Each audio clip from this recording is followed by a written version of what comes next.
morning before I got here. But I didn't do it. Yeah. Also, I'm interested. Yeah.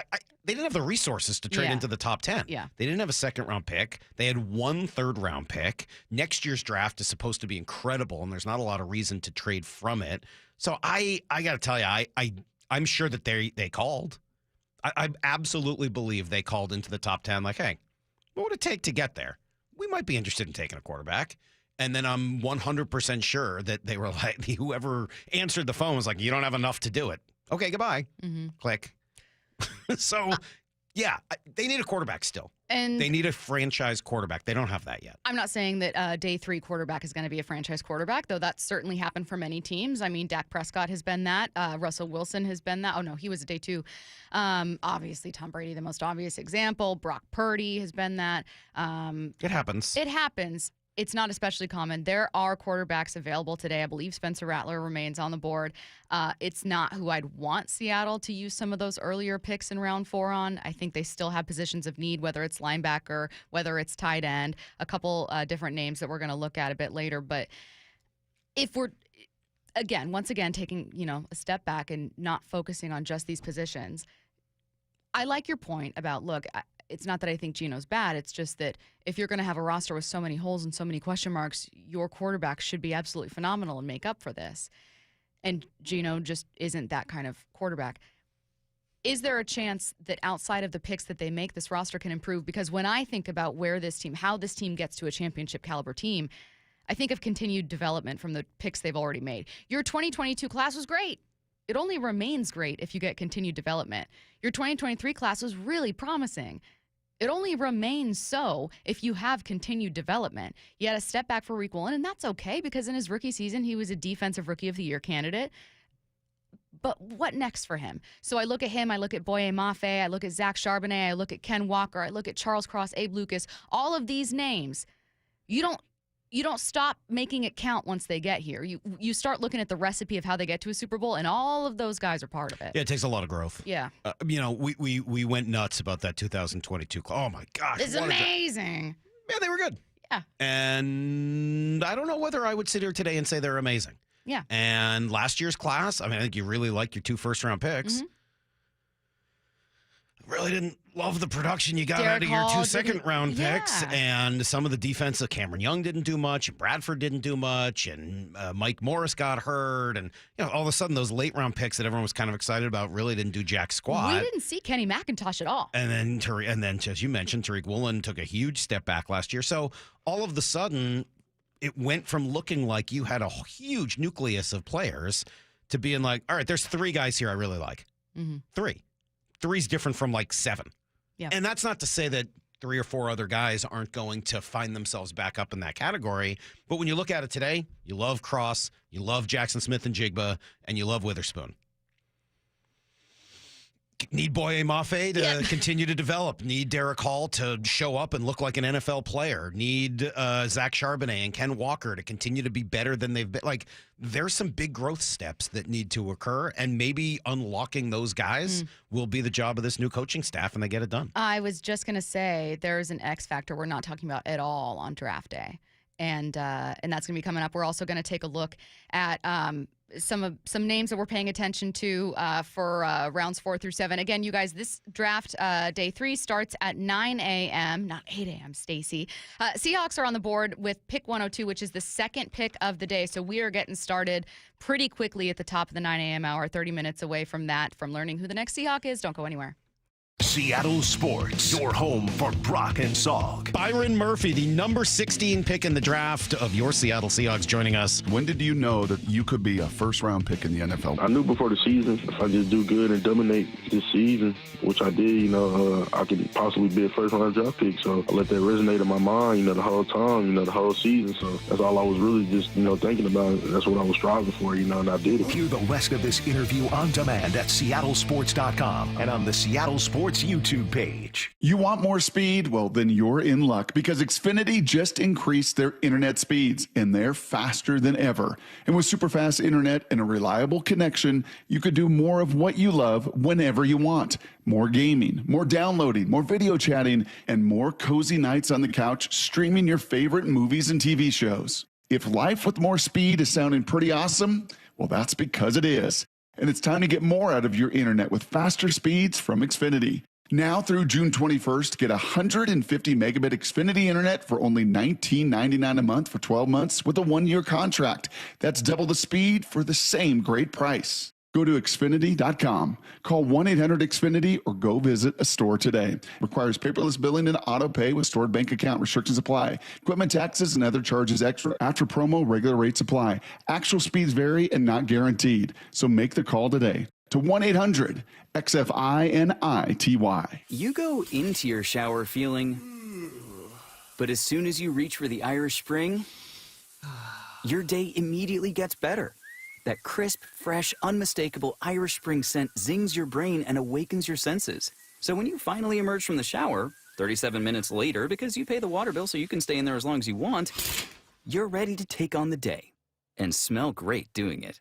Irish Spring Body Wash and Bar Soap. Fresh, green, Irish. Shop now at Walmart.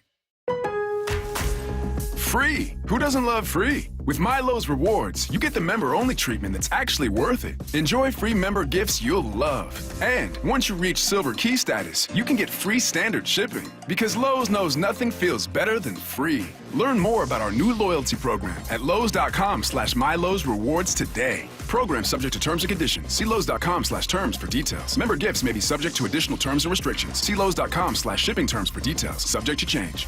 Together, we can feed our neighbors who need it most. Join Cairo 7 Cares and Les Schwab Tire Centers to drive out hunger. Donate non-perishable food at any Western Washington Les Schwab Tire Center. All food collected will be delivered to Food Lifeline to feed local families right here in our area.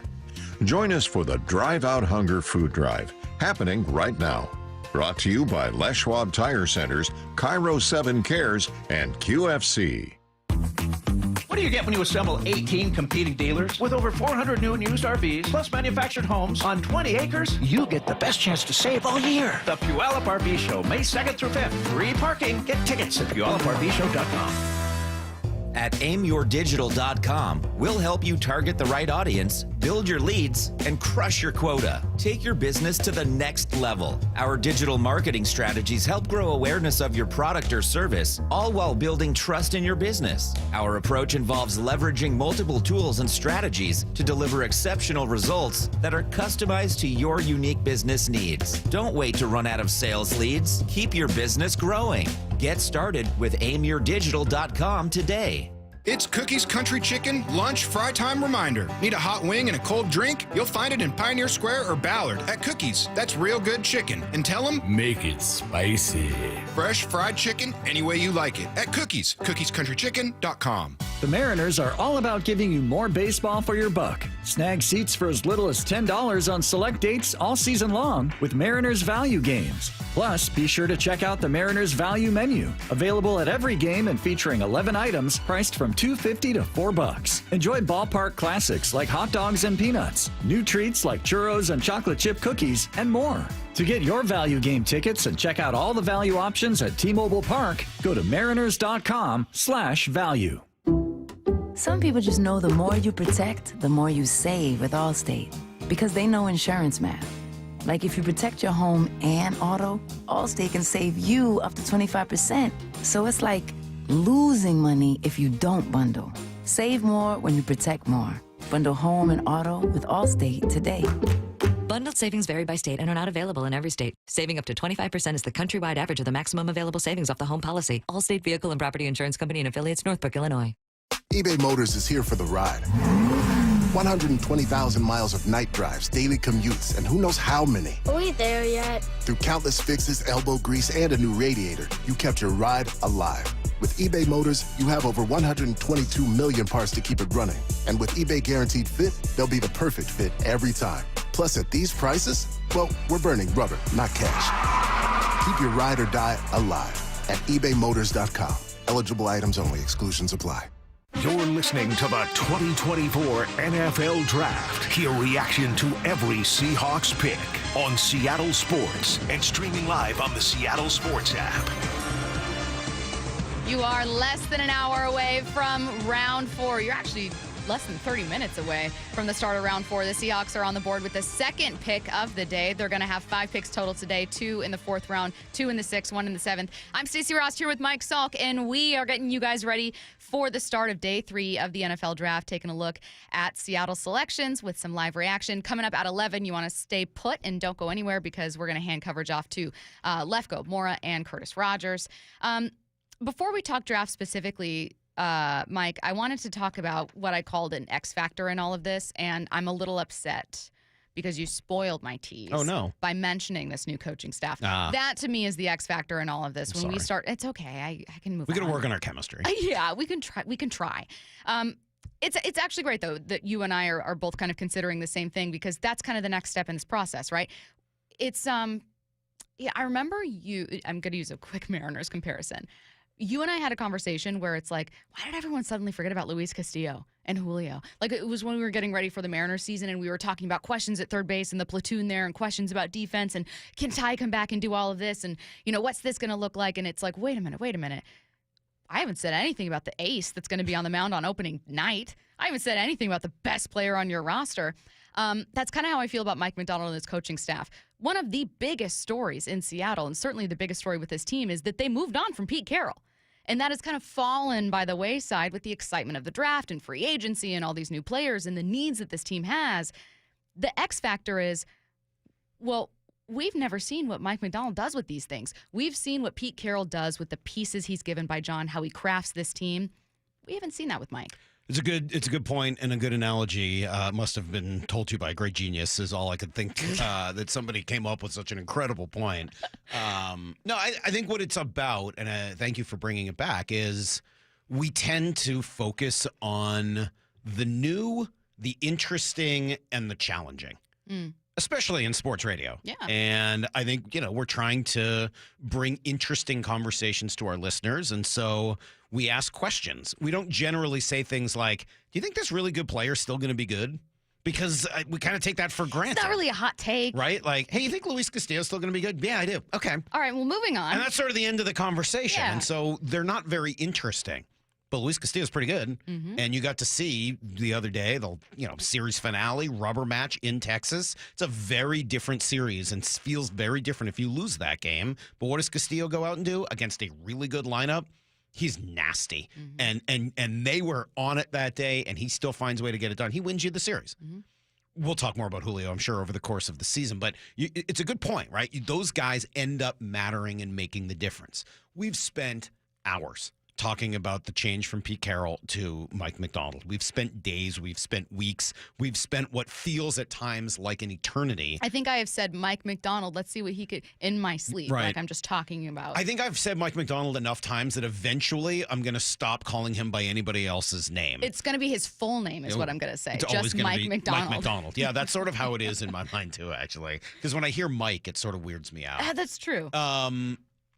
And I still don't know what that's going to look like. Yeah. I don't know enough about Dirty. I don't know enough about what their offense is going to look like. I don't know how he's going to use some of these players. I know he's got a lot of dudes up front on defense now. He got a lot, right? I mean, they're still going to have Jaron Reed. They've paid Leonard Williams, who I know is a baller. They've now brought in Byron Murphy, who clearly is going to be getting playing time right off the bat as the number 16 pick. They've brought in, what's his name, Jonathan Hankins, who's a big moose of a human being. I mean, that's 4 right off the bat. And, oh, by the way, they paid Dre Jones last year as well. So how are you going to rotate through 5 guys in those 3 or 4 spots? I'm going to guess quite a bit. And then we know they've got some issues on the outside, on the edge, right? All right, Boye Mafe, good.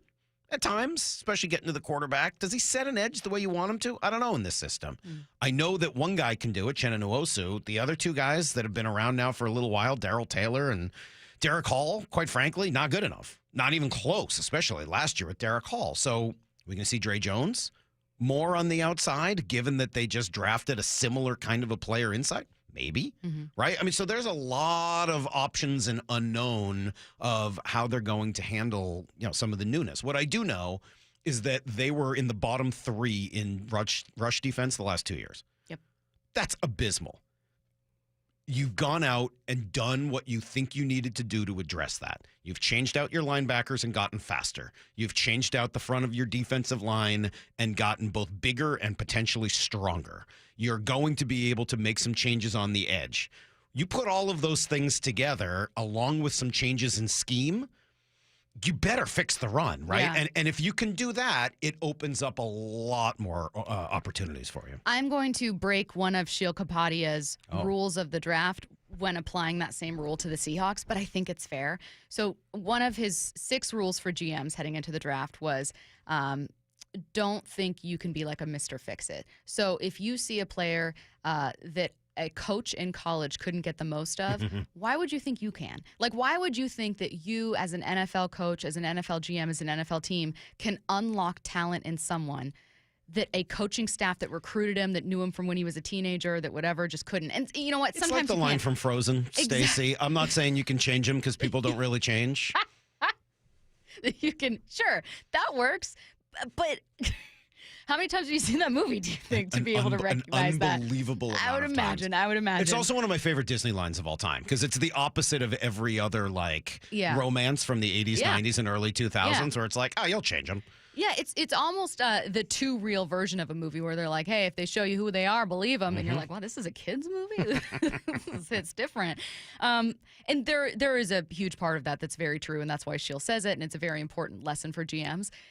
I am applying or breaking that rule when I'm looking at the Seahawks a little bit. And it's not that I don't think Pete Carroll was an amazing coach. We know that he was.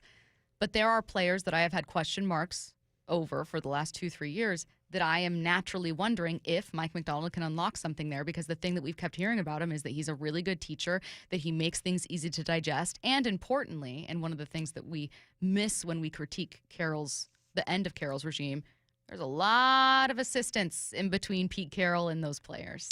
Well, I think that you hit the nail on the head, especially with the last point. Also, you're not saying that they're going to change all the guys they're drafting. No. It's a question of whether or not they can put some of the players that are already in the NFL in different positions to maybe succeed. And I don't think that's crazy at all. I mean, to be a coach to come in and unlock folks should not be breaking news. I mean, that's something that you're sort of expecting out of not just the head coach, but this coaching staff that is different and is going to have a different view on things. Doesn't mean they're better. It means they're different. And sometimes different is enough for a player who is talented to show up and be put in some different spots to succeed. So you're right. We don't know how that's going to go.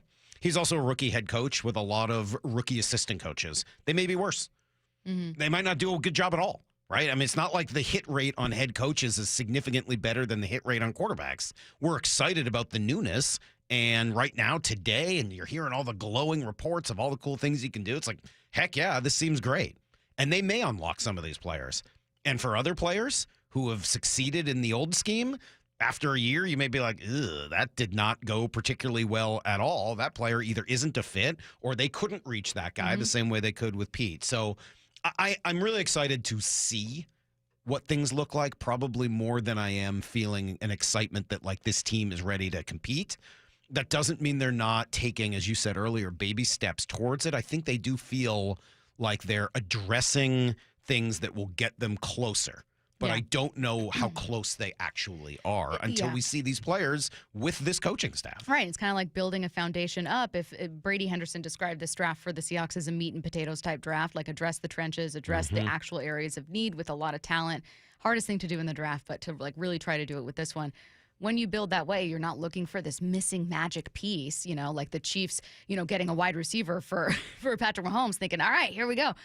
You know, the cake topper, you're looking for the batter. It's a really good to analogy. Try to build this up. Yeah. The last minute and a half, I heard you and Brock had Michael Bumpus on earlier this week, and you guys were talking. He's another about, hater, by the way. Yeah, another supreme doubter. I came right out here and was like, Maura's going to crush you. I might have influenced people. Okay. I think that my confidence influenced a lot of people. So you did a lot of lobbying against me also? I appreciate that. I wouldn't say that. Okay. I would say that I did a lot of lobbying for Maura. I think that I looked at Maura and I saw gazelle. You know what I mean? Like I saw what are those, Brady, what are those little animals that cheetahs chase with the long antlers? Antelopes? Antelopes. Maura is an antelope. She's a gazelle. I was like, this girl can run 70 miles per hour. No. I just know it. Did you watch her run? She did not run 70 miles an hour. But here's my theory. If you guys run 2 laps, who's winning? Her, but that was never the bet. I said in a sprint. That was specifically the point. Anyway, I'm sorry, I distracted you. Well, no, that's okay. Then I've got the perfect question for you coming up next before we start round 4 of the draft. Don't go anywhere.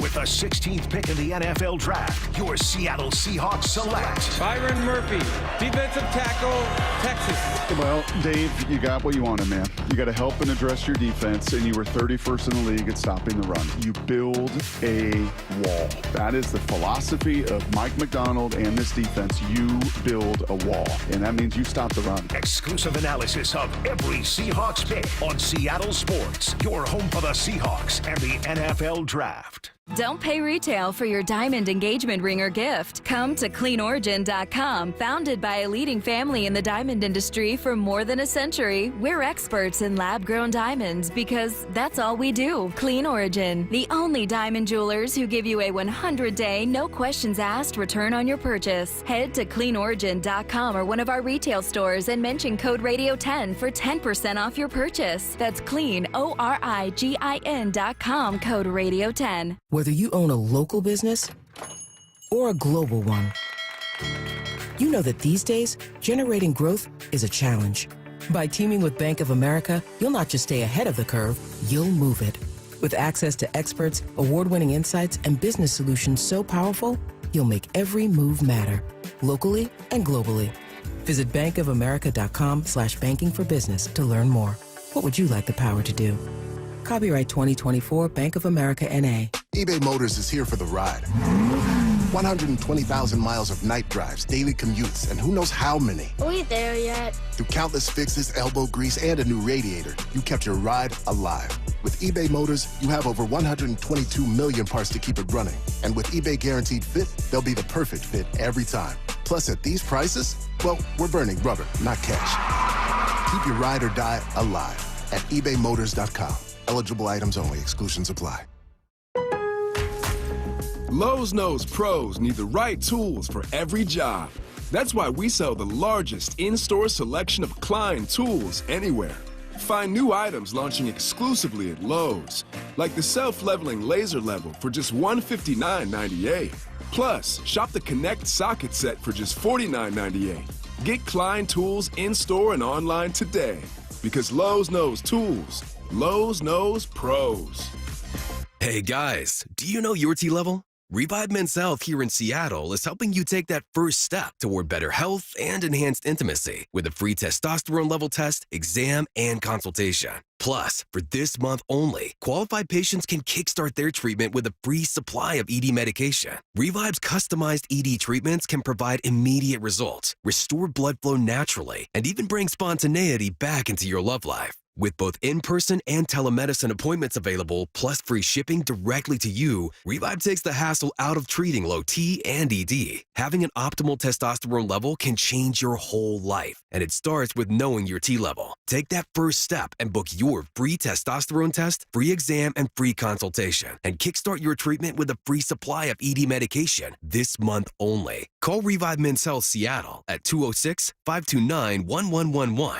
That's 206-529-1111. Or visit ReviveMen'sHealth.com. Well, this week's First Mark Challenge victory goes to Robert. Robert, why did you call First Mark Insurance? I heard an ad, and my wife and I had just got our policy renewals from our previous provider, and everything had gone up quite a bit, 30-40%, so I thought I'd give it a try.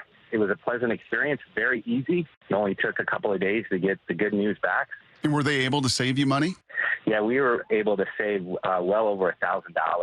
Not only did we save money, our agent found that we had some gaps in coverage, and they were able to not only save money, but improve our coverage. Well, now you can be a good friend, and you can tell everybody about it. Oh, I have. I've, in fact, passed it on to a couple of my good friends, and they're taking the challenge as well. So it's been great. Robert did it. My family did it. Now you got to do it, and it's totally free. Go take the First Mark Challenge today. See how much they can save you and how much better your coverage will get. Maybe you can be our next First Mark Challenge victory. Just go to firstmarkinsurance.com. firstmarkinsurance.com. You're listening to the 2024 NFL Draft. Hear reaction to every Seahawks pick on Seattle Sports and streaming live on the Seattle Sports app. We are minutes away away from round 4 of the NFL draft. The Seahawks have the second pick of the day. Mike Salk and Stacy Rost here with you until 11 a.m. Then we're handing you over to another crew of very talented folks here at Seattle Sports. Before we even get to the draft, can I bring an off-air conversation on air that has nothing to do with the draft? I'm so sorry. It will take 1 minute, everyone, but I just have to say, not liking raw oysters still makes me cultured. I mean, I don't think anybody's ever doubted your culture level, Stacey. Thank you so much. We're all very impressed with your amount of culture. Mike but was you should talking keep trying them. Yeah, Mike was talking about these amazing oysters that he had. And I don't know about you guys, but I have a really hard time really trying to get into them. And I want to like them because they're so cool. They look cool in pictures. There's so many nice restaurants that serve them. They're really if good. I go to a fancy event, I want to be able to eat them and look like I belong there. Right. Yeah. So just keep trying them. Okay. Your taste will change. Eventually, you're going to turn 30 here, and your tastes are going to Totally. grow up with you. And so, Exactly. I would say just keep trying them. I finally got myself to like olives. It took over 40 years, and now Olives I are like delicious. olives. I never struggled liking All olives. right, well, it took me 40 years. Now I'm in. I try them every year. Well, okay, I was going to say, was Now I it like something 'em. where like you had an olive once where you were a child and then you had an olive later in life and you, were like, wait a minute, you know why what did got I me stop? in? What? Martinis. Oh, okay. See, that's what did You it. put enough of them in Coated martinis with a little vodka. bit of blue cheese, Yeah. All of a gin, but sudden- yes, and the next thing you know, like, All I of a like sudden, you're olives. now. great. Yeah. I, outside of bringing an off-air conversation, am going to bring an on-air debate back. It's one that Bump and I had, and I know you talked to Bump about it, staying in the vein of talking about coaching and also bringing in John Schneider. Can I ask you to talk about who's under more pressure, John or Mike? John. Okay. And I don't even think it's close. I love you, but I don't think Yeah, you're even close on this okay. one. Let me hear you I out don't on think this Mike one. McDonald's under any pressure whatsoever. He's a rookie None? head coach who's just stepping in with a group of guys that aren't really his own. Okay. He's going to get a couple of years to figure this out. John Schneider is, to me, under a tremendous amount of pressure. He is the guy. He is the one who survived the purge and the only one who survived it. Very fair. I mean, if I'm John Schneider, and I'm not, I'm looking around saying, okay, I'm now in charge. And as Pete alluded to in that final press conference, hey, man, it's all on you now. Like, there's no pointing to anybody else if and when things don't go right. You hired the coach that you wanted. You hired the staff that you wanted. You've hired your own group of football operations guys that you've wanted. And you're 100% in charge of picking the players that you want. What's left? Yeah. I mean, Mike McDonald could at least be like, yeah, this wasn't the right player for me. I didn't have this. I didn't have that. And if he fails, by the way, it's an indictment on John because John picked him. That's the best point. That is the best point. Yeah, I think Okay. John's under a fair amount of pressure. I'll say this. Pressure from where and from whom, I think, changes the answer for me. Pressure from Jody Allen, John. Yeah. Pressure from national NFL fans that are reading papers. Do any of them know who John Schneider is? No.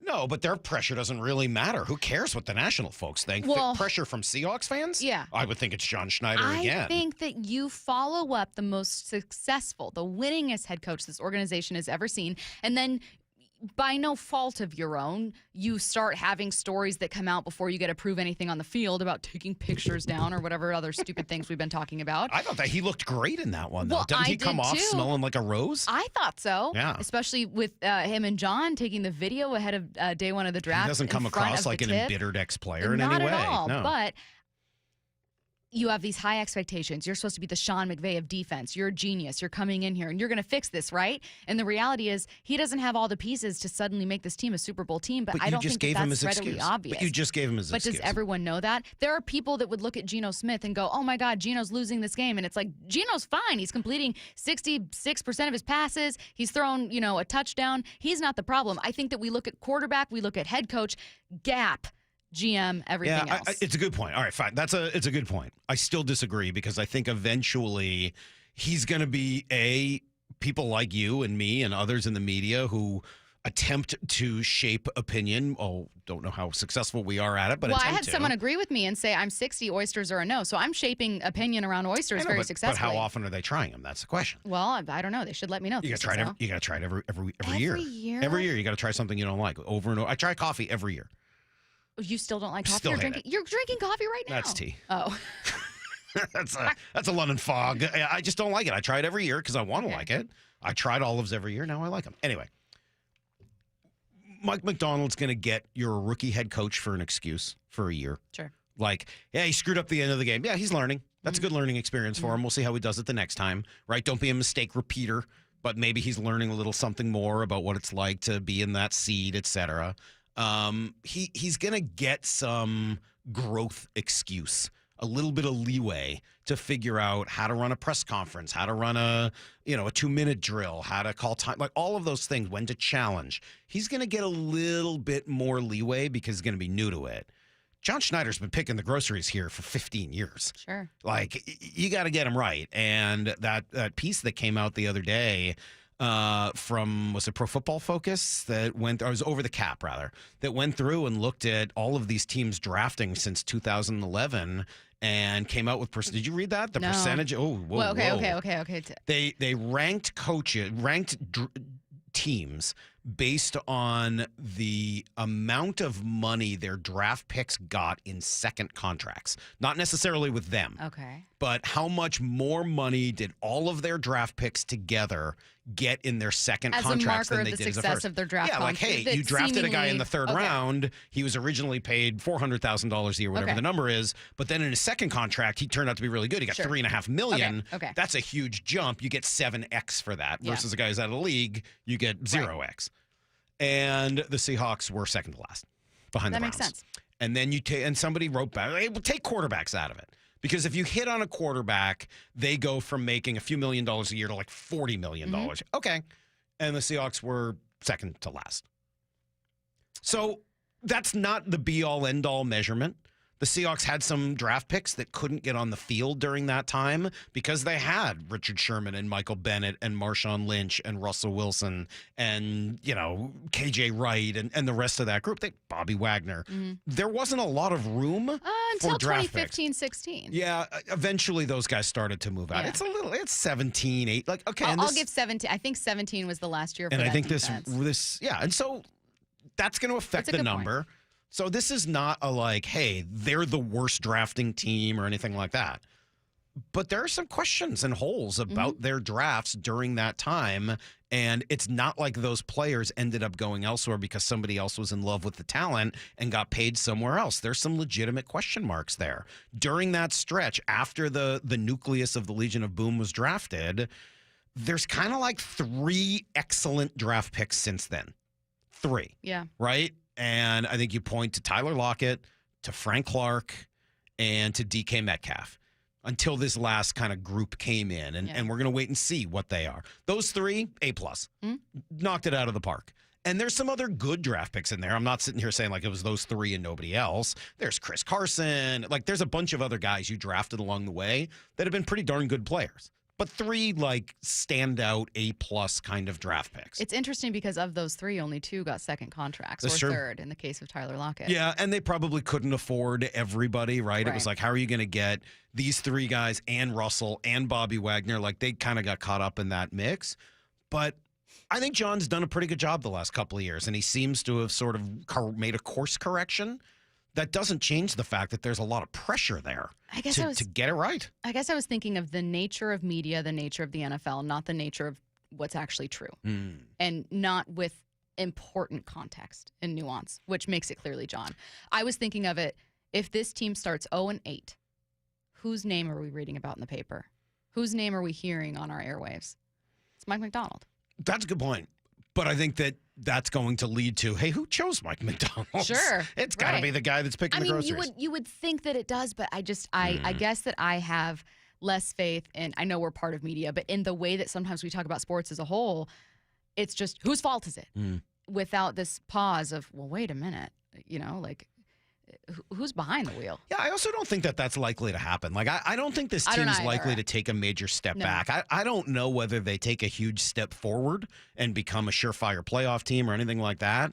But I look through it, and they do have some talent. I mean, that defensive line is going to have some dudes on it. And they've made some changes, and their secondary should have some dudes. And Geno Smith's a very capable NFL quarterback who I think is unlikely to be bad all of a sudden. And if he does get hurt, Sam Howell is a capable NFL quarterback. I don't know if he's a star, but he's not incapable. This isn't one of those situations where you're like, the backup can't do it, right? I mean, like, he's done it. He's played a season in the NFL and at times looked pretty good. Beat the Seahawks or played really well against them here, right? So I I think they've got enough dudes on their team that they're not going to be bad. I just don't, I'm waiting to see how they take the step forward in order to either have a roster so great that the quarterback doesn't matter that much, or a quarterback so great that he can bring the roster along with him. Will one of those step forwards happen today on day 3 of the draft? You got 5 picks for Seattle. They're going to get started with the second pick of round 4. Round 4 kicking off in less than 10 minutes. Mike and I will be live with you guys for a reaction. Don't go anywhere. With the 16th pick in the NFL Draft, your Seattle Seahawks select Byron Murphy, defensive tackle, Texas. That was their best player available. It makes complete sense. There's so much newness to this staff, right? Which side of the ball are they going to attack? It's natural to think that because Mike McDonald's here, he had one of the best defenses in the land with the Baltimore Ravens, that he's going to address that defense and make it exactly what it is. Exclusive analysis of every Seahawks pick on Seattle Sports, your home for the Seahawks and the NFL Draft. RV buyers, what do you get when you assemble 18 competing local dealers with over 400 new and used RVs, plus manufactured homes on 20 acres? You get your best chance to save all year. The Puyallup RV Show, May 2nd through 5th. But wait, there's more. Check out the free seminars from RV experts, browse dozens of exhibits, and you won't pay a penny for parking. The Puyallup RV Show, May 2nd through 5th. Get tickets at PuyallupRVShow.com. Don't miss it. At Shane Company, we believe everyone deserves a personal jeweler, a friend to guide you, to help you find jewelry that feels like it was made just for you, or a gift that will spark joy for that special someone. Shane Company's jewelry is crafted with the greatest care and held to the highest quality standards so it will last a lifetime. We're passionate about bringing you the most beautiful gemstones, exquisite diamonds, rubies, and sapphires in every color of the rainbow, so you will always shine your brightest. Our jewelry is designed for you. With so many styles and endless ways to customize your piece, you can create a necklace that's meaningful to you, an engagement ring to tell your love story, or a stack of bracelets to let your personality shine. Discover a more personal jewelry experience and modern heirlooms as unique as you are. We're all made to shine. Shane Company. Fine jewelry since 1929. You want more speed? Well, then you're in luck because Xfinity just increased their internet speeds and they're faster than ever. And with super fast internet and a reliable connection, you could do more of what you love whenever you want. More gaming, more downloading, more video chatting, and more cozy nights on the couch streaming your favorite movies and TV shows. If life with more speed is sounding pretty awesome, well, that's because it is. And it's time to get more out of your internet with faster speeds from Xfinity. Now through June 21st, get 150 megabit Xfinity internet for only $19.99 a month for 12 months with a 1-year contract. That's double the speed for the same great price. Go to Xfinity.com, call 1-800-XFINITY, or go visit a store today. Requires paperless billing and auto pay with stored bank account. Restrictions apply. Equipment taxes and other charges extra. After promo, regular rates apply. Actual speeds vary and not guaranteed. So make the call today to 1-800-XFINITY. I have diabetes. I'm at risk for pneumococcal pneumonia. I have asthma. I'm at risk too. If you're 19 or older with chronic conditions like asthma, diabetes, COPD, or heart disease, or are 65 or older, you are at increased risk for pneumococcal pneumonia. Ask your doctor or pharmacist about Prevnar 20, pneumococcal 20-valent conjugate vaccine, a Pfizer vaccine that can help protect you against pneumococcal pneumonia in just 1 dose. Even if you've already been vaccinated with other pneumonia vaccines, Prevnar 20 may help provide added protection. Prevnar 20 is approved for adults to help prevent infections from 20 strains of the bacteria that cause pneumococcal pneumonia. Continued approval may depend on a supportive study. Don't get Prevnar 20 if you've had a severe allergic reaction to the vaccine or its ingredients. Adults with weakened immune systems may have a lower response to the vaccine. Side effects include pain and swelling at the injection site, fatigue, headache, muscle, and joint pain. For full prescribing information, please call 1-855-213-2138 or visit Prevnar20.com.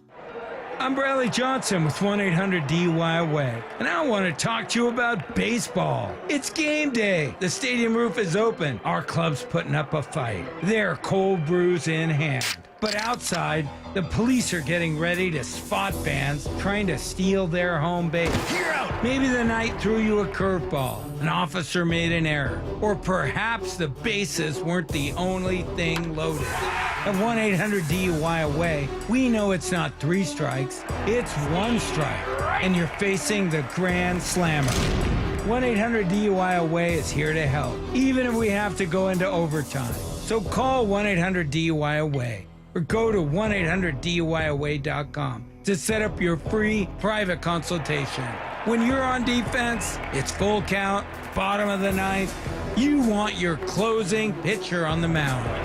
1-800-DUI-AWAY. 1-800-DUI-AWAY. Live professional boxing returns to the Emerald Queen Casino Event Center. A full evening of boxing action. Saturday night, June 15th. Make it a destination event. Tickets at emeraldqueen.com. Don't miss this evening of pure excitement. The best in professional boxing. June 15th at Emerald Queen Casino, the entertainment capital of the Northwest.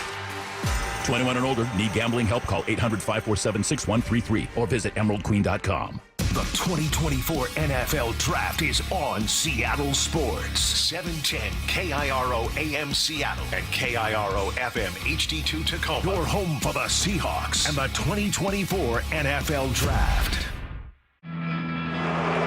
Good evening and welcome to the NFL Draft. This is Seattle's sports presentation of the NFL Draft. Hear reaction to every Seahawks pick, streaming on the Seattle Sports app. Come on, man! Well, we got your reaction, and we're even going to have your draft pick coming up in just a couple of minutes. Mike Salk, Stacy Rost for the next couple of hours here with you guys on Seattle Sports on 710, SeattleSports.com, and I'm sure on the Seattle Sports app as well. The Seahawks are nearly on the clock. They have the second pick here in the 4th round coming up after Carolina, who has the first pick in this round, and then we'll bring you the Seahawks pick probably live. I think that's the expectation, is that we'll go to Detroit. Thankfully via satellite. We don't actually have to go there ourselves, and we'll bring you that pick when it happens, plus some of the others here later this morning. It's already been, Stacy, a busy draft for the Seahawks. They've had 2 picks, not as many as you might have liked. I'm sure they would have liked to have traded down or up or moved around, but they come out of it with 2 guys up front. Obviously, Byron Murphy in the first round, and we spent some time talking about him in the last hour. He's the big deal, the big cheese. But your 3rd-round pick was certainly a draft pick of need as they go to UConn to get Christian Haynes, who is a big-time guard. He's big. He got a big belly. He's described as a mean guy out on the field, and he certainly is what they needed at that position. He's got my ideal body type for myself. Yes. Yeah, like that's what I'm trying to get to. You're aiming to look more like him. Exactly. Yeah, it was hugely important, and you and I talked about this a bit.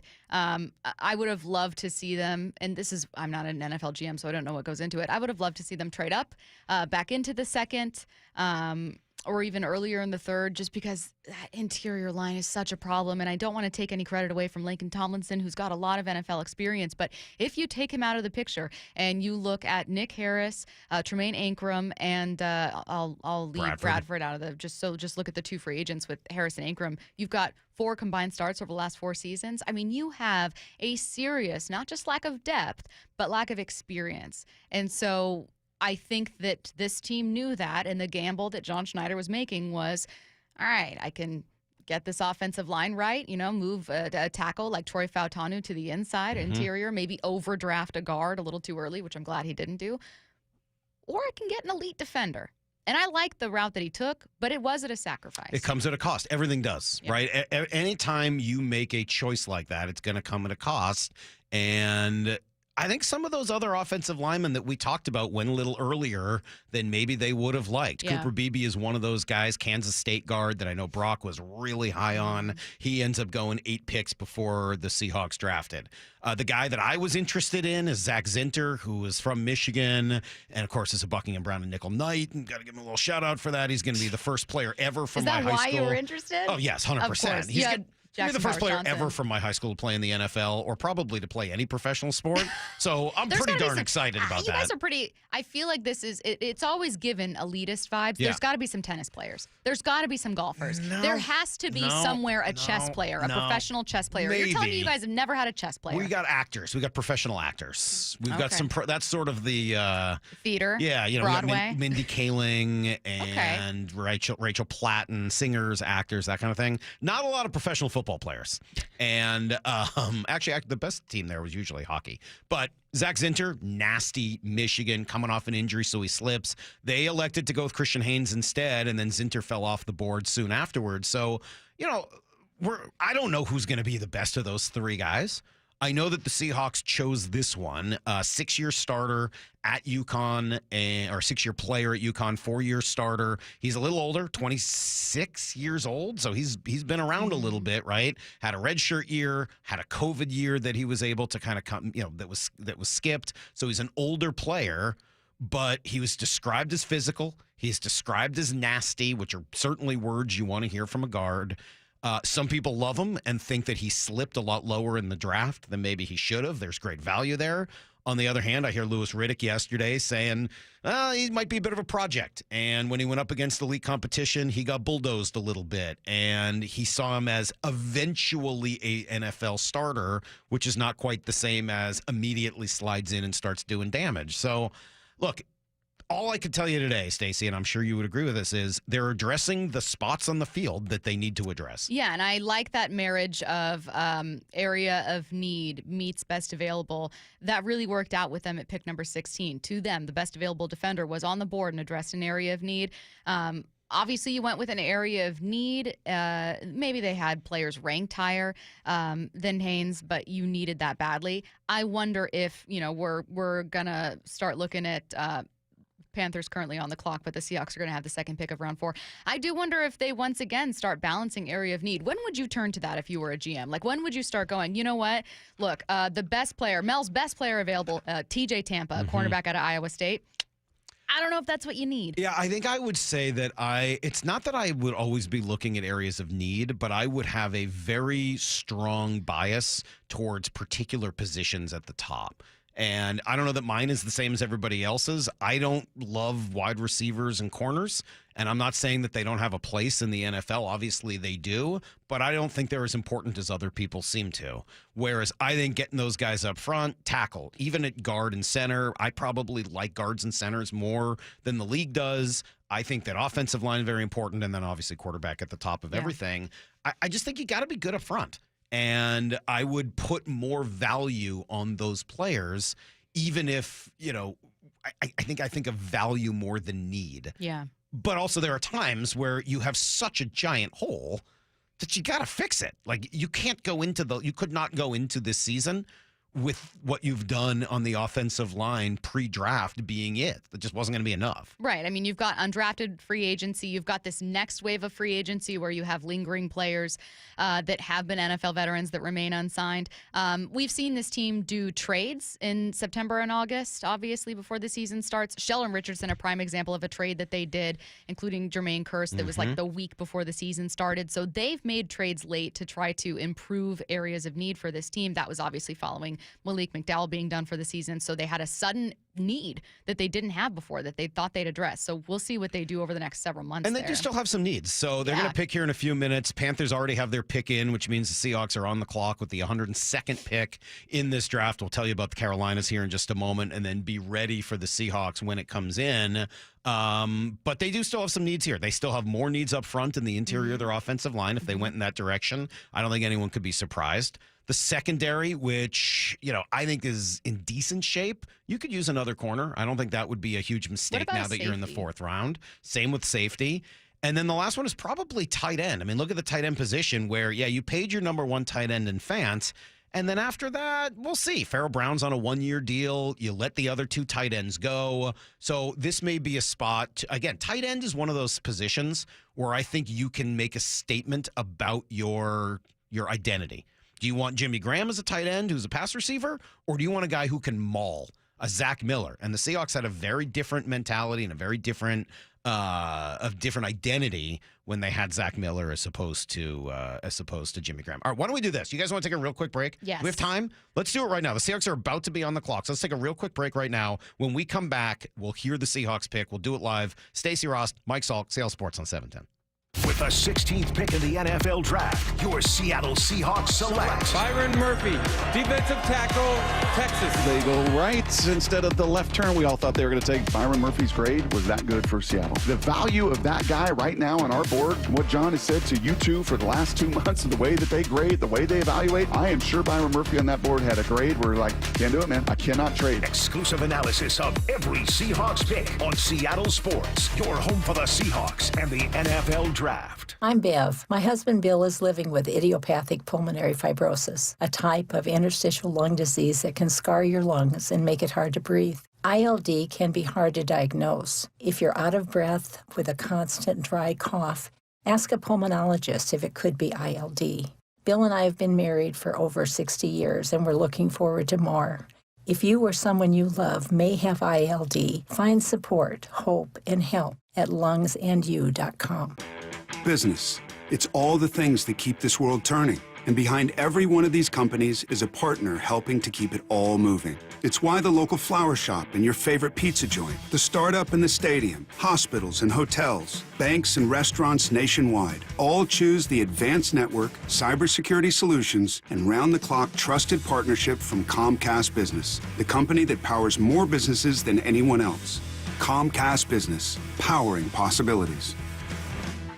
See why Comcast Business powers more small businesses than anyone else. Get started with fast speeds and advanced security for $49.99 a month for 12 months with a 2-year contract.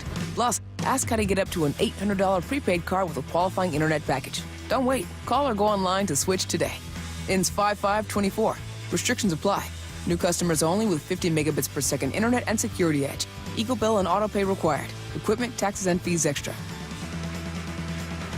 From whiplash to herniated discs, there are a few car accident injuries we've all heard of. J.P. Pendergast with Pendergast Law explains that even the most common injuries differ from one another. Pre-existing conditions, health history, beginning of treatment. There are hundreds of factors that make every person and every injury unique. While these variables aid medical treatment, the strongest case recoveries must also take them into account. Could you explain a little bit more? Our team at Pendergast Law is obsessed with turning over every stone to differentiate each case. This requires thorough investigation, diligent listening, and relentless research. We never pursue cases with a one-size-fits-all approach. We built our success by treating every injury and every case with the individualized attention our clients need and deserve. Pendergast Law's individualized approach to even the most common injuries makes the difference in case outcomes. It's another reason why I can't recommend them enough. If you or a loved one has been injured in a car accident, call Pendergast Law. We can help. Tired of a boring backyard? Want to impress your neighbors and friends with a stunning outdoor space? State Roofing has just what you need. Hi, I'm Sam Thomason, owner of State Roofing. Our expert team at State Roofing can help you create the perfect deck. From custom designs to flawless installation, we'll make sure your deck is the envy of the neighborhood. So why settle for a boring backyard when you can have the best? Contact us now to get started. Call State Roofing at 866-ROOF-ROOF or visit stateroofing.com. I'm still going for it, even with higher stroke risk from atrial fibrillation and a regular heartbeat not caused by a heart valve problem. Over a 3-year study, Eliquis apixaban tablets reduced stroke risk better than warfarin, and over 97% of Eliquis patients did not experience a stroke. A first stroke occurred in 2.9% of warfarin patients versus 2.3% of Eliquis patients. Don't stop taking prescription Eliquis without asking your doctor. It may increase your stroke risk. Eliquis can cause serious and in rare cases fatal bleeding. Don't take Eliquis if you have an artificial heart valve, abnormal bleeding, or antiphospholipid syndrome. While taking, you may bruise more easily or take longer for bleeding to stop. A spinal injection while on Eliquis increases risk of blood clots, which may cause paralysis, the inability to move. Get medical help right away for unexpected bleeding, unusual bruising, or tingling, numbness, or muscle weakness. Medications such as aspirin products, NSAIDs, SSRIs, SNRIs, and blood thinners may increase bleeding risk. Tell your doctor about all planned medical or dental procedures. Learn more at Eliquis.com or call 1-855-ELIQUIS. You're listening to the 2024 NFL Draft. Hear reaction to every Seahawks pick on Seattle Sports and streaming live on the Seattle Sports app. Well, we were going to try to bring you the Seahawks pick, the second pick in the fourth round, but they're not going to make it. They've already traded it, Stacy. What do we have? What is the deal here? Well, the Seahawks traded their fourth-round pick, which was 102 overall, and a seventh-rounder. They had 235 to Denver. I'm shocked the Broncos are doing any trades with Seattle. In their place, they got Denver's fourth-round pick, which is 121. So the Seahawks have 118 and 121, plus a fifth-rounder and a sixth-rounder. So they now have still 2 fourth-rounders, just a little bit later, but within 4 picks of each other. A fifth-rounder, which they didn't have, and an extra sixth-rounder. So they moved back, 19 spots here in the fourth round, and for their trouble and also giving up a seventh-rounder, they pick up a fifth and sixth. Is it worth it? I don't know. I'm sure the draft chart bears it out. Denver used the pick to go get their quarterback's teammate from college. Right? They had drafted already Bo Nix. Bo had a lot of success last year throwing the ball to Troy Franklin at Oregon, and so they used the pick to select his buddy, and now they will be reunited in Denver, which will be Oregon East as of next year, at least in terms of offense. So much for reacting to the Seahawks pick. That was the plan. Instead, they trade back, and it's going to be fun here in about, I don't know, half hour, 45 when minutes we have to frantically Google 2 names. Yeah, like who are these 2 people? Who are these guys? Yeah, so that'll be coming up here in a little bit as they will draft almost back-to-back at 118 and again at 121, and then a little bit more action now in the fifth round and sixth round where they weren't as well covered before. Still a little curious to see if they trade back into next year's draft as well, especially late, given how much better next year's or how much deeper next year is supposed to be than this year. Yeah. I know they have comp picks already, but if I'm John Schneider, I'm looking at that 5th, 6th, 7th rounder going, how can I get back into next year's draft as much as possible rather than picking guys this year that I'm just not in love with? Yeah, I am really curious about the depth of this draft in general. I mean, we talked so much because we didn't know about the quarterback conversation about day 3 quarterbacks. Brady mentioned with me on day 1 of the draft, yeah, take a day 2 guy if you need to, but the day 3 guys are just, what's the point? Like, you have Sam Howell, you have Geno, like, yeah, you could always get a Brock Purdy, or you could not. And far more often, you do not. Yeah. But even with linebacker depth in this class, it's very, very shallow. With there's great wide receivers, which you don't particularly need. We were talking about the tight ends. Will any of those guys be available at 118 now when the Seahawks are on the board? I've seen them do the opposite. I remember when they took John Ursua in the 7th. They traded a pick from the next season to be able to do that. I can't remember the last time that they traded to add more picks late in the draft, but I wouldn't mind seeing it. I mean, we've critiqued quarterback in next year's class, but you're right. There are a lot of opportunities there, especially if the way you're looking at Seattle right now is as a team rebuilding. Yeah, premier quarterback next year, as of today, doesn't look great. No. Depth of next year's class looks significantly better than what you're seeing this year. And we've heard that from essentially every draft analyst. So, okay, are there more opportunities to get yourself into the mid to late rounds next year as much as possible?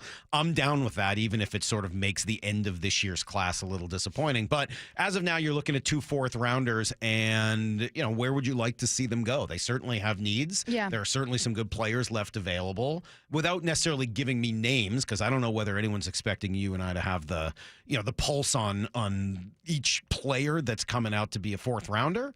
But what would you like to see them do? What else would you like to see them accomplish in this draft? 3 things I'd love to see is depth at inside linebacker. I'd love to see them at an edge rusher somewhere. I just think you can never have enough. And then both you and I, and you mentioned this to start the show, we're looking at maybe some of the tight ends. You brought back Noah Fant. That was a big deal. Not a ton of depth behind him. Now moving on from both Colby and Will. Yeah. So I'm looking at areas of need. Like, I'm very specifically looking at areas of need. There are no names that really jump out to me. Now that we're in round 4, my knowledge of this draft went about through day 2. I'm just going to let you guys know. Yeah. I know a few of the names here. Obviously, the more notable ones like Spencer Rattler. They're not going to take him. Watch, they take him. Brady, cut that if they do. We'll play it over and over again on loop. They're not going to take him. Since forever. Come here for Seahawks analysis. Yeah. But yeah, I am at this point looking specifically at filling those gaps in. You mentioned earlier that you would like to see this new coaching staff take some players and develop them differently / better than before. Yeah. As you look at the guys that are already on this team, and it's helpful in a needs-based conversation, who are the players that you think are most either important to develop better or capable of being developed better? Are there a couple of guys on this team that you think have a lot more in them than we've seen so far? I immediately thought of your 2 second-round edge rushers / outside linebackers, Boye Mafe and Derek Hall, who both you and I talked about. I think as far as unlimited potential, you're looking at Devin Witherspoon, and that quote sticks with me that Devin mentioned of the coaching staff saying, we know you were good last year, but we think you could be better. And wondering, like, what could that look like? I wonder what Rick Wolin, and look, sometimes with players, it's on the player. It's not position coaches. It's not the head coach. It's that player didn't push himself as much as he possibly could. Maybe that happened with some of these guys. But I also think that if you're someone like Rick Wolin who had a sophomore slump, maybe you weren't having the best time ever, you get a fresh start. You have a new coach, coaching staff come in here, and you have a chance to solidify yourself in his eyes and prove yourself to him. Start off on the right foot. So I'm looking specifically at those 4 guys on defense. It's interesting because I would agree with some, not necessarily on others. Boye Mafe was always supposed to take time. Right, that was always the thing about that pick. He didn't have a tremendous amount of experience or instincts. He just has the raw physical ability. So can they continue to develop him? I'm right there with you. That's a huge one. My fear with Derek Hall is that he was so bad last year that there's nothing there. And I really hope that's not the case. If this is a question of who do I hope improves the most, it's Derek Hall number 1. Okay. I don't know how much hope I have for Darrell Taylor at this point. It's been 4 or 5 years. Like, it's been a while. Do you remember when John Schneider said they almost took Darrell Taylor in the first round? Oh, my gosh. Yeah, looking back at that is like, yikes. Because it just doesn't seem to be any football instincts there whatsoever to be in the right spot. He has flashes. Yeah, but they're always sort of the same thing where it's like, okay, he showed off his speed for a few minutes and then it went away again because somebody confused him or somebody put him in a bad spot. So maybe there's a possibility there. I'm open to the idea. Let me give you, I guess I also kind of look on the other side of the ball. It's like, is there more in Charles Cross, who is, let's face it, a top 10 pick? I think he's been good so far. But can they turn him into the dominant tackle that they were hoping to get when they drafted him in the top 10? I think that would be huge. And then the other one for me is actually Noah Fant. Who is Noah Fant? Like, kind of watched him last year and was like, he's all right. Like, he's okay.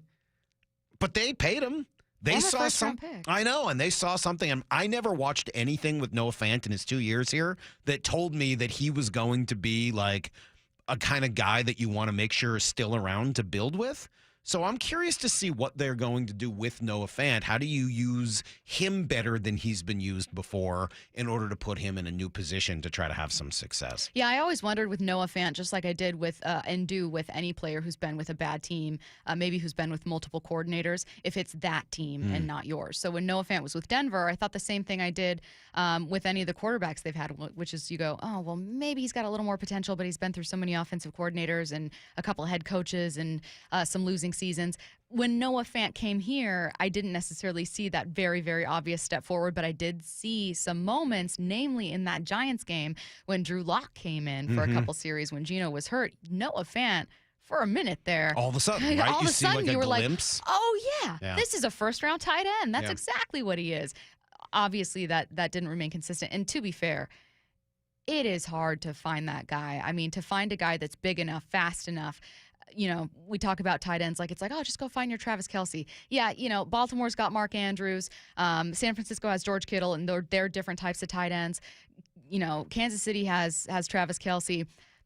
Atlanta took Kyle Pitts 4th overall. I don't even know if that's going to work out for them. I mean, there are a lot of swings and misses on tight end, particularly in the first round. But when you hit on a tight end, I mean, it can be absolute gold because that position is so identity forming in terms of what they do out on a football field. And I don't think it's an accident that Travis Kelce and in San Francisco, Kittle were in the Super Bowl this past year and have been now a couple of times. Like, those guys are real good, and they will change an offense for you. So I'm not expecting that they're going to turn anybody who's currently on this roster into Kittle or to Kelce. But Can you get a little bit more out of Noah Fant? That's a fun answer. Show his worth for where he's been. He's somebody I'm going to be watching and a little curious to see what they're able to do. All right, Seahawks have already made a trade today. They gave up the second pick in the draft, which was the second pick of the fourth round. They got back number 121, so just moving back 19 spots in the fourth round. They also got a fifth round pick, but worth noting, it's the first pick in the fifth round. So it's very close to being a third, fourth round pick. So there's going to be a stretch in there for about 20 picks or so where the Seahawks are going to be like bang, bang, bang, bang, bang, right? Where they're going to take 3 picks from 121 to whatever it is, 150 or so, where they're going to be very, very busy. And we're going to be following it. So let me take a quick break here. We'll come back with a lot more news, analysis, draft conversation. Stacy Rost is here. I'm Mike Salk. We're taking you guys up to 11 o'clock when we turn things over to Mike Lefko and Maura Dooley and Curtis Rogers, who are going to spend the rest of the late morning and early afternoon with you. It is Seattle Sports on draft day here on 710. Seattle Sports, your home for Bump and Stacy. Byron Murphy II, defensive lineman out of Texas. Weekdays 10 to 2. What was your immediate reaction to this pick? Makes sense to me. Leonard Williams is there. Jay Reed is there. You team him up with Cameron Young. You see how he will develop. Then you start to look at who the head coach is. He is a defensive guy. The fact that they were able to get Byron Murphy at number 16, and he was only the second defensive player taken off the board, lets you know that they probably got their guy. Read up on the latest news and opinions at seattlesports.com. Join KeyBank on Saturday, April 27th at their new Redmond Ridge branch for a client appreciation celebration. They'll have food, a visit from the Mariners' own J.P. Crawford, and more from 11 a.m. to 1 p.m. Visit them at 23555 Northeast Novelty Hill Road in Redmond. J.P. hopes to see you there. April 27th from 11 to 1 at the new KeyBank Redmond Ridge branch. KeyBank opens doors. KeyBank, member FDIC, NMLS number 399797, equal housing lender. And now, the pitchers for your Seattle Mariners. No. Our guys don't pitch. They deal. Their stuff is so nasty, it turns the Mariners into the swing if you dariners. Strikeout number 10 on the night for Luis. Holy smokes. And so filthy, it's unfairness. An absolutely ridiculous slider. It's the 12th strikeout tonight for Logan Gilbert. They're a batter's worst nightmariners. A heater at 100. Back-to-back strikeouts for Andres Munoz. So no matter who's got the ball, you're out of there, inners. Swing and a miss and the ball game's over. Mariners baseball. Trident's up. Be here at T-Mobile Park next week as Ronald Acuna and the Braves visit Seattle for a 3-game series. All 3 matchups, Monday through Wednesday, are Mariners value games, which means you can score seats for as little as $10. Go to Mariners.com/value games to get your tickets and check out the complete Mariners value games lineup. Miss anything from the Brock and Salk Show? Remember, you can always catch the show on demand on seattlesports.com, the Seattle Sports app, or wherever you listen to podcasts. This message brought to you by Ascend Hospitality Group, Famous Dave's, Ascend Prime, and Stanford's. RV buyers, what do you get when you assemble 18 competing local dealers with over 400 new and used RVs plus manufactured homes on 20 acres? You get your best chance to save all year. The Puyallup RV Show, May 2nd through 5th. But wait, there's more. Check out the free seminars from RV experts, browse dozens of exhibits, and you won't pay a penny for parking. The Puyallup RV Show, May 2nd through 5th. Get tickets at PuyallupRVShow.com. Don't miss it. It's Cookies Country Chicken's saucy reminder. 10 sauces. You know where? At Cookies. They've got that real good chicken. So many sauces. Fresh fried chicken any way you like it. At Cookies. CookiesCountryChicken.com. At aimyourdigital.com, we'll help you target the right audience, build your leads, and crush your quota. Take your business to the next level. Our digital marketing strategies help grow awareness of your product or service, all while building trust in your business. Our approach involves leveraging multiple tools and strategies to deliver exceptional results that are customized to your unique business needs. Don't wait to run out of sales leads. Keep your business growing. Get started with aimyourdigital.com today. This is Chris Davis with the Davis Law Group. Did you know that a pedestrian does not have to be crossing the street on a marked crosswalk to have a successful legal claim against the driver? Pedestrians can even be partially at fault for a collision and still have a valuable claim. Call us today for a free consultation or get my free book on pedestrian accident law at WashingtonAccidentBooks.com. That's Davis Law Group, better service and even better results.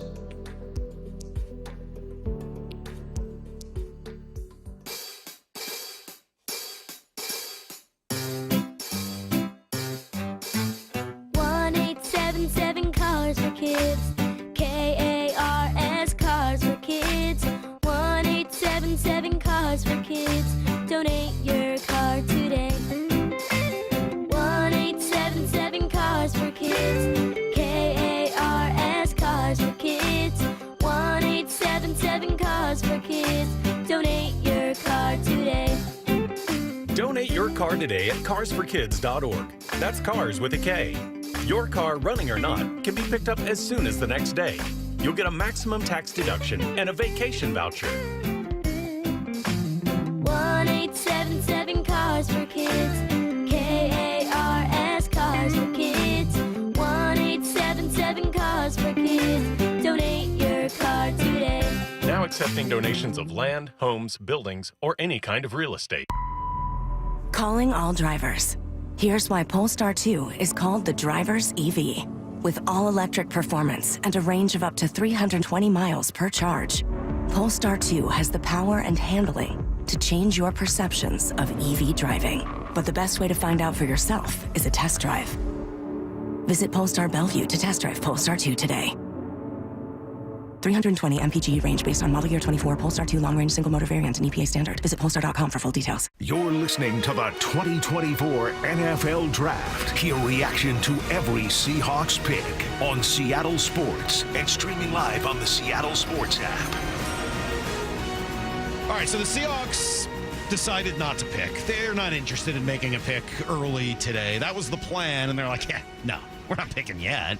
We want to make 3 picks all kind of in a row. So that's what's going to happen a little bit later after they traded away pick 101. They're going to pick at 118, at 121, and then with the first pick in the 5th round, which is 136. So over the span of, what does that make it, 18 picks, the Seahawks are going to have 3 of the 18, which is kind of fun. That's 1 out of every 6, Stacey. That's some quick math. You like that? That's radio math. I'm very impressed. It's better than my math. I will tell you, we had talked about tight end and linebacker with the first pick of this round and the most recent pick of this round. The top tight end and top linebacker available are gone. So at least, I mean, look, this is the sacrifice you make when you trade back, right? You look at areas of need, and then you go, well, maybe we're not getting Cedric Gray out of North Carolina because we're going to trade back. And he just went to Tennessee. Yeah, top linebacker gone. No tight ends gone, though, yet, right? You've got Jatavion Sanders, who's a teammate of Byron Murphy. Okay. Out of Texas. He was the top tight end available. And then you got a couple other guys there, though. There's also the guy from Ohio State. I know he's supposed to be pretty good. I think Cade Stover? Cade Stover? Stover? Gosh, we're going to really just butcher you guys are going to love this. Yeah, we're going to do a great job here. Well, Penn State tight end just ends up going now to the Giants, Theo Johnson.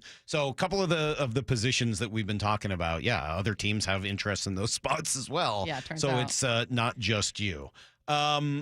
We've spent a while here kind of going through where the Seahawks are at in general, and let's come back again to the name that we're going to be discussing quite a bit, and that's Byron Murphy, right? This was their first-round pick. He was available along with a host of other players that we know we'd had a lot of conversations about. The fact that we discussed them doesn't mean that the Seahawks were all that high on them, but they were certainly names that came up quite a bit. Troy Fautanu, the most commonly mocked player to the Seahawks, was available. They said no. Why do you think they didn't draft Troy Fautanu?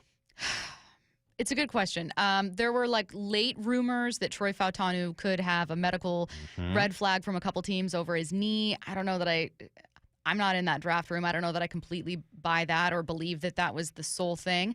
Obviously, Troy Fautanu, a guy who profiles on the interior, but he was very clear about preferring to stay as a tackle. He talked with, I want to say it was the Draft Network in an interview, and said that he thought analysis, grouping him with guards, was a lazy storyline and lazy analysis. And I don't think a team particularly cares where a player wants to play, right? We draft you, you're going to help us out. He was open. I mean, he was pretty good about said, I'll play where you need me to.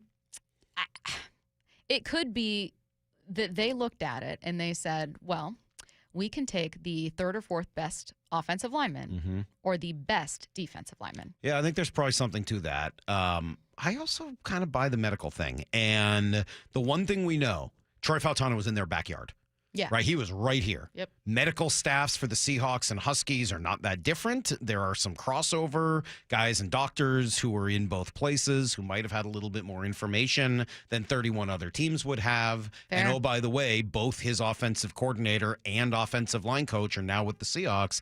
If they felt 100% great about Troy Fautano, they could have taken him. I mean, he was there and available for them, or they could have moved back a few spots and still probably had him. So the fact that they didn't tells me, I think, that there is something to the medical, because it's not what you've seen on tape. It's not what you've seen in terms of him as a character and as a human being, as he's just, off the charts in both of those ways. So I'm going to guess the medical was actually a part of it. I think that's fair. And I think that go ahead. No, go ahead. I was going to say, when you look at imminent need versus long-term need, the imminent need was with your offensive line. Mhm. Seattle in pass block win rate, which is an ESPN stat, they were 25th. Yes. And that's god awful. And they had no interior linemen who were in the top 25 around the league, nor did they have any tackles in the top 25.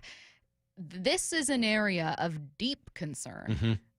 And I would argue, even though your run defense was the biggest singular problem with your team, I would argue of greater concern than your defensive line. Okay, so they decide not to go with the offensive line in that spot. Then they say, all right, we're going to go with the best defensive player. Why do you think that was Byron Murphy and not one of the other options available to them on the edge, whether it was Chop Robinson or Jared Verse or some of the other guys that play a slightly different position? I thought it was Dallas Turner. Or Dallas Turner. Absolutely. I should have even met. SEC He wasn't even supposed to be there. No, SEC Defensive Player of the Year had Great been point. mocked in the top 10. The only thing that was going to get him to fall out of the top 10, I was sure of it, would be a run on offensive players. We had heard from Daniel Jeremiah that teams might be trading up to take tackles, and I thought, well, maybe this pushes a guy like Dallas Turner. And Bump and I had a segment last week where I would list out defensive players and go, okay, if Troy Fautano's available, when do you skip Troy and take this player? And I think the only one we said was Dallas Turner because of his upside and because he's such a well-rounded prospect. You could argue he was the second best edge rusher. I would argue he was the best edge rusher. Edge is not the Seahawks' greatest need. You could argue that nor is defensive line. Yeah, I felt like their edge is actually a position of need. Yeah. And I know that's not been the common view of it. But I don't mind that take. You keep looking at it going, how many Pro Bowls do their edge guys have combined? One alternate. Mm-hmm. That's for Chenna, and we'll see what he looks like coming back off a significant injury. Yep. Boye Mafe, love the upside, hasn't really done much. Derek Hall did jack squat last year, quite frankly. Was the biggest disappointment on the team last year. And Darrell Taylor's barely here. I mean, like, he came back on a you can cut him kind of a deal. So really, you think you're just fine at that spot? I don't know that you are. No, I think people looked at it and thought bodies rather than production because you haven't had a double-digit sack What's player. up with that? I don't like when people do that. Frank Clark. I don't like when people just assume because they know the name of somebody that something's covered. Like, well, they've got Darrell Taylor and Derek Hall. Okay. Yeah. And? Yeah. The idea isn't to, like, fill out a roster with names that are already here. The idea is to get great at important positions. You're not wrong. And I think that some of the problems they had defensively last year, even in the run game, came because they didn't shut down the edge. They didn't set an edge the way they're supposed to. You know what Jared Verse does? Sets an edge. He is a big, physical, strong, nasty car crash kind of defensive end. So they didn't go in that direction. I'm not saying that's the wrong decision, because maybe if you can't stop them up front, it doesn't even matter what you do on the edge. They're just running straight down your throat. I say this and will add that I have listened to so much more audio reviews, scouting reports on Byron Murphy since then, and do love the pick. Like, I love the description of great leverage, tons of explosiveness, incredibly versatile, like a great pick overall. A better pass rusher overall than Tavondre Sweat, who himself was a better run blocker, run defender. So you have a little bit of a trade-off there, but the two combined for the number 3 run defense in college football. That's hugely important if you're Seattle. I do think, though, that what naturally happens when you're a sports fan, but especially when you're someone who kind of like creates stories for a living, is you think, well, what's the story here? So when we got to pick number 16, the story that I thought we'd be saying is, Troy Fautanu, obvious choice, Seahawks make the smart choice. That's the story I thought we'd be telling. Instead, the story became Seattle has like 3 or 4 different paths we weren't expecting. You have all but one defensive player available to you, or the tackle that has been most commonly mocked to you. What road do you take? Yeah. And that means that for the next several years, I'm side-eyeing those other roads. Of course you are. I'm looking at Dallas Turner. I'm looking at Jared Verse. I'm looking at Troy Fautanu, and I'm just kind of watching. You absolutely have to be. But we also got to remember that they had a specific reason for taking him. And Joel Klatt, who I think is pretty tapped into this stuff, joined Brock and I a couple of weeks ago and said this specifically about Byron Murphy. They want to be able to jump between odd fronts and even fronts based on nickel and regular base personnel. They want to have 3 defensive linemen in there at times in the interior, 2 in the interior. And so depth is incredibly vital. You can't just say, well, we've got our 2 tackles. They need 3, 4 guys in order to rotate and build that run wall. So to me, it comes down to organizational value. And I'm just assuming this is that I think that Seattle, in particular with Mike McDonald, is going to value a defensive tackle higher than most teams. And because of that, I think Byron Murphy, I've mocked Byron Murphy to Seattle, and I think that's a good location for him because this dude is a hell of a player. Run wall. You got to build a run wall, Stacy. Yeah, well, I mean, you need to absolutely be better there just in general. But outside of that, great analysis from him, by the way. Joel's Way to call your shot. Joel's on it. Seriously. Outside of that, in general, it is incredibly frustrating to watch this defense at times. And there are so many holes. And to have someone tough, violent, I mean, how many times do you hear Brock a day leading up to the draft talk about violent? Violent hands, violent explosion, all of it. So important. All right. The Seahawks are still about 8 or 9 picks away from their next 4th-round pick. Remember, they're going to have 3 picks now in the span of 18, so that'll be fun at 118, 121, and 136. Familiar name just came off the board at number 109 to Oregon, Brandon Dorlus, their defensive tackle, who Troy Fautanu told us was actually the best player he played against in college. So he is going to go to Atlanta. Actually, a run of Oregon players here in the 4th round. Yeah, Kyrie Jackson, the cornerback, went to Minnesota, and Troy Franklin, the wide receiver, is going to reunite with Bo Nix in Denver. So a nice little run here for Oregon players after all of the Washington players that have been drafted in the first 3 rounds. We're going to come right back. The Seahawks will be on the clock sooner rather than later. Stick with us. She's Stacy Rost. I'm Mike Salk. This is Seattle Sports on 710.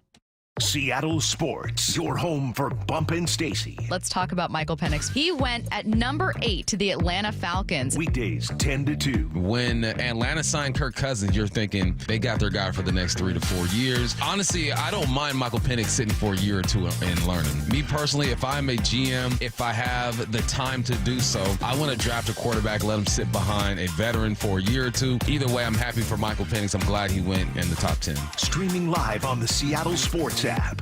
I'm getting vaccinated with Prevnar 20, a Pfizer vaccine. So am I, because I'm at risk for pneumococcal pneumonia. If you're 19 or older with chronic conditions like asthma, diabetes, COPD, or heart disease, or are 65 or older, you are at increased risk for pneumococcal pneumonia. Ask your doctor or pharmacist about Prevnar 20, pneumococcal 20-valent conjugate vaccine. It can help protect you against pneumococcal pneumonia in just 1 dose. Even if you've already been vaccinated with other pneumonia vaccines, Prevnar 20 may help provide added protection. Prevnar 20 is approved for adults to help prevent infections from 20 strains of the bacteria that cause pneumococcal pneumonia. Continued approval may depend on a supportive study. Don't get Prevnar 20 if you've had a severe allergic reaction to the vaccine or its ingredients. Adults with weakened immune systems may have a lower response to the vaccine. Side effects include pain and swelling at the injection site, fatigue, headache, muscle, and joint pain. For full prescribing information, please call 1-855-213-2138 or visit Prevnar20.com. I'm still going for it, even with higher stroke risk from atrial fibrillation, an irregular heartbeat not caused by a heart valve problem. Over a 3-year study, Eliquis apixaban tablets reduced stroke risk better than warfarin, and over 97% of Eliquis patients did not experience a stroke. A first stroke occurred in 2.9% of warfarin patients versus 2.3% of Eliquis patients. Don't stop taking prescription Eliquis without asking your doctor.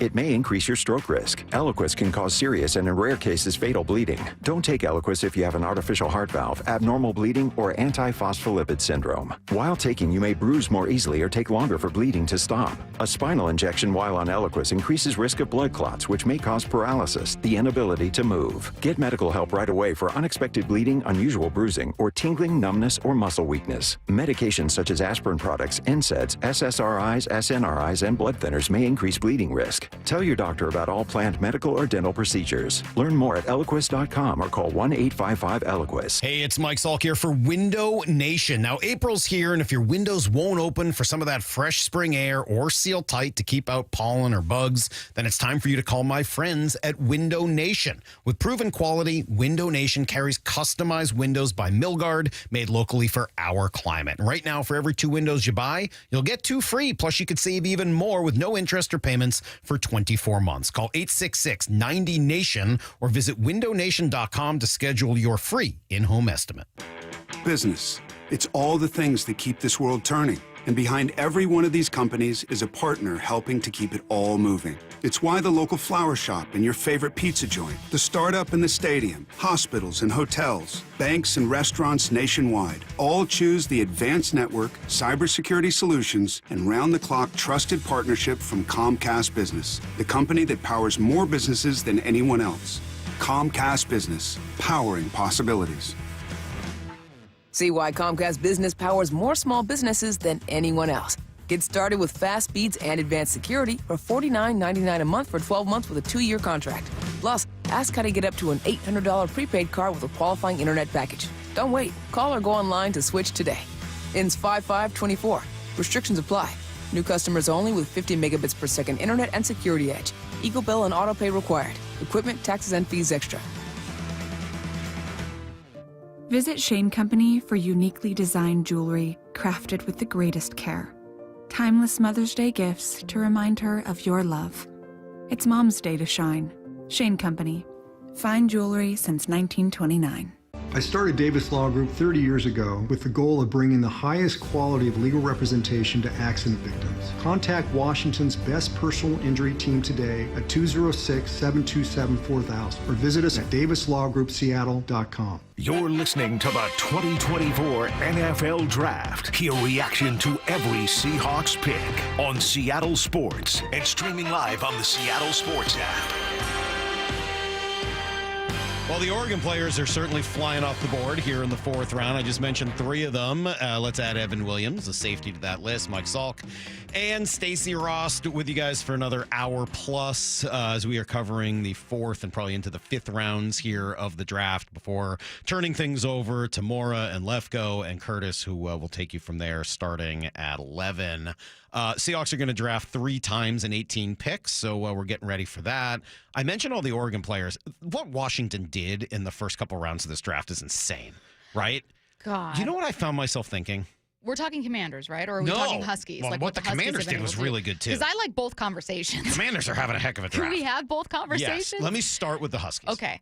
You know what I found myself thinking as I was watching Husky after Husky after Husky? What's that? My God, was Jimmy Lake a terrible coach? Yes. Like, what were you doing, pal? How did you screw up this badly with all of these dudes on your team? With these 3 wide receivers, with some of the guys on defense, offensive line. They're going to have more taken later in the draft, too. Tight end's going to go. Yep. Like, dude, what were you? Were you just asleep at the wheel? How did that happen? I mean, the answer is yes. Oh, God. Clearly. From West Coast football, I thought this stat was crazy. Did you see this? No. It lists the 1st and 2nd round draft picks by each Pac-12 program over the last 10 years. You know what? I did see this. Okay. Yeah. Washington leading the pack, literally and figuratively, with 23. Next closest is USC with 16, and then Oregon with 11. Crazy. Now, my college memories are exclusively of Oregon dominating the Huskies. Like, that's the era of Huskies football that I lived through, and like I had season passes to 0-12. Like, my Husky experience while a Husky was not great. It was so satisfying seeing that 23. Not only ahead of Oregon's 11, but ahead of USC's 16, because those 2 programs were just so good when I was in school. It's bittersweet, though, because it is so amazing and I'm sure rewarding for these players to see where they go. It's crazy to look at all the talent Washington has been able to produce. I mean, you can go back to Budda Baker, right? Like a lot of guys over the last couple of years. Really, since And Chris then Peterson got her. Yeah. And then you look ahead. specifically to what Jed Fish is going to be working with Washington. And at this point, we're talking not draft, but college football and specifically the Huskies. I have a lot of question marks about this team. I think there's a lot of reasons, too. On the other hand, a lot of talent leaving. You got Bill Belichick and Pete Carroll hanging out on a daily basis. Like, it does feel like that's going to bring people to here. Was it weird to see Bill Belichick with his sleeves on? A little bit. Yeah. I was perturbed. Not as weird as it was to have Bill Belichick as your draft analyst and decide to, like, interrupt him with random screaming lunatics. I thought that was kind of a weird choice. I thought, it was at first a weird choice on paper. I thought Belichick, though, I appreciated. He was great. He was great. He was, I wouldn't say charismatic, but more charismatic than I would typically assume. And what I liked is he had opinions about players. If he didn't like a player, you could tell he didn't like the pick. Just do more of that instead of having other people like interrupt him and like do weird bits or whatever. Anyway, no, that doesn't surprise me. Belichick, as long as you're not asking about his team or injuries, brilliant, fun, interesting. I don't know about fun, but interesting. And yeah, a little bit more charismatic and opinionated than people might have thought. All right. You also mentioned the Commanders. What a draft they've had as well. And they had a lot of picks. I'll throw in free agents. It really helps when you've got a lot of picks and when you've been really bad. But they get Jaden Daniels, who I think might end up being the best quarterback taken in this draft. We'll see. He's certainly going to be fun. Yeah, I kind of like Jaden Daniels. Okay, is it his athletic, his ceiling? Because Jaden Daniels is another one of those, and you could say it about Joe Burrow, but like a 1 year, he is amazing. Heisman winner, does everything, and he had a not a great defense with LSU, so he kind of like carried a lot of them. Two things jump out to me about Jaden Daniels. Yeah, let me know. One, the athleticism. Yes. Two, the accuracy. It's one thing when you're athletic and you have a strong arm. I'm like, yeah, all right, I've seen that before. Jake Locker. Right. He's athletic with accuracy. And put those two things together, and I think you can end up with a really dynamic combination if they use them the right way, and I think they probably will. So I really like that pick. I like it more than Drake May, significantly. McCarthy is kind of up and down. There's question marks. I like Penix a lot. I think he's going to be really good. And then Bo Nix, it was drafted like, I think 2 rounds too early, so we'll find out what happens. But it's not just that they get the guy that I think will be the best quarterback in the draft. Then they get Johnny Jerzon-Newton, who looks like a beast as the defensive tackle, shows up all the time whenever Brock watches film, because I don't watch the film. Mikey Sandersill, I know very little, but I watched the 2 final games of this season that Michigan played, and the player that looked like the best one on the field by far was Mikey Sandersill. He was phenomenal, physical, nasty, everywhere, in your face, shows up, best player on the field kind of player. They get him in the 2nd round. Then they get Ben, Sinnott, the tight end from Kansas State, who I know, again, Brock loved. Then you get a guard in Brandon Coleman from TCU, who looked nasty when they were showing the video for him. And then finally they take the best available McCaffrey. This is Luke, who's also a wide receiver in the 3rd round. We'll see what else they do. You mentioned they had a really good free agency period as well.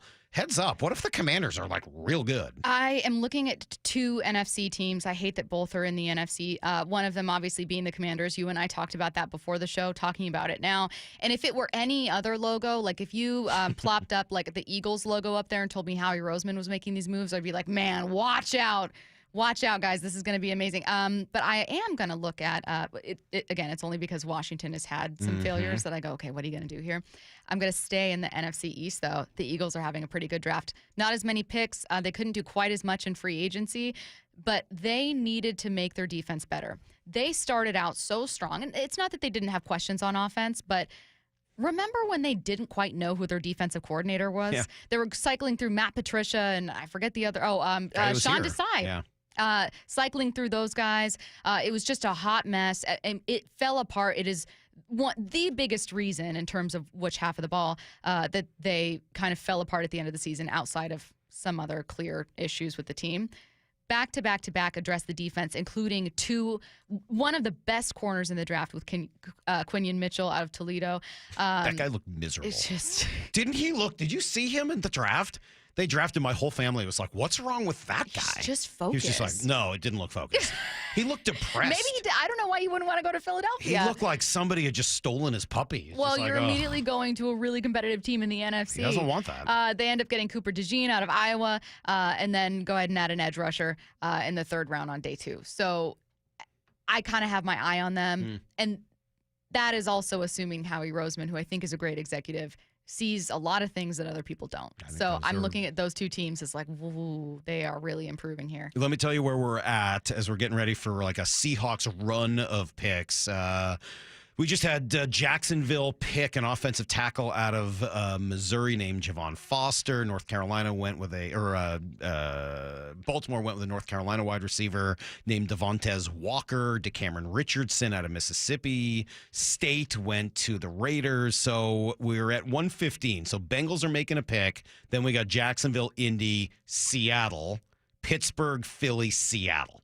So that's going to be the quick little run between 118 and 121. Then they'll take a short little break until 136, only 15 picks, and then they come back with the first pick in the 5th round. So it's going to be a very busy stretch, and this will, look, 4th round, and in this case, the first pick in the 5th round, those are guys that you expect to compete for starting roles. You expect them to make the team and compete eventually, maybe not right away, for starting roles. Not a 1st or 2nd round pick where you're like, hey, you got to hit. Those guys got to play.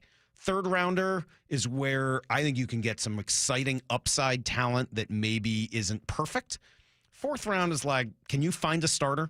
Can you find somebody who makes your team and competes to be a starter or fills in capably when you need them? Yeah. And they're going to have a chance to add 3 of those guys. Well, and the fun thing about these rounds is if you're a Seahawks fan, if you're a fan of any team, but if you're a Seahawks fan, if I say who's a great 4th rounder, you go KJ Wright. Who's a great 5th rounder, you immediately go, oh, Reek Woolen, Richard Sherman. If I say who's a great 7th, you go Chris Carson. There are many guys on day 3 that they have found that, at the time we go, hey, here's this running back, that we're watching. His name's Chris Carson. And then before you know it, you're talking about a 1,000-yard rusher. What was Cam, 4th or 5th? What was I want to say Cam was a 5th. 5th? I mean, that's pretty. When he started out, he was on special teams. Like it has been fascinating to watch some of the guys they've got. All right, so let's do this. We'll take a quick break as Jacksonville is back on the clock, and then it's going to be Indy, and then it's going to be Seattle for their first of 2 almost in a row. Stick around. We'll bring those to you next live. It's a little draft show here with Stacy Rost and Mike Salk on Seattle Sports on 710.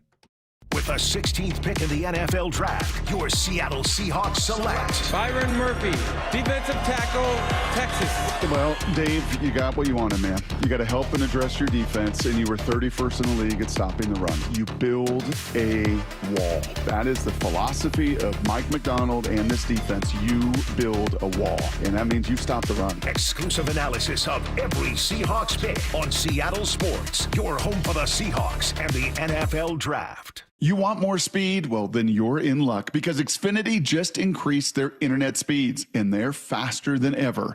And with super fast internet and a reliable connection, you could do more of what you love whenever you want. More gaming, more downloading, more video chatting, and more cozy nights on the couch streaming your favorite movies and TV shows. If life with more speed is sounding pretty awesome, well, that's because it is. And it's time to get more out of your internet with faster speeds from Xfinity. Now through June 21st, get 150 megabit Xfinity internet for only $19.99 a month for 12 months with a 1-year contract.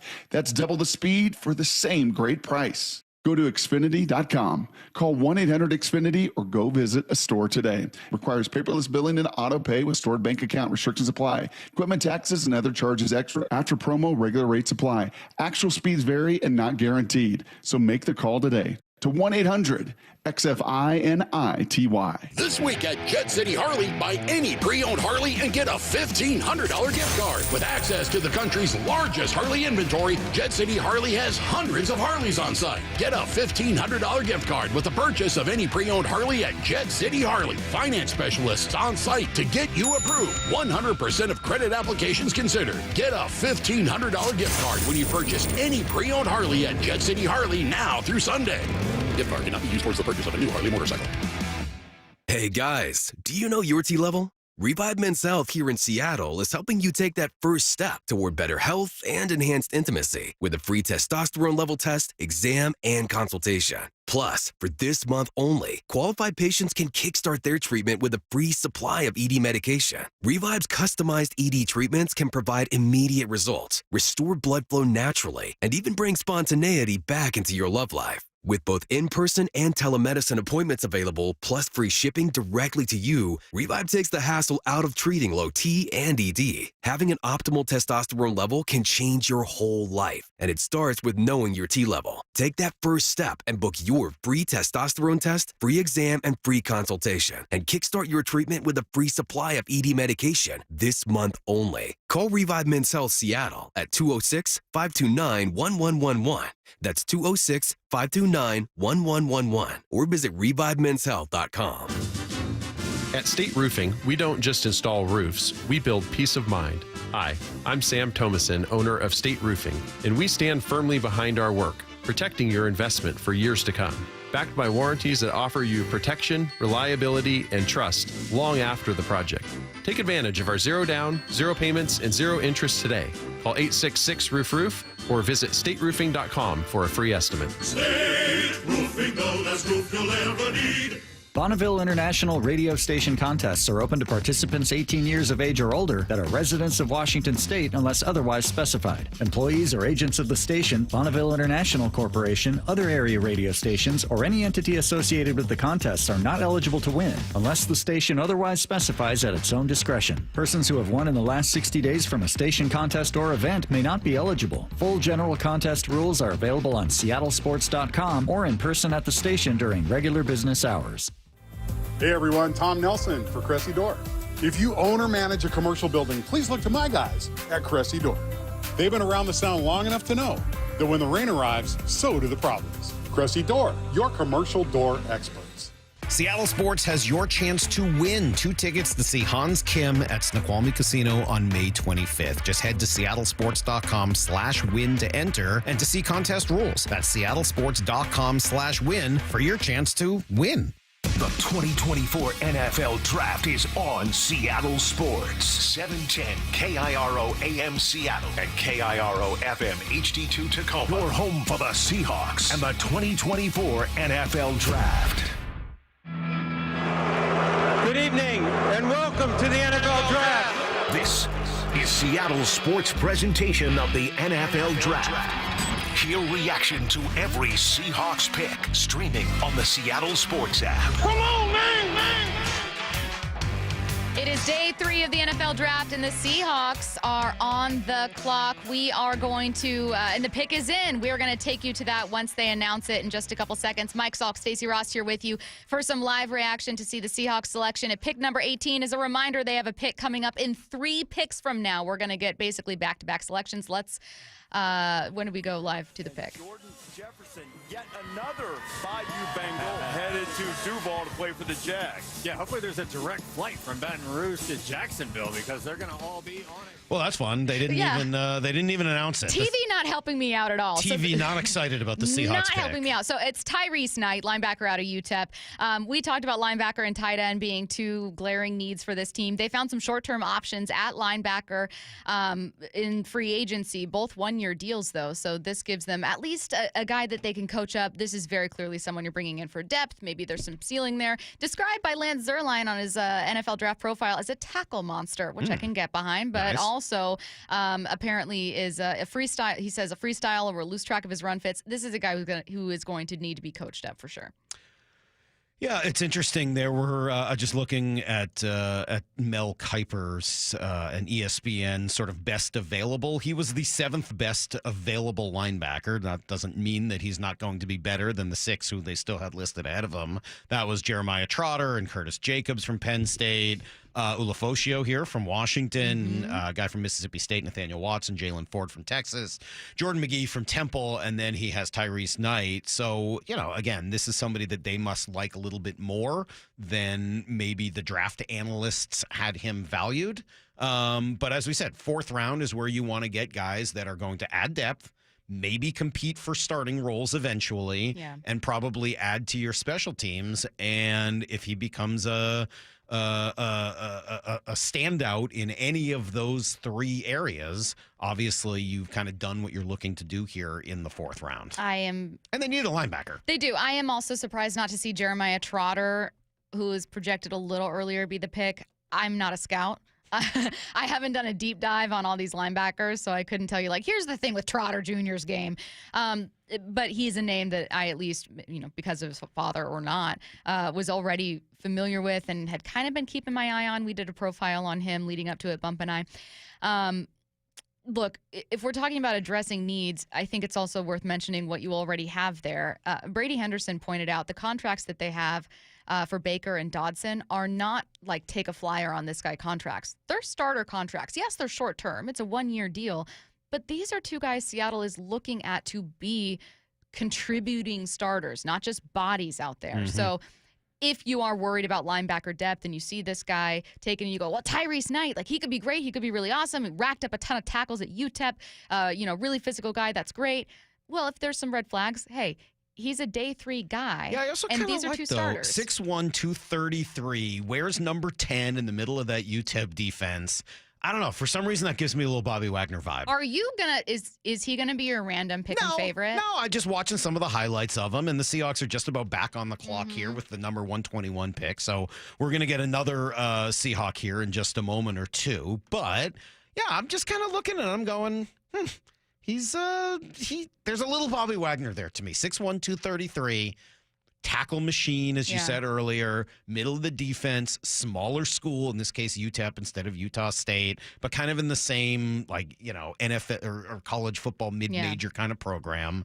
And, I kind of looking forward to seeing a player like that in the middle of their defense and seeing what that looks like. I'm very intrigued by two things that are immediately obvious but also important. Number one, that 2 of the 3 picks made by Seattle are on defense. Mm-hmm. And number 2, that all 3 are at areas of need. No cute picks, no zigging when others zag, and also addressing a defense that needs a lot of help. Yeah. So after that, the Steelers have drafted Mason McCormick. He's a guard from South Dakota State. The Dolphins are on the clock now. Seahawks will be up again after that at number 121. And will they announce the pick? Will they mess me up again? Doesn't feel like it. No. No. You guys, will I fumble? I kind of like you announcing the pick, though. I feel like that's almost more fun. I know. I like the little draft chime, though, but we didn't get it. But for you could this still one. do just a little with the 121st Brady, can I pick get in a the draft chime and just do it myself? Yeah, I kind of like that. There we go.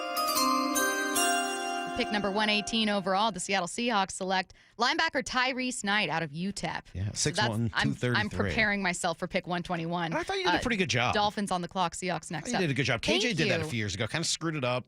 Didn't do a great job with it. Kind of fumbled the bag a little bit. And I thought you really nailed that. It's all the breaking news that you've had practice with here over the course of the last year or so. Oh, do you know how everything mad goes I down get in your show? when Curtis says, "You guys want to hear breaking news?" No. Livid. Really? Livid. Why? Breaking news is fun. No. I love breaking news, Oh. but he steals the breaking news, so then we fight over it. Oh, I see how it goes. Yeah, exactly. Sort of a hog. Yeah, that's in exactly that what way. it is. Interesting. This is what's interesting about day 3 of the draft. I'm just going to be playing with it. Not a lot of people that are casual fans, and I'm going to include myself in this, know a ton of these guys. I don't know about you guys. I didn't watch a ton of UTEP games this year. Maybe that's just me. What becomes really fun for me as a reporter in the past has been listening to these phone calls, hearing the quotes from these guys, learning new things about them, and then the always there possibility that you're going to have someone special. And I will say, for the last, certainly with Reek Woolen coming out in 2022 as a 5th rounder, did we have any late surprises last year? I don't think so. We had some injuries last year, so that kind of took over. And Devin Witherspoon was the best pick, and he's number 5 overall. But I'm curious to see if we get another one here. I don't know if it's Tyrese. I don't know if it's who they're choosing next. The Dolphins' pick is in, so the Seahawks are technically on the clock. I've always loved that potential. It's kind of the romantic nature of the draft. I think that's a good one because you don't generally know the players, or if you do, you're like, oh, interesting, a player I actually know who falls into the later rounds. And we've had some really fun success stories, as you mentioned, whether it's Sherm or Cam or KJ or some of those guys.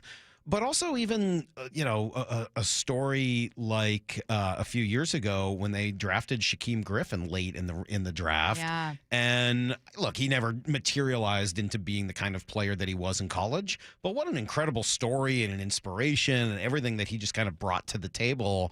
I thought that was great, just having him here in Seattle. And so, yeah, there are a lot of opportunities left, and there is that sort of hard knock style, who am I going to be rooting for to see if they can make the team and impress beyond where they were picked.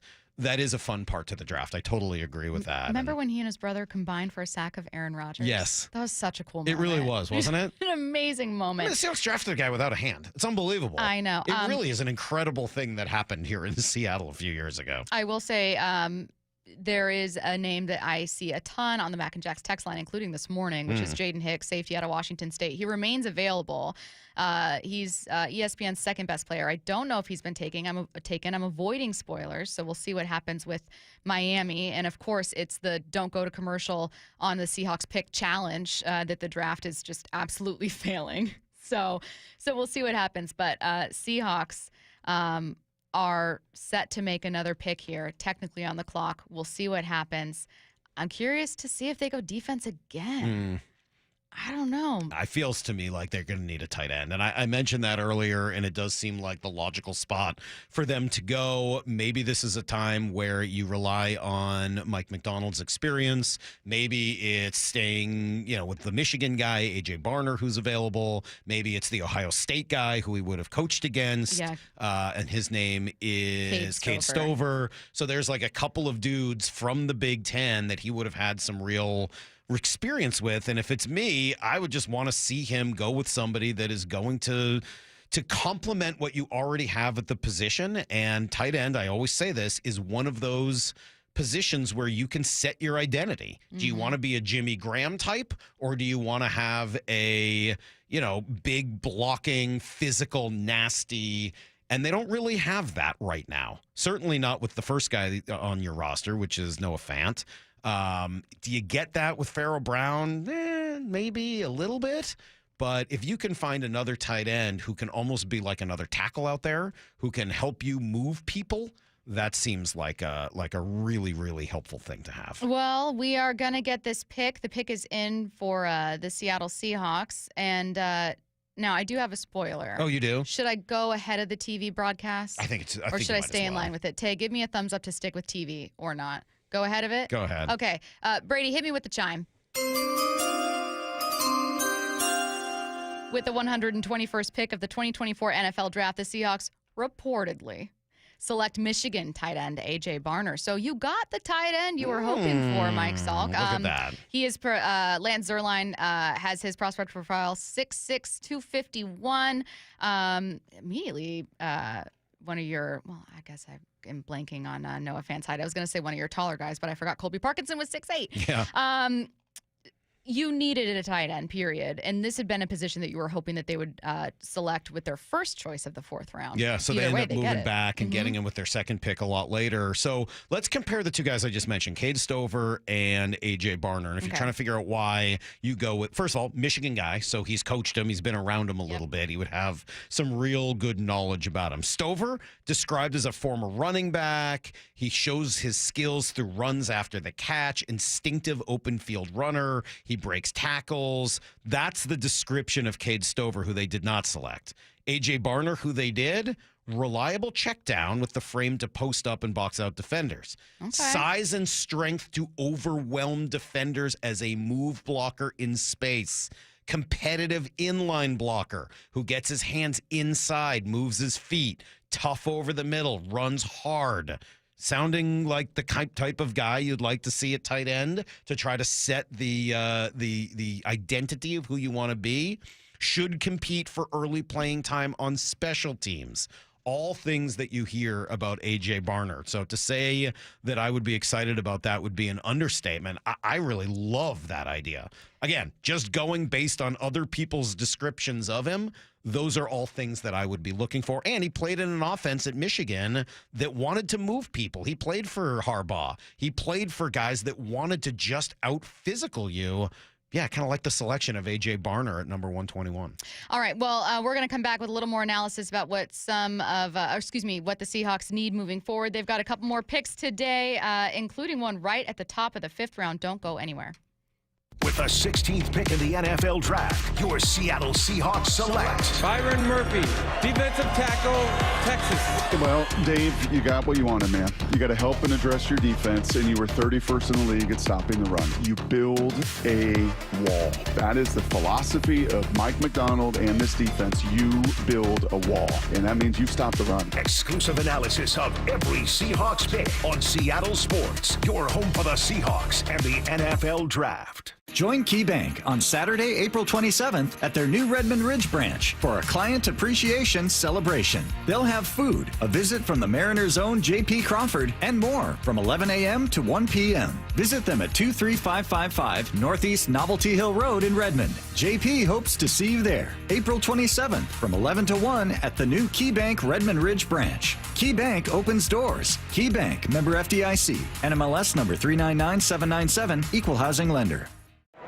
I'm Bradley Johnson with 1-800-DUI-AWAY, and I want to talk to you about baseball. It's game day. The stadium roof is open. Our club's putting up a fight. They're cold brews in hand.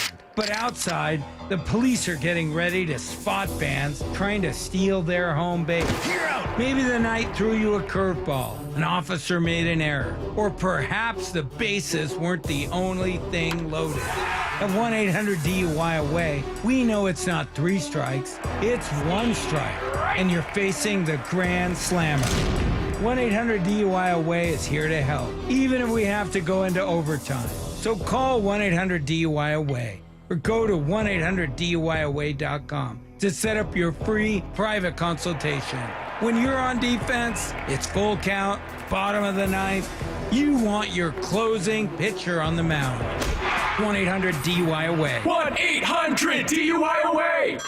Hey everyone, it's Ted from Consumer Cellular, the guy in the orange sweater, and this is your wake-up call. If you're paying too much for wireless service, you don't have to keep having that nightmare. Consumer Cellular has the same fast, reliable coverage as the leading carriers for less. And for a limited time, new customers receive their second month free when they sign up and use promo code MONTHFREE by May 31st. So why keep spending more than you have to? Seriously, wake up and call 1-888-FREEDOM or visit consumercellular.com. Taxes, fees, and other third-party charges will apply. See website for additional details. Some people just know the best rate for you is a rate based on you with Allstate. And look at you, hands perfectly placed on the wheel, not like the driver to the right of you who's really going after that drum solo. Save with DriveWise in the Allstate app and only pay a rate based on you. Not available in every state, subject to terms and conditions. Rating factors and savings vary, and in some states your rate could increase with high-risk driving. Allstate Fire and Casualty Insurance Company and affiliates, Northbrook, Illinois. Are you stressing about your IRS tax problems? Have you received notices from the IRS threatening to garnish your wages, levy your bank accounts, or seize your property? You need an ally. Allies Tax Relief has tax attorneys and enrolled agents that are ready to fight for you. They have saved millions for taxpayers just like you. Allies Tax Relief can help put a stop to IRS collections and, most importantly, negotiate your tax debt. Here's Brenda, a happy client of Allies Tax Relief.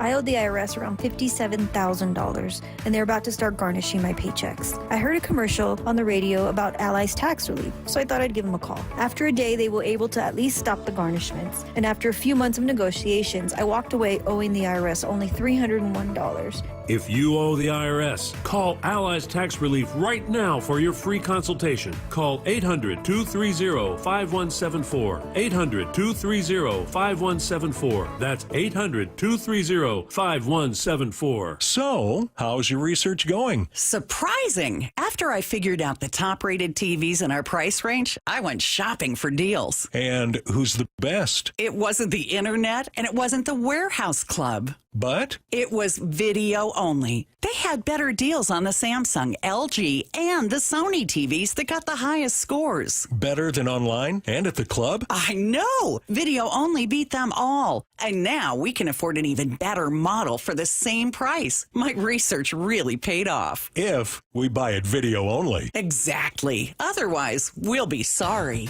At Video Only, you won't find huge stores with refrigerators or microwaves, but you will find the best deals on top-rated TVs, soundbars, and monitors. Shop around. Just make sure you visit Video Only, because if you don't, you'll be sorry. In South Center, Bellevue, Linwood, Federal Way, and Tacoma, Video Only.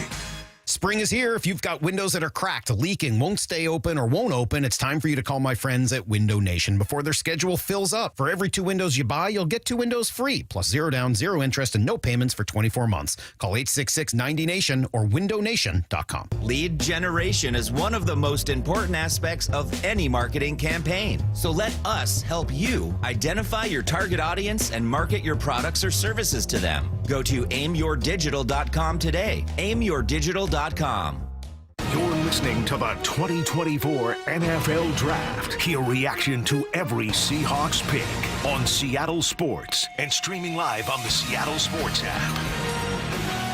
All right, well, we have 2 new Seattle Seahawks, both in the 4th round. You have Tyrese Knight, linebacker out of UTEP, was taken at pick number 118 overall, and then the Seahawks were back on the board at 121, took tight end A.J. Barner out of Michigan. As a Huskies fan, I was hoping I would never have to see a Michigan player again, but here we are. Mike Salk with me. I'm Stacy Rost, and we are getting you guys through day 3 of the NFL Draft. We're going to take a look at the players that they've taken, but also take a big picture look at this team because, let's face it, that's why we're all watching the draft. We want this team to get to a championship. You want them to get back to a Super Bowl, and you want to know if the picks they make today will get them a little bit closer. I can feel that for the first pick. Yeah, I kind of look at the grouping that we have now of 4 players, and I think you are seeing a pattern emerge, right? All 4 guys play very close to the line of scrimmage or near the middle of the field. All of them are going to be involved in the running game in some way, shape, or form. Take a look at it, right? First, you got Byron Murphy. Big defense. Well, he's not big in terms of length, but big in terms of strength. Going to play right in the middle of the field, either as a nose tackle or the so-called 3 technique. And that always makes me uncomfortable to say. It's what we used to call a defensive tackle. But now it's a 3 tech. No, it's like a twitchy defensive tackle. Dorky. It's like a hybrid. Football-ese, but whatever. It's called a 3 tech, Mike. It's a 3 tech. It's a 3 tech. Yeah, he can play a little 0-1 shade, a little 3 tech. Anyway. That would be an incredibly versatile player. Well, he does. He does do all play of 1 those and 3 things. tech, yeah. He's very versatile. What can I tell you? Anyway, very line of scrimmage right near the ball. Next pick, guard. Needed it, had to have it. Big, physical, described as nasty. Great. Third pick, tackling machine, right in the middle of the defense, a middle linebacker, Tyrese Knight. In this case, they decide to kind of go a couple of these players, not from big-time football schools, right? You start at Texas, you end at Michigan, but in between you go UConn, basketball school, UTEP. I don't really know what UTEP is other than Tim Hardaway. I don't really know who else has ever gone to UTEP. He had the UTEP 2-step while he was there, which later became the killer crossover. But, then you go back to Michigan for A.J. Barner. And what is he? Physical, big, tight end, move people. I did text Brock. Would you like some of Brock's thoughts about absolutely. Barner? Michigan guy, culture fit, better pass catcher, he thinks, than natural blocker, but loves the work, lives ball, toss up between him and Stover. I don't know a lot about Knight, but through 230 and 4.6, and appears like he likes to hit. So that was his one huge praise was tackling. Likes to hit. Good. Well, they need people who like to hit, and even if you don't end up starting and playing a lot at linebacker, you know where else you can get to hit is on special teams, which is going to be very important for them as well. So again, a theme sort of starts to emerge of where these guys are playing. No cornerbacks, no safeties, no wide receivers, no running backs. They are drafting guys that are all connected to the middle of the field, which is good because last year in the first round, you went nickelback wide receiver. And I'm not saying those were bad picks, but then your second round pick in each of those 2 years was also a running back. You need people up front, and they're making a concerted effort right now to get them. You were in a bit of hot water, but I think it's because your point was kind of everyone was focusing on the wrong part of your point, but it's reminding me of the point you're making now. Earlier in the offseason, you were like, hey, what if they trade DK? I'm not saying they should. I'm not saying they will. I'm saying that, you know, this team has a lot of money invested in skill position players, and to me, not nearly enough in the trenches. You looked at another team that you were comparing them to and liked the way that they were built. Can you remind me a bit more about kind of what brought you to focus on specifically the trenches? It was Kansas City. Oh, it was Kansas City. Setting you up. Yeah. Well, Kansas City obviously is in a different place, right? Because they've got the quarterback. And you can look at them. You can look anywhere. Like, Kansas City traded Tyreek Hill and got better. Wide receivers are cool. I still can't think of a wide receiver that led his team to a Super Bowl victory, ever. Maybe Jerry Rice was kind of Joe Montana's team. Exactly. Right? Okay, Tyreek Hill was on that, but it was Patrick Mahomes' team, and they won again as soon as he left. Mm-hmm. Wide receivers don't win Super Bowls. They're fun. They're exciting. I like wide receivers. They're good to have around. Yeah.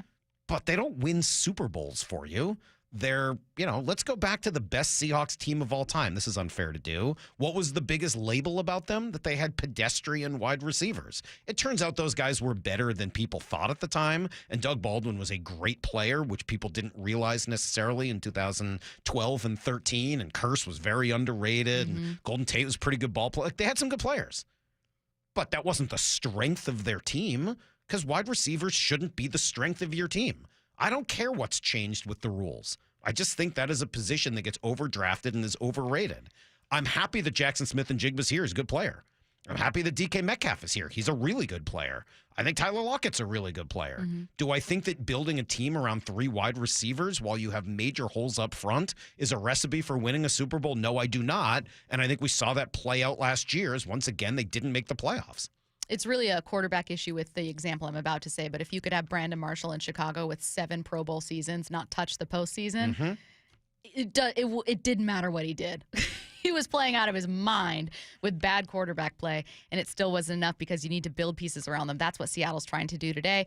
Mike Salk, Stacy Rost with you. Don't go anywhere. More from round 4 of the NFL draft coming your way next.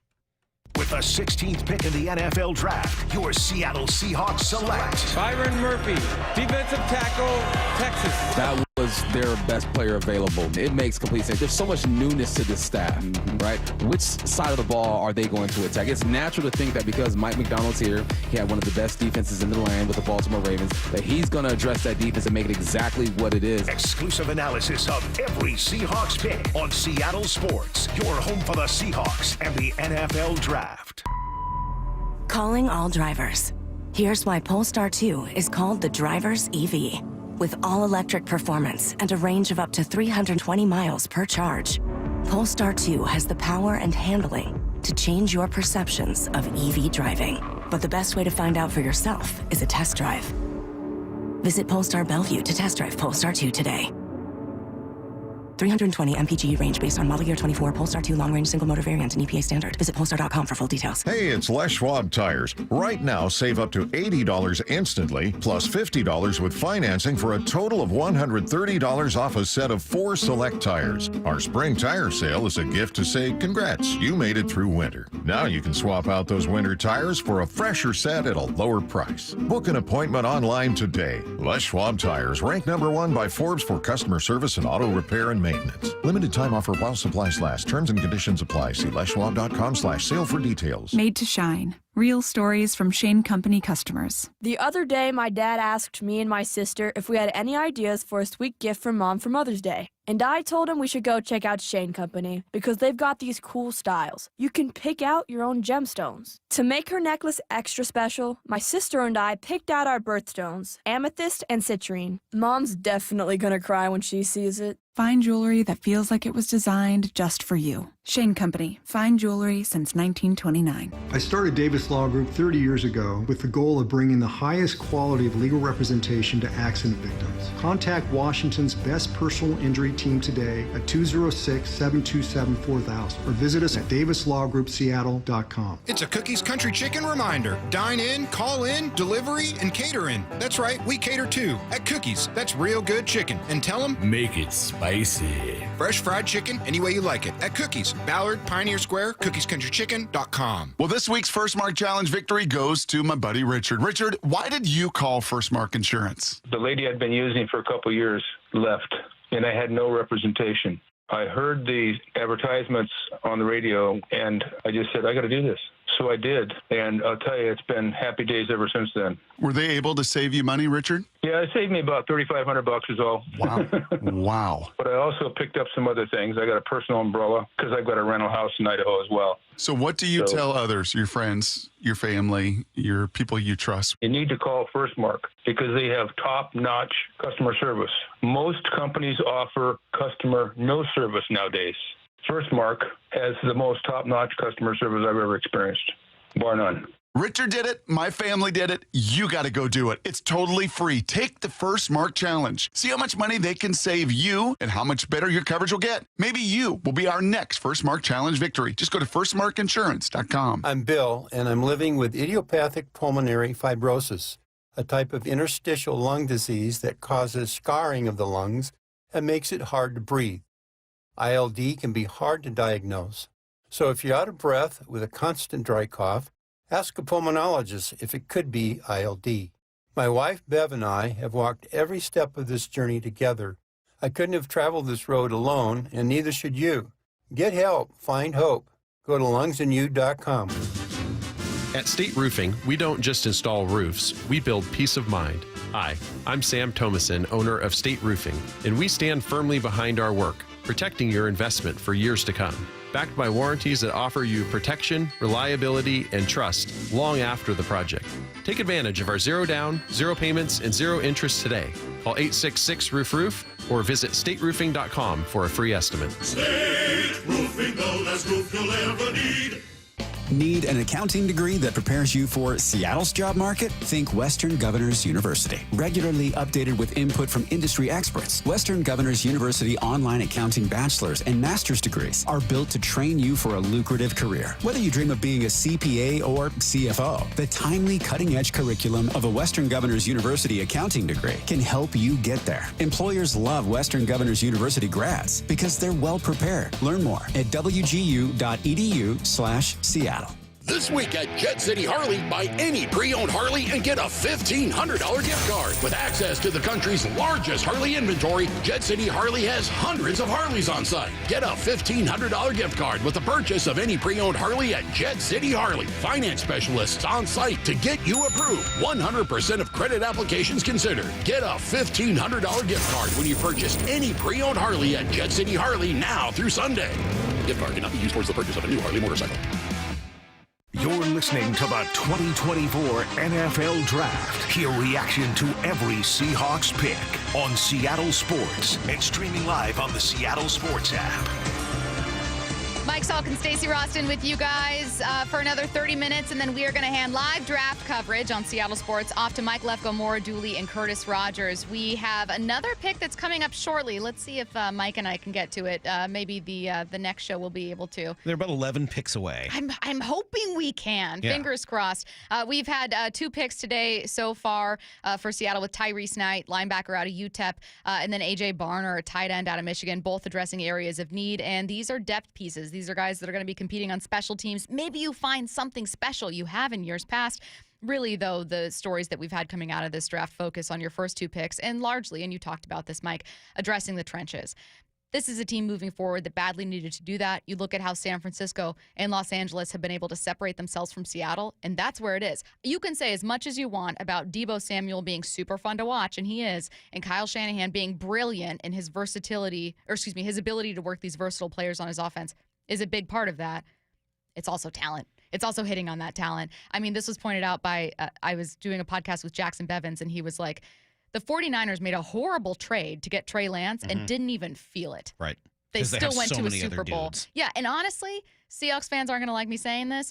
They would have won the last 2 Super Bowls were they not playing Patrick Mahomes. Like, they have drawn the unfortunate short straw of playing Patrick Mahomes in both Super Bowl appearances. I mean, it didn't hurt that Richard Sherman got totally torched for the winning touchdown on one of those. That'll do it, too. Or that Jimmy Garoppolo missed a wide-open wide receiver. I mean, there were some other reasons. There were other reasons. That'll do it, too. But maybe your point is well taken. I should look at 2023 in particular. Your point is very well taken, Stacy. And they're more talent than you.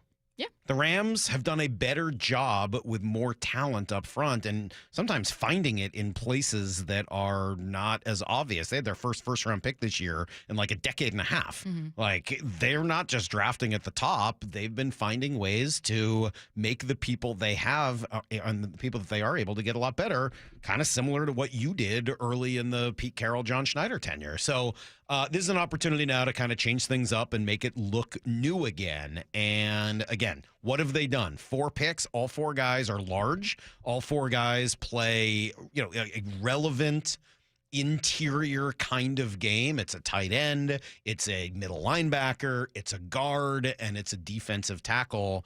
And, what are they going to draft next? They have the first pick in the 5th round. If I have to guess, corner would be my guess, right? And by the way, I would love that. Take care of that position, find more guys. This is the type of place where you've had a lot of luck finding corners, and John has done a really good job, as has Pete, who was a defensive backs coach for years and years, finding guys that outperform their draft position in the late 4th, 5th kind of rounds. This is where you got a Kobe Bryant and a Tariq Woolen and a Cam Chancellor and a Richard Sherman. I like the idea of going secondary in this spot quite a bit, and if not, get the biggest human you can find, and either on the offensive line or wherever. Him on the line. Yeah, just find the biggest available dude, or maybe there's a center. Like, I think there's still work to be done on the offensive line, especially on the inside. So for me, with your remaining picks, or what is it, 1 or 2 picks left here, but one that's coming up soon that's almost a 4th rounder. I'd like to see a corner or another offensive lineman. Now, we are going to look more ahead to the draft and more specifically, and then when Mike Lefko, Maura, Dooley, and Curtis Rogers join you guys at 11 and take over, they're Maura's also going to do the in? breakdowns. I thought she was so embarrassed she wasn't going to come in. Oh I my figured God. after the loss in the Rays. I was like, what do you mean? Did I get the surprised- show wrong? Am I reading the wrong names here? She's showing her face here. Okay. I'm just saying I'm a little surprised. I already shamed Maura. Oh, good. Okay. So it's your job to support her. You know what I mean? I mean, she lost to somebody who limped across the finish line. Well, yeah, and I talked a support lot her. of trash, and I really needed her to back me up on it. You weren't the only one. Curtis talked trash. He is on that list. Lefko talked trash. He's going to be Is there in as anyone well. who didn't? Did anyone believe you would win? There are a total of That's a 3 smaller people list. in this building believed in me. 3 and Okay. 3 alone. I didn't know your dad worked here. Kyle Brown picked me in the video. Thank you to Kyle. He's a Coug. He's used to rooting for losers, so he Yeah. tried with me. Brock believed in me. Okay. And G. Scott. They're the only 3 people that believed in me, and they're the only 3 people that I'll be speaking to on a regular basis moving forward. Wow. They're the only 3 people that will be receiving Christmas gifts or even acknowledgments for their birthday. Oh, wait, and now I lose out on a Christmas gift? Well, you lose out on a happy birthday. Yeah, like I won't even My be saying. birthday's right around the corner. I won't be saying happy birthday to you. But that's a whole month from now. Yeah, what can I tell you? No happy birthdays for you. You're going to have to suffer without them. I mean, I think apologizing on air is Like good DK enough. Metcalf, I will have a list of everybody that passed on me, and I will be finding ways to seek retribution against all of you. All right. Well, I'm glad that you're paying attention to the most important story of the day, which is your revenge list Yeah, of darn right. people who have spited you. I like spite. I thrive on it. I like revenge. I like spite. Yeah. Okay. Yeah. Okay. Well, can I ask a question so unrelated to the draft, but I don't get to host with you ever, and so Sure. I never get to talk to you about this. What's a fair expectation for this team this year, and how much faith do you have in Mike McDonald? Wow. Big questions. 2 really big questions. I know. All right. How You're going to spend an offseason What's answering. a reasonable expectation for this team this year? I'm not going to throw a record on it because I don't know what that looks like yet. I want to see what they look like in training camp. I want to kind of see what they are and kind of how they come together and what it all looks like before saying that. I think a reasonable expectation for this season is that they start to form what their identity is going to be. And this is, maybe I sound like a broken record. I probably do, because I keep saying the same things over and over again. My biggest problem with the Seahawks for the last few years is that they were not who they said they wanted to be. Whether it was the end of the Russell Wilson era where people were arguing, should they let Russ cook or not? They didn't seem to have a clear agreement on what they wanted to be. And then they ended up kind of going back and forth. Okay, we'll let Russ cook. Oh, wait, he threw 4 picks. Forget it. Oh, wait, we're going to do this. Oh, wait, we're going to do that. It wasn't like a team like Baltimore or whomever else who just says, this is who we are. This is what we're going to do. Everything is designed to make us be that way. There was a lot of compromise. And I thought it got worse over the last couple of years. And, poor Shane Waldron stuck in the middle of the whole thing. I don't envy that guy. No, he was caught between Pete and Russ, and then Russ was gone. And he wasn't really Pete's kind of guy. It was a kind of a mess. And in the middle of all of it, they didn't seem to be, well, we got to stop the run. Cool. Are you going to, bring anybody in who's good at that? No? Okay, well, then you're not going to stop the run. Hey, we really need to stop the run. What should we do in the offseason? Let's draft a cornerback and a wide receiver. That'll help us stop the run. Oh, and a running back. That's going to get it done for us. Hey, we really want to be good in the running game. You know what else we should do? Draft a wide receiver. Like, if you say you want to do these things, you have to bring in better players to do it. So what do I want to see the Seahawks do this year? I want to see them do what they say they want to do. Mike McDonald says he wants to beat up the guy in front of him. Okay, can Christian Haynes beat up the guy in front of him? That's what I want to see. Can Byron Murphy beat up the guy in front of him and reset the line of scrimmage in the backfield and get those tackles for losses that Mark Dominic says he's incredible at? Yes, those are the things I want to see. Will they make progress to actually being the type of team they say they want to be? By the way, if they had come in and said, we want to be the fastest team in the universe, we want to play basketball on grass, I would say, okay, then just go do that. Bring in Xavier Worthy. Go bring in the best wide receivers you can find and play that kind of a game. But they're telling you, we want to be big, physical, nasty. Great. Go do that and stop pretending to do something else. Do their picks so far Yes. feel like that? They sure seem that way. Yeah, Byron Murphy is physical and nasty.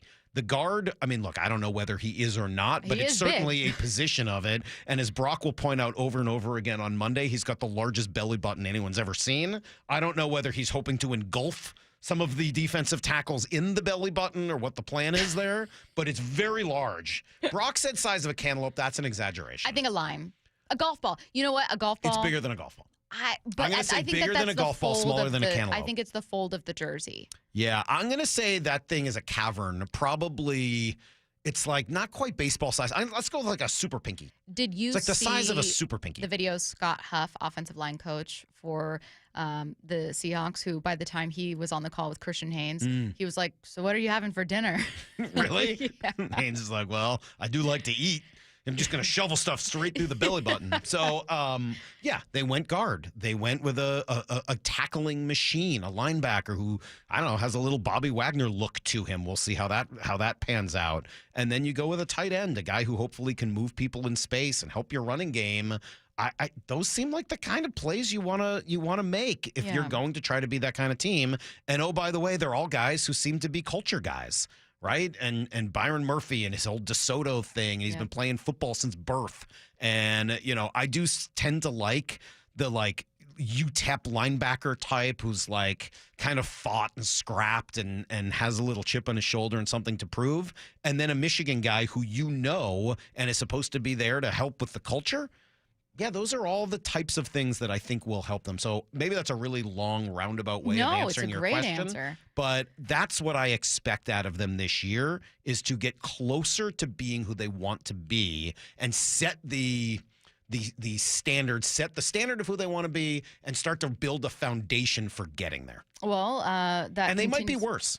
By the way, I would not rule that out. That might mean they lose more games than they did the year before. That's okay, as long as you're starting to build what you're going to be. Mike McDonald's first couple weeks in Baltimore were not smooth. They had a really bad loss. They gave up I want to say 40+ to Miami, if I'm remembering that right. And he mentioned that in his interview where he was like, hey, we had a slow start. And I think that if you're expecting this guy to come in and hit the ground running like Sean McVay, well, maybe it looks a little bit more like Kyle Shanahan, who did struggle to start. I mean, we look at it now and we look at the finished product. But, all right. Seahawks are 5 picks away, by the way, from their next pick. So that should be coming up within the next 15 minutes or so. I don't think we're going to be able to get it, but I'm really hoping. You never know how quickly this could go. Either way, we're coming your way next. Don't go anywhere.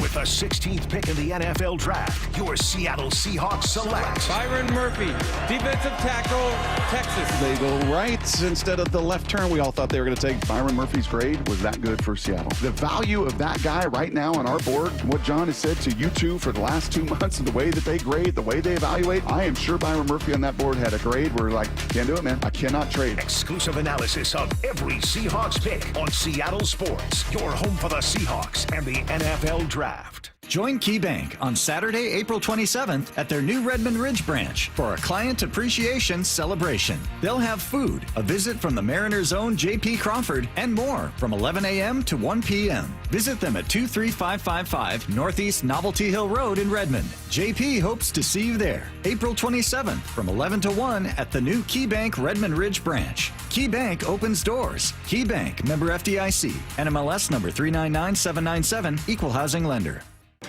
Business. It's all the things that keep this world turning. And behind every one of these companies is a partner helping to keep it all moving. It's why the local flower shop and your favorite pizza joint, the startup in the stadium, hospitals and hotels, banks and restaurants nationwide all choose the advanced network, cybersecurity solutions, and round-the-clock trusted partnership from Comcast Business, the company that powers more businesses than anyone else. Comcast Business, powering possibilities. See why Comcast Business powers more small businesses than anyone else. Get started with fast speeds and advanced security for $49.99 a month for 12 months with a 2-year contract. Plus, ask how to get up to an $800 prepaid card with a qualifying internet package. Don't wait. Call or go online to switch today. Ends 5/5/24. Restrictions apply. New customers only with 50 megabits per second internet and security edge. Eagle bill and auto pay required. Equipment, taxes, and fees extra. I formed Davis Law Group about 30 years ago, and once I wrote my first book, it proved to be hugely popular. I decided to write then a series of books in different accident cases. I've found that having a client that is educated and knowledgeable about their particular type of case really helps the client and also usually ends up making the case or the claim more successful. To get your free copy of any of my Washington accident books, visit WashingtonAccidentBooks.com. And now, the pitchers for your Seattle Mariners.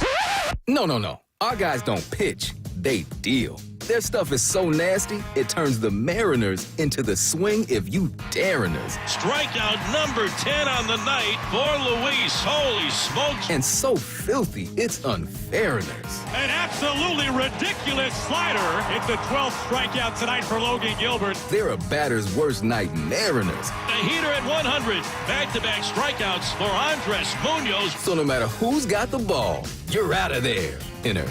Swing and a miss and the ball game's over. Mariners baseball. Trident's up.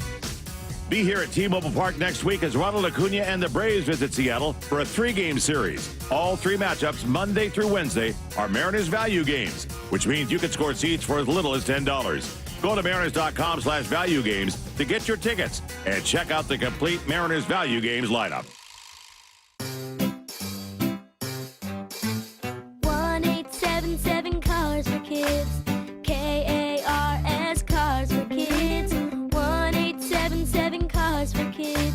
Donate your car today. Donate today at carsforkids.org. That's cars with a K. Your car can be picked up as soon as the next day. Receive a tax deduction and vacation voucher. 1-877 Cars for Kids. Donate your car today. Now accepting donations of land, homes, buildings, or any kind of real estate. Miss anything from the Brock and Salk Show? Remember, you can always catch the show on demand on seattlesports.com, the Seattle Sports app, or wherever you listen to podcasts. This message brought to you by Ascend Hospitality Group, Famous Dave's, Ascend Prime, and Stanford's. I don't want to dig up my yard if I don't have to. That's why I hired O'Neill Plumbing. They're Seattle's trenchless plumbing pros. All rooter, all trenchless, always professional. O'Neill Plumbing, since 1917. You're listening to the 2024 NFL Draft. Hear reaction to every Seahawks pick on Seattle Sports and streaming live on the Seattle Sports app. We are late into round 4 of the NFL Draft, day 3. We have 2 new Seahawks already. Tyrese Knight, linebacker out of UTEP, and A.J. Barner, tight end out of Michigan, both taken in the 4th round. Seahawks have the first pick of the 5th round, and the Kansas City Chiefs pick is in. Jets are on the clock. Meaning what I'm hoping happens, Mike Salk with me, I'm Stacy Rost. Hi, Stacy. What I'm hoping happens, Mike, is that we get to spoil the pick and swipe it right from the next show. Curtis, Maura, and Lefko are stepping in, and I want nothing more than just to swipe it Seems and like be the able to announce type of it. thing we should do. I know. Really kind of show off. Yeah. What we're Flex capable our of. draft muscles. First of all, let me say, almost 3 hours into this show, it has flown by. So much more fun working with you than Brock. No. No, I'm gonna say I didn't say the show is better, but more fun. It's something new. Okay, it's something different. I'll take it. And it went very quickly. So this is been a blast. Thanks for hanging out. This is awesome. And you guys should definitely look forward to the next few hours with Maura and Lefko and Curtis, because they will ably kind of recap everything that's happened and give you guys the kind of final word on what the Seahawks did before we all come in and talk more about it on Monday, and nonstop draft stuff, plus seeing if the Mariners can win back-to-back series against the two teams that played against each other in the World Series last year, and who everybody was comparing them to nonstop. Hey, how come you didn't spend money like these two teams? I was everyone. Yeah, well, here they are starting pitching just on an absolute roll, and they're hitting a little bit. So we'll see what happens there. And this week should be a fun one in Seattle sports radio. I think the Seahawks have gotten better in the last 2 days. I think that's ultimately what you're hoping to see. Did they play it perfectly? I don't know. And it's going to take years to find out whether or not they did. But I think they are a better team now, a more complete team now, and a more focused on the prize team now than they were a few days ago. I don't know if that will play its way out in year one, but I think they're better than they were. I agree. Personnel-wise, Byron Murphy is a huge part of me agreeing with that. I think, though, that when I look at Seattle being a better team and how they continue to take that step forward, it is really hard for me not to look more directly at coaching. Because if I look at free agency for Seattle, and I see them, filling some holes, but they didn't have an especially loud free agency period the way Washington did. We spoke about them earlier. Nor have they had an especially loud draft. I mean, we were hoping they'd trade up into the second round, and they didn't. They got some depth pieces on day 3. We talked about those earlier, but Byron Murphy's kind of your shining star. Like, that's really the big piece. What I'm really looking at is there more on this team that I'm giving them credit for?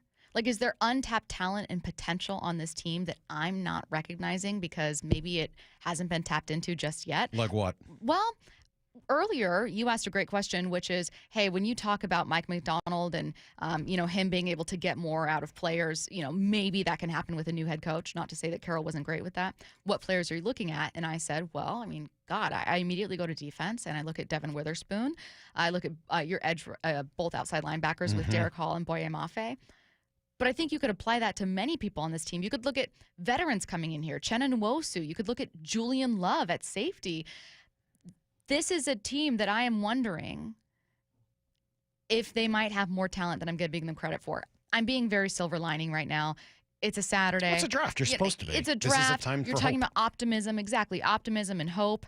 But I think part of the conversation and the answer to the question of are the Seahawks better than they were is, well, if you believe that Mike McDonald can be a good teacher, yeah, regardless of who else they take today, regardless of the next 3 picks or 4 picks that they make. And I think we got to remember, it's not always the head coach doing the teaching, right? He's kind of coaching the coaches. Exactly. And what are these assistants? I think the biggest difference we're going to see from Pete Carroll to Mike McDonald, on the negative side, it's a full-fledged cultural shift away from one of the best culture builders and motivators in football history.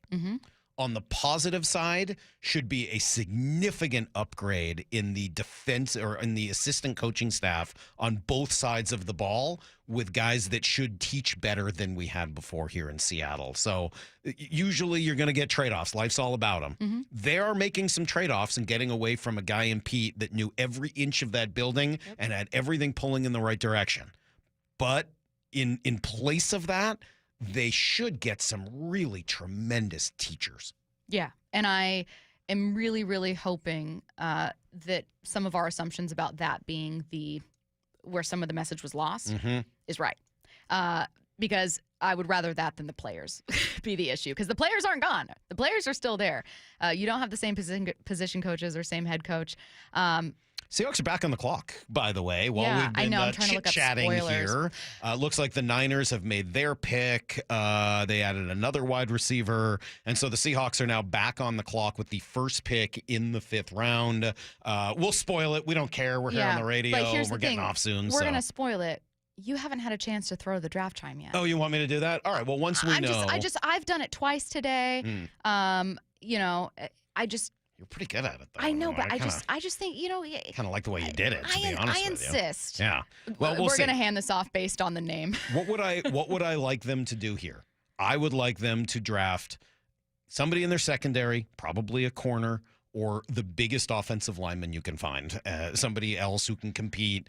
Maybe that's a center. Maybe it's not a size thing. Maybe it's the best offensive lineman you can find, because I do think they're still going to need some help at center, and you need guys who can compete at these positions. So, I do want to see Nick Harris and the rest of their centers pushed. I do want to see, Bradford pushed even more so, and back up for an older guy in Laken Tomlinson. So, yeah, I would like to see more. And quite frankly, you've got question marks at the tackle spot where Abe Lucas has had some real issues with health, especially long term. Yeah, George Fant should help with that.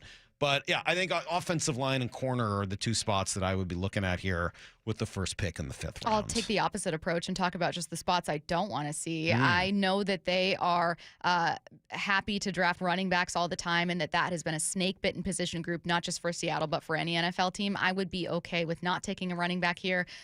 Just my luck. They would go ahead and take one. We don't see the name yet. I'm not spoiling it yet. And I just... Look, I said I hope that they leave with an edge rusher.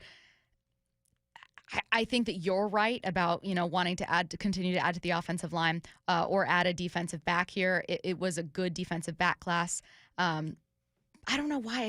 Edge rusher is such a valuable position. And if it's like Byron Murphy, if you could tap into that talent. Yeah.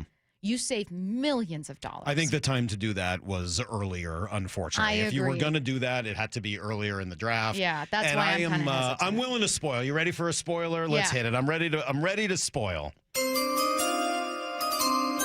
With the first pick in the 5th round, the Seahawks reportedly have drafted Auburn cornerback Nehemiah Pritchett.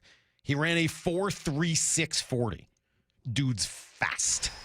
Blazing fast. So as I was mentioning, you got to go corner here. And I hated the idea. This was brought up because of the Daniel Jeremiah mock draft, that they might go corner in the 1st round. And I said, much like Jay Buhner once told us, I'd vomit. If they went corner with the number 16 pick, I'd have vomited right there, wherever I was. I thought they might. There were rumors. Anytime there's a rumor swirling minutes before the draft, it makes you extra nervous. Gross. No, nay, never, no thank you. On the 5th round? First pick of the 5th round, 4th, 5th round, this is where you draft a corner and a guy with blazing fast speed, 4.36, who's played in the SEC. Yep, sign me up for a cornerback right here, and maybe that's a guy who comes in and competes right away. That'd be awesome. You've had some good luck with 5th round corners, Richard Sherman, Reek Woolen. Now you got a young guy coming in to push for some starting time there. Obviously on special teams, adding with that speed. You are going to get more analysis of the newest Seahawk, announced courtesy Mike Salk. That's going to be fun. With Maura, Curtis, and Mike Lefko. They're joining you guys next. We are handing you off. For Mike Salk, I'm Stacy Rost. Brady's been helping us out on the board. Don't go anywhere. More live draft coverage coming your way next on Seattle Sports. With the 16th pick in the NFL Draft, your Seattle Seahawks select Byron Murphy, defensive tackle, Texas. Well, Dave, you got what you wanted, man. You got to help and address your defense, and you were 31st in the league at stopping the run. You build a wall. That is the philosophy of Mike McDonald and this defense. You build a wall, and that means you stop the run. Exclusive analysis of every Seahawks pick on Seattle Sports, your home for the Seahawks and the NFL Draft. Are you tired of yo-yo dieting and frustrated with fad diets that feed you processed foods or use drugs and injections that suppress your hunger? And despite your good intentions, you're losing motivation and feel overwhelmed trying to lose weight because you've had nothing but slow, unreliable results. I'm Dr. Ryan Coogan with Eastside Weight Loss Clinic, and we know the secret for fast and lasting weight loss using real healthy foods and lifestyle strategies to help you become you again. Schedule your free consultation online at eastsideweightlossclinic.com. Yeah, it's Mike Salk here. One of the great parts of this program is you get the results you want by eating real food. It's nothing prepackaged. There's no box meals. You go to the grocery store and you buy real food, fruits, vegetables, meat, etc. It works. Our program has successfully helped thousands of people lose up to 10 to 20% of their body weight in 60 days. You can start our program in person in Kirkland or virtually from anywhere you live. Schedule your free phone consultation today by calling 425 588-0080 or eastsideweightlossclinic.com. Dr. Ryan Coogan, D.C. Results may vary. You want more speed? Well, then you're in luck because Xfinity just increased their internet speeds, and they're faster than ever. And with super fast internet and a reliable connection, you could do more of what you love whenever you want. More gaming, more downloading, more video chatting, and more cozy nights on the couch streaming your favorite movies and TV shows. If life with more speed is sounding pretty awesome, well, that's because it is. And it's time to get more out of your internet with faster speeds from Xfinity. Now through June 21st, get 150 megabit Xfinity internet for only $19.99 a month for 12 months with a 1-year contract.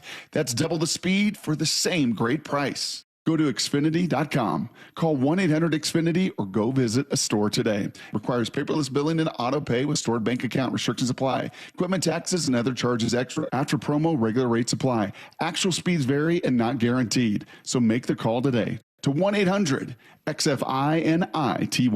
The Mariners are all about giving you more baseball for your buck. Snag seats for as little as $10 on select dates all season long with Mariners Value Games. Plus, be sure to check out the Mariners Value Menu, available at every game and featuring 11 items priced from $2.50 to $4. Enjoy ballpark classics like hot dogs and peanuts, new treats like churros and chocolate chip cookies, and more. To get your value game tickets and check out all the value options at T-Mobile Park, go to mariners.com/value. Calling all drivers. Here's why Polestar 2 is called the driver's EV. With all-electric performance and a range of up to 320 miles per charge, Polestar 2 has the power and handling to change your perceptions of EV driving. But the best way to find out for yourself is a test drive. Visit Polestar Bellevue to test drive Polestar 2 today. 320 mpg range based on model year 24 Polestar 2 long-range single-motor variant and EPA standard. Visit Polestar.com for full details. I'm Bradley Johnson with 1-800-DUI-AWAY, and I want to talk to you about baseball. It's game day. The stadium roof is open. Our club's putting up a fight. They're cold brews in hand. But outside, the police are getting ready to spot fans trying to steal their home base. You're out! Maybe the night threw you a curveball. An officer made an error. Or perhaps the bases weren't the only thing loaded. At 1-800-DUI-AWAY, we know it's not 3 strikes, it's 1 strike. And you're facing the Grand Slammer. 1-800-DUI-AWAY is here to help, even if we have to go into overtime. So call 1-800-DUI-AWAY. Or go to 1-800-DUIAWAY.com to set up your free private consultation. When you're on defense, it's full count, bottom of the ninth. You want your closing pitcher on the mound. 1-800-DUI-AWAY. 1-800-DUI-AWAY. Hey, it's Les Schwab Tires. Right now, save up to $80 instantly, plus $50 with financing for a total of $130 off a set of 4 select tires. Our spring tire sale is a gift to say, congrats, you made it through winter. Now you can swap out those winter tires for a fresher set at a lower price. Book an appointment online today. Les Schwab Tires, ranked #1 by Forbes for customer service and auto repair and maintenance. Limited time offer while supplies last. Terms and conditions apply. See leschwab.com/sale for details. It's Cookies Country Chicken Dinner Fry Time Reminder. Need a hot wing and a cold drink? You'll find it in Pioneer Square or Ballard at Cookies. That's real good chicken. And tell them, make it spicy. Fresh fried chicken any way you like it at Cookies. cookiescountrychicken.com. The murder of 2 men forces their families to wrestle with impossible questions. Who is forgiveness for? Does everyone deserve a second chance? Follow Season 2 of The Letter, Ripple Effect, at theletterpodcast.com or wherever you get your podcasts. The 2024 NFL Draft is on Seattle Sports. 710 KIRO AM Seattle and KIRO FM HD2 Tacoma. Your home for the Seahawks and the 2024 NFL Draft.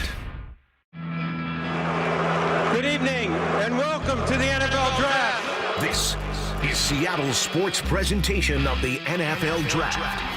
Hear reaction to every Seahawks pick, streaming on the Seattle Sports app. Come on, man! Day 3 of the NFL Draft rolls on. Must be day 3 because we're here. We got Mike Lefko. We've got Maura Dooley. I'm Curtis Rogers. And the producer show. It is. Let's go. They're actually letting us They're giving on the the people mics. what they really want. Exactly. But Seahawks making a pick just moments ago. Auburn cornerback Nehemiah Pritchett. That is their third pick of the day. They take a tight end from Michigan in the fourth round. They also had Tyrese Knight get picked too. Guys, it kind of feels like, this is kind of my read on the picks that the Seahawks have made so far, they're drafting for need. Not so much best player available, and I think it kind of makes sense because there are a lot of holes on this roster coming into this weekend, and they're addressing a lot of them. Yeah, you know what's interesting is that when we looked at Tyrese Knight, and, Dane Brugler, you guys have had him on the show. We kind of use him as the reference because he puts out the beast. He puts in years of work into this. So he has a great breakdown on every prospect. And you're scrolling down. It's like, 14th best linebacker, according to Dane Brugler. And yeah, that's just one guy. But then you look at Tyrese Knight and you kind of dive into what he did well. Run stopper. Led college football in tackles. A guy who... We don't have to read his whole description from Dan Brugler, but it sounds like he's a much better run-stopping linebacker than he is in coverage. So, we'll talk about this plenty, but you look at what the Seahawks needed to do, where they picked to start this draft, and Byron Murphy, clogging up the middle, and then get a run-stopping linebacker. Okay, they're definitively going to stop the run, and they have identified that because we know it's been a glaring issue over the past few years. They're going to come out and find guys that can attack the ball and stop the run. Yeah, I think with, like you said, Tyrese, and then looking at Nehemiah Pritchett, who they just took, both write-ups I saw seemed like there's a lot to like, but at the very end it was like they still need some work. And I'm kind of wondering if this is where we see Mike McDonald shine, because we saw what he did there with the Ravens, where Geno Stone was not a full-time starter until he kind of got his hands on him. And you also saw some veterans that came in that weren't Jadeveon Clowney and just that weren't doing as well. And then when he got his hands on them, he polished them and they fit into his system. He talks a lot about simplifying things for players. Mm-hmm. And I just wonder if maybe they're getting the kind of guys that maybe other people have some knocks on, but that they think he can tweak and get out there probably quicker than we think. Yeah, I like that you bring up Geno Stone as kind of like the ideal situation with all these late round picks that the Seahawks are getting, because that was kind of the poster child in Baltimore of like, hey, this guy was floundering in the NFL until Mike McDonald showed up, and then all of a sudden got a very nice payday. I think it was like a 2-year, $15 million deal coming off a career year. The Seahawks are going to need a lot of these guys in the late rounds to hit, because this is, rookie contracts are the most valuable thing in the NFL. Getting that production out of these young guys and having them play beyond their worth in terms of their contract, that's exactly how you build a championship caliber team. That's how you build a contender. We saw it the first go around with, John Schneider and Pete Carroll those first few years. I mean, they won a Super Bowl by year 4 with Pete Carroll, and that's the first draft class with Russell Okung and Earl Thomas all the way to 2013. Like, this is where it starts, and Seahawks off to, I think, a good start. I said that they were drafting for need. That doesn't mean I don't like the picks. I think they've made some really good picks in this class so far, and I'm very interested to see how they fill this out. But getting back to the Pritchett selection, corner, an interesting spot because you have Devin Witherspoon there, Reek Woolen hoping for a bounce-back season. Mike, when you look at what Pritchett and just kind of the position of corner right now and the secondary, where do you see the Seahawks kind of filling in those gaps? Because you still have safety that might need addressing. What does Pritchett do for you? It's interesting because corner has kind of been a revolving door, and we thought it was kind of settled. Well, we thought it was settled before the Devin Witherspoon pick, because after last year you had, Tariq Woolen. After the season before, last year you had Tariq Woolen and you had Trey Brown, and maybe this position was settled. Certainly you don't need it at number 5.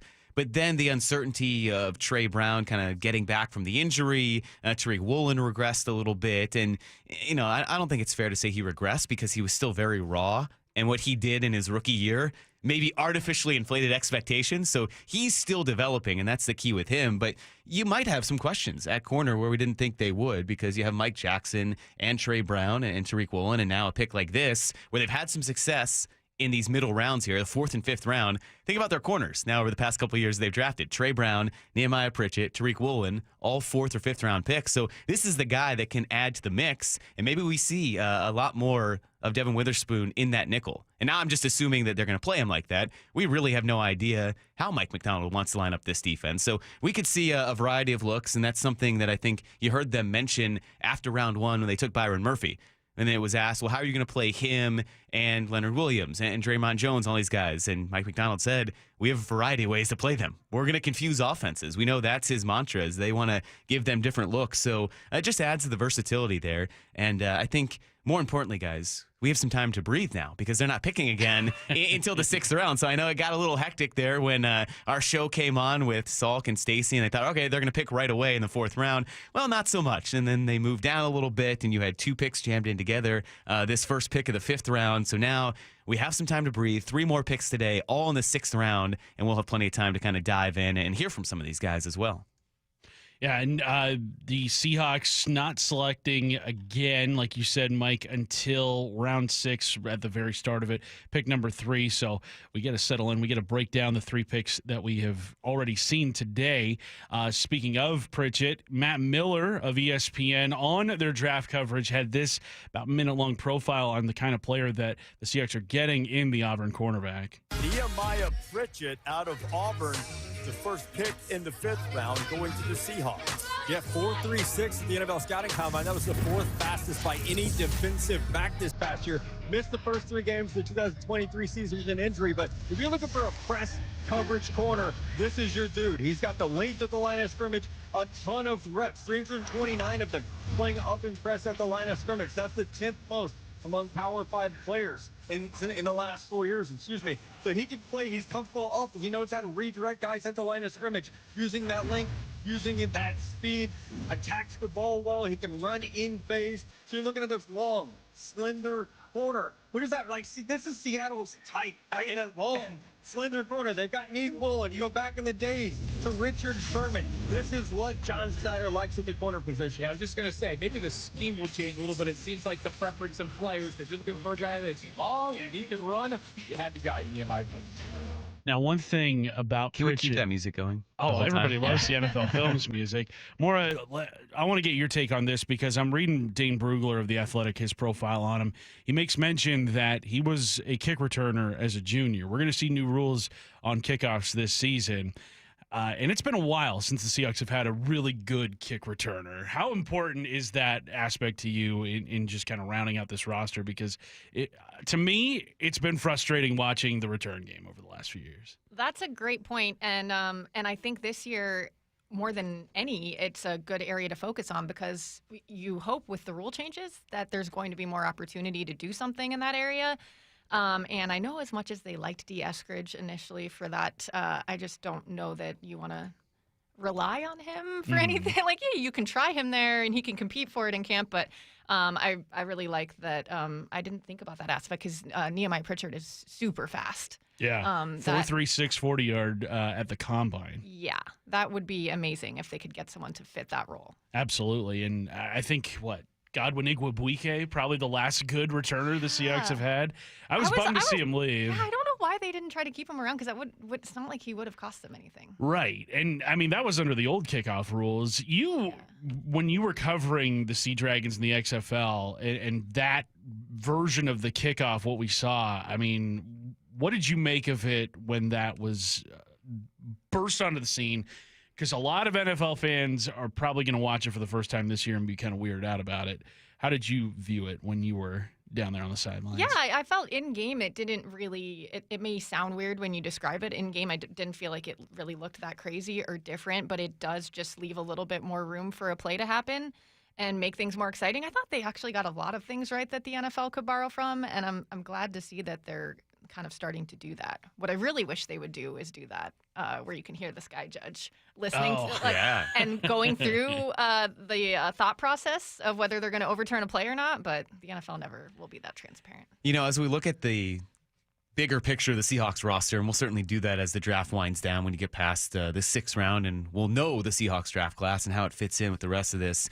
Yeah, special teams is going to be a big point of emphasis, and we know how much the old coaching staff prized that, and certainly you expect that John Schneider, that trickle-down mentality to Mike McDonald and the rest of his coaches, I imagine they do the same thing. They'll value special teams as well. I think we're going to hear a funny story from A.J. Barner in a second, too, coming up later in this hour about Jim Harbaugh and special teams. But that could be a game changer. I mean, you might have a much shorter field now this year because the kick return has become a big part of the game again. So if you're the Seahawks and you're finding a couple of these guys in these late rounds who could be valuable special teams additions, well, that's an aspect of the offense that potentially is there that wasn't last year. Think about this. If you're getting a return, you're getting it at the 20 or 25-yard line in the field of play, you have some space, all of a sudden, maybe most of the possessions are starting at the 40 or 45-yard line instead of automatic touchback. Okay, we're starting at the 25. You know, it was just so automatic last year. Touchback started at the 25. And now you might have a shorter field for this offense. When I heard that Pritchett has return capabilities, the one person I thought of was Michael Bumpus, because he is always pounding the table for the return game, because that was his job in his playing days at Wazoo and with the Seahawks. So I wonder what he makes of the possibility of Pritchett returning kicks for the Seahawks. We've got a lot to get to. We're with you until 2 p.m. We're going to be reacting to all sorts of picks over the course of the next 2 and some change hours here on Seattle Sports. Coming up, we'll also play you guys Tyrese Knight's first interview with the Seattle media. We'll also take a listen to what A.J. Barner, tight end from Michigan, had to say, too. Lots to get to over the course of this midday portion of your NFL draft coverage. I'm Curtis Rogers. He's Mike Lefko. She's Maura Dooley. We will be right back. You're listening on Seattle Sports, our coverage of the 2024 NFL Draft. With the 16th pick in the NFL Draft, your Seattle Seahawks select Byron Murphy, defensive tackle, Texas. That was their best player available. It makes complete sense. There's so much newness to this staff, right? Which side of the ball are they going to attack? It's natural to think that because Mike McDonald's here, he had one of the best defenses in the land with the Baltimore Ravens, that he's going to address that defense and make it exactly what it is. Exclusive analysis of every Seahawks pick on Seattle Sports, your home for the Seahawks and the NFL Draft.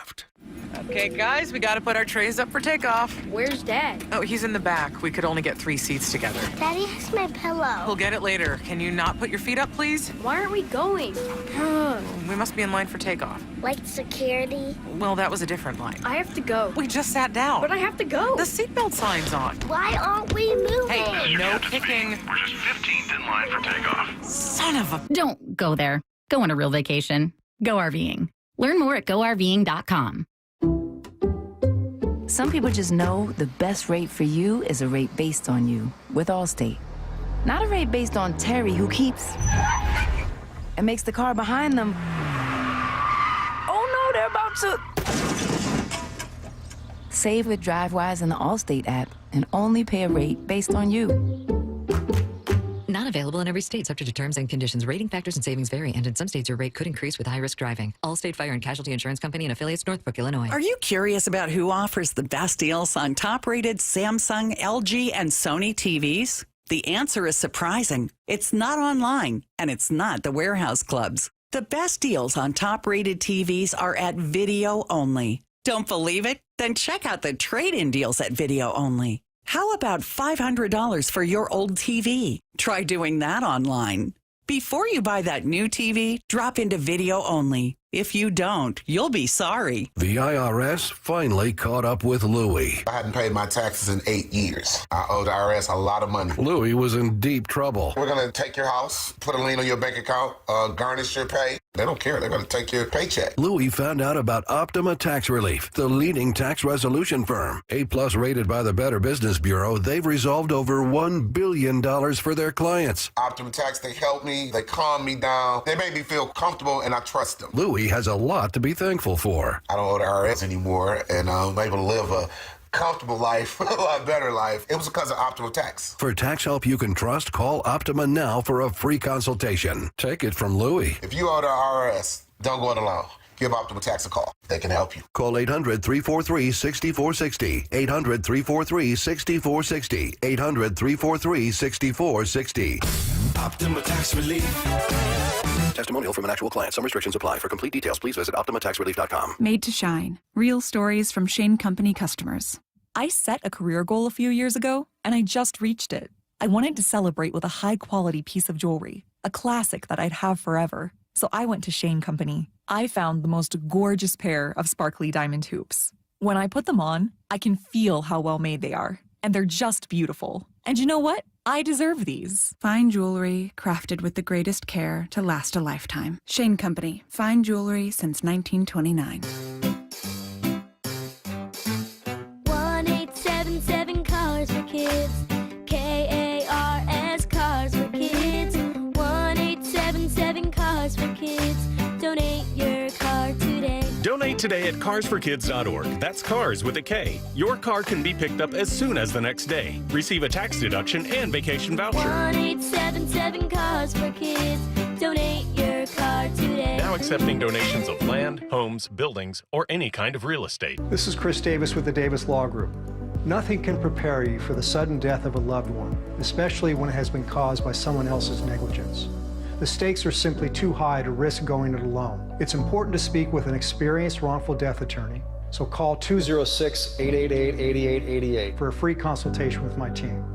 Or you can learn more about your rights by getting your free copy of my book on wrongful death law. That's Davis Law Group. Better service and even better results.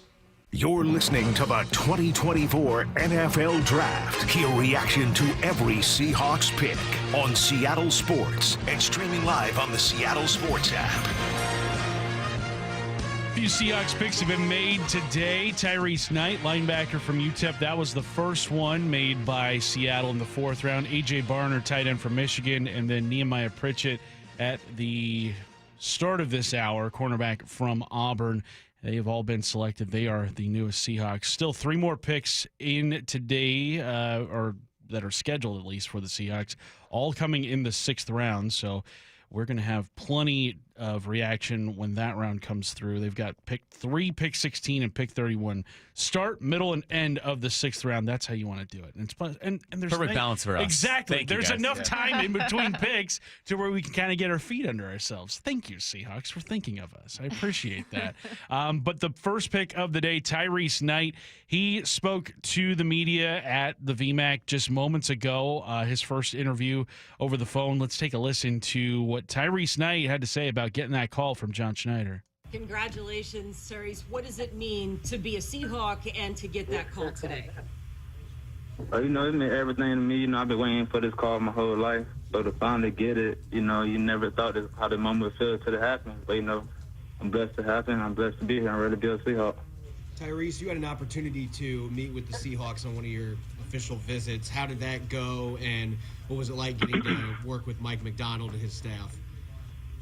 Oh, that visit I took to Seahawks, you know, it was really great. You know, it was a good atmosphere. It was a good facility all around. All the coaching staff was nice, and, you know, we had good vibes, good connections off real. It really everything. I ain't had nothing to say bad about it from top to bottom. The food was good, the training area, the weight room, everything just looked up to par. Really enjoyed it. You've done a lot in your career. What have you learned about how your skill set best fits on the field and in a scheme? I just feel like I'm very versatile. I feel like I can play good in the run game, good in the pass game. I'm just an all-around backer, side like the sideline. I think I could do anything a coach asks me to do without any hesitation or right any like downward or anything. So I'm just, you know, I feel like I'm the perfect linebacker for the Seahawks. I'm glad I made this decision. Did they tell you at all what specific spot they might want to start you at? Nah, they didn't. But I feel like it don't matter. I feel like I'm going to start wherever it's at. You play more inside or outside, would you say, at UTEP? Well, my last 3 years at UTEP, the first 2 I played outside backer, but last year I played inside. But we ran a 4-2-5, so we kind of said both our backers was the same thing. What'd you find the difference was in your style of play and how you played inside versus outside?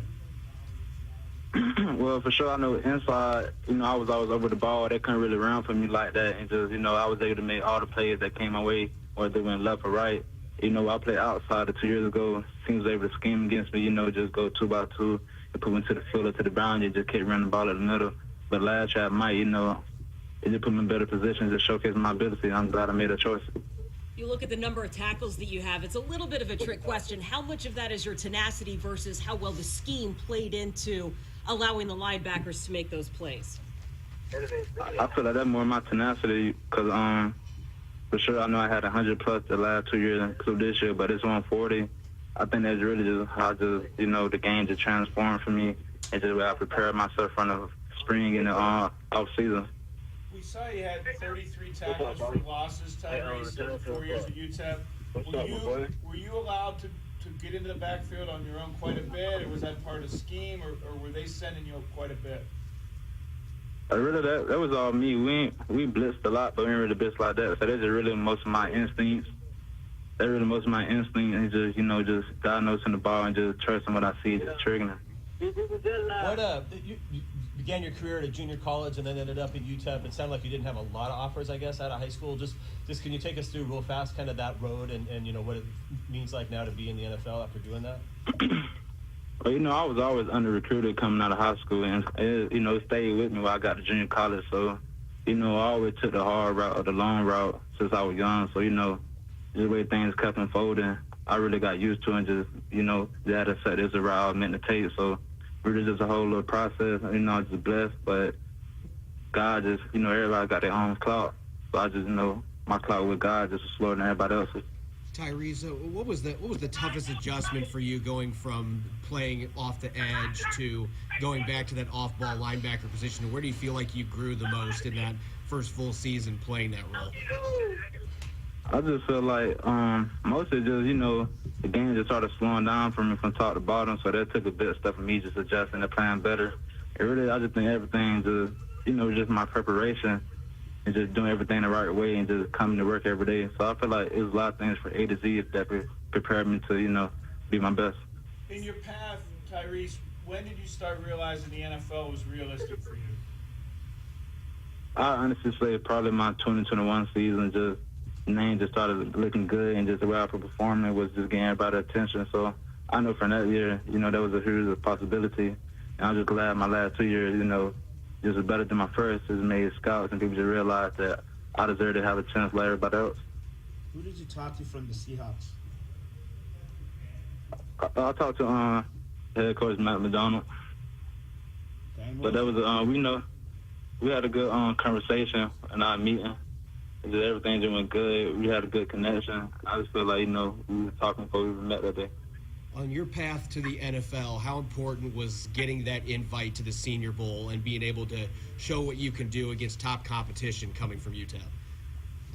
Well, I just know it was just blessed. I was the only not Power 5 linebacker there, so, it was just blessed for me, just really to go there and just showcase my ability.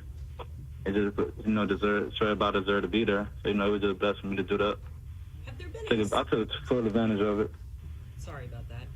Have there been any Seahawks that you have watched over the course of your career, either to emulate or just that jumped out that you enjoyed watching?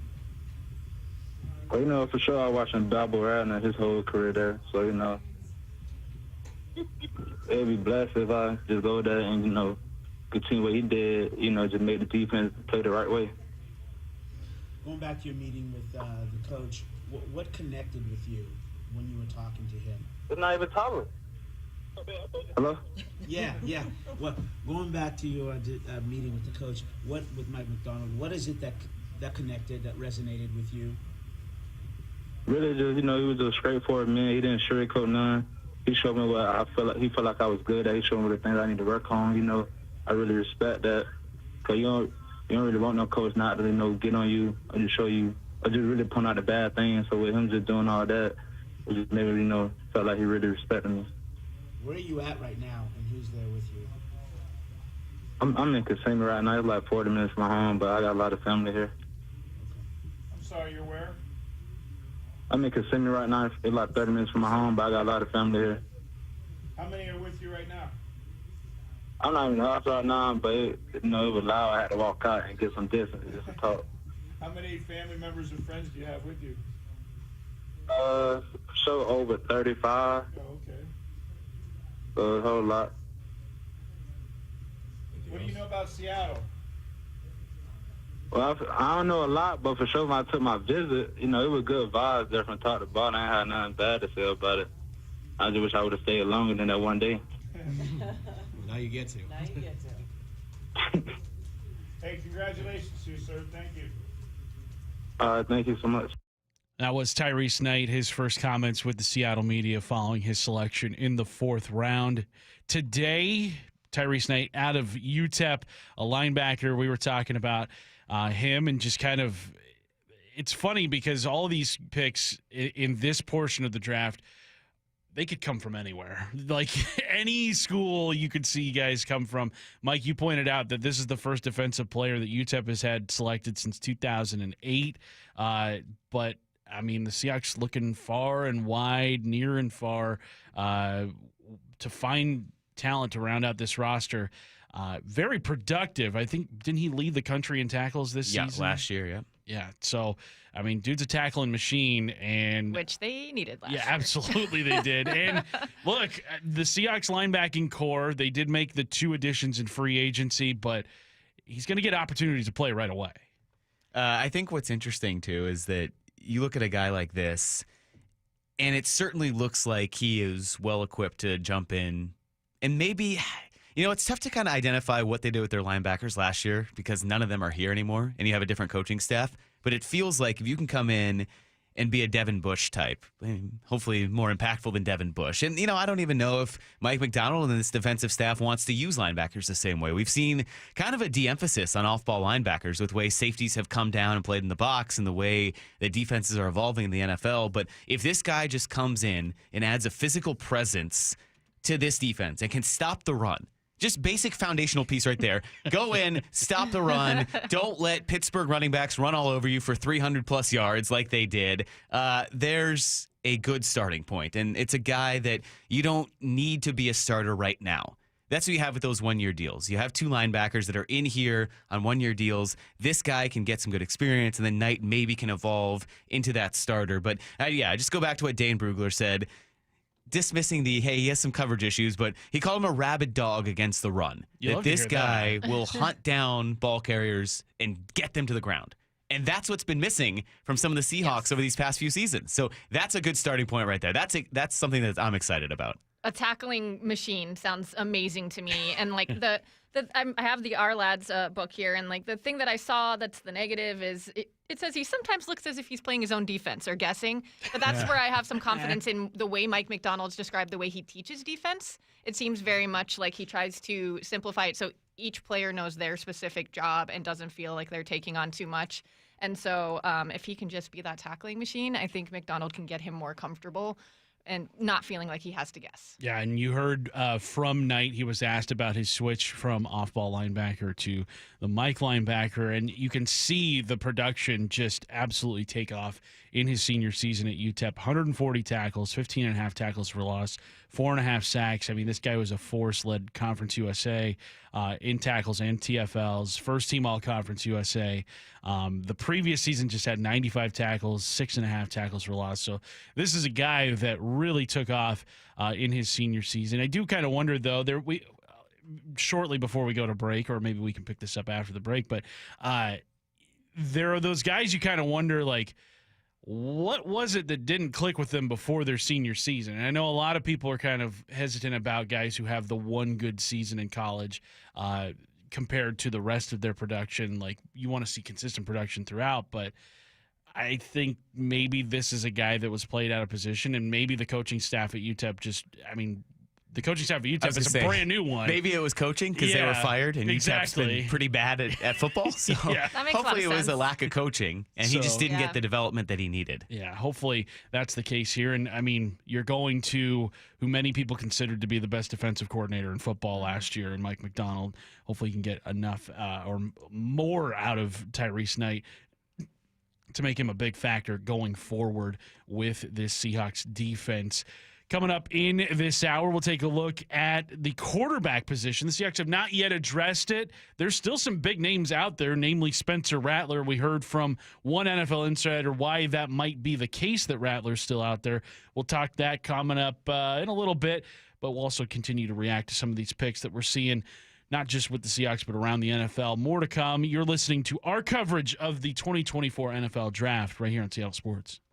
With the 16th pick in the NFL Draft, your Seattle Seahawks select Byron Murphy, defensive tackle, Texas. They go right instead of the left turn. We all thought they were going to take Byron Murphy's grade. Was that good for Seattle? The value of that guy right now on our board, what John has said to you two for the last 2 months, the way that they grade, the way they evaluate, I am sure Byron Murphy on that board had a grade where like, can't do it, man. I cannot trade. Exclusive analysis of every Seahawks pick on Seattle Sports, your home for the Seahawks and the NFL Draft. Your favorite Seattle sports show is available anywhere you go through the Seattle Sports app. Brought to you by Fred Hutchinson Cancer Center Proton Therapy. Full shows and interviews, exclusive video and articles from the home of the Seahawks and Mariners. The Puyallup RV Show, May 2nd through 5th. Shop 400 new and used RVs, plus manufactured homes from 18 dealers. It's your best chance to save all year. Check out the free seminars, dozens of exhibits, free parking, tickets at PuyallupRVShow.com.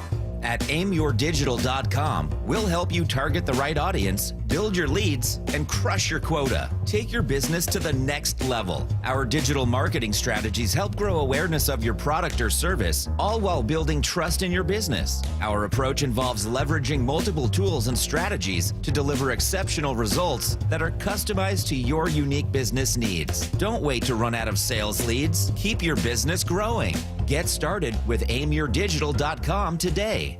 Hey, it's Mike Salk here for Window Nation. Now, April's here, and if your windows won't open for some of that fresh spring air or seal tight to keep out pollen or bugs, then it's time for you to call my friends at Window Nation. With proven quality, Window Nation carries customized windows by Milgard, made locally for our climate. And right now, for every 2 windows you buy, you'll get 2 free. Plus, you could save even more with no interest or payments for 24 months. Call 866-90-NATION or visit windownation.com to schedule your free in-home estimate. I'm Bev. My husband Bill is living with idiopathic pulmonary fibrosis, a type of interstitial lung disease that can scar your lungs and make it hard to breathe. ILD can be hard to diagnose. If you're out of breath with a constant dry cough, ask a pulmonologist if it could be ILD.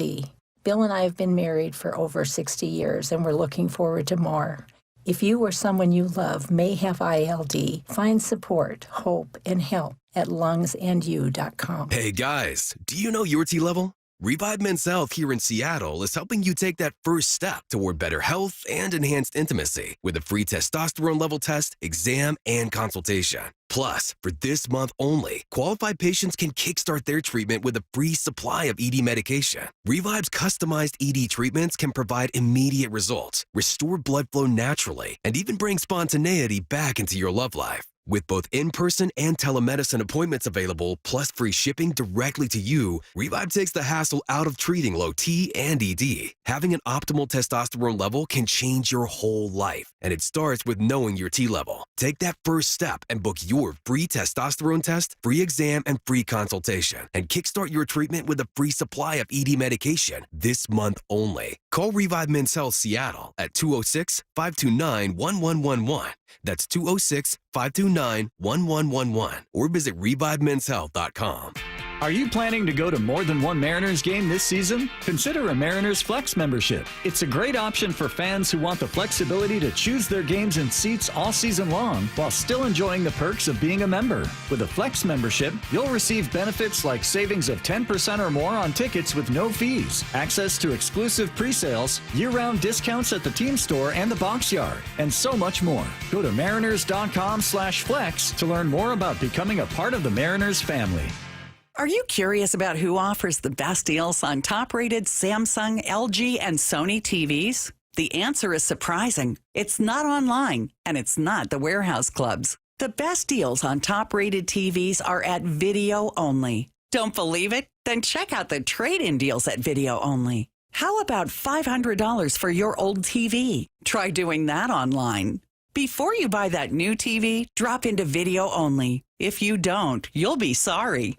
I started Davis Law Group 30 years ago with the goal of bringing the highest quality of legal representation to accident victims. Seattle has changed a lot in that time, and the needs of drivers and accident victims have grown. I'm happy to say that we have too. We've expanded our team to take on the biggest challenges for accident victims across the state.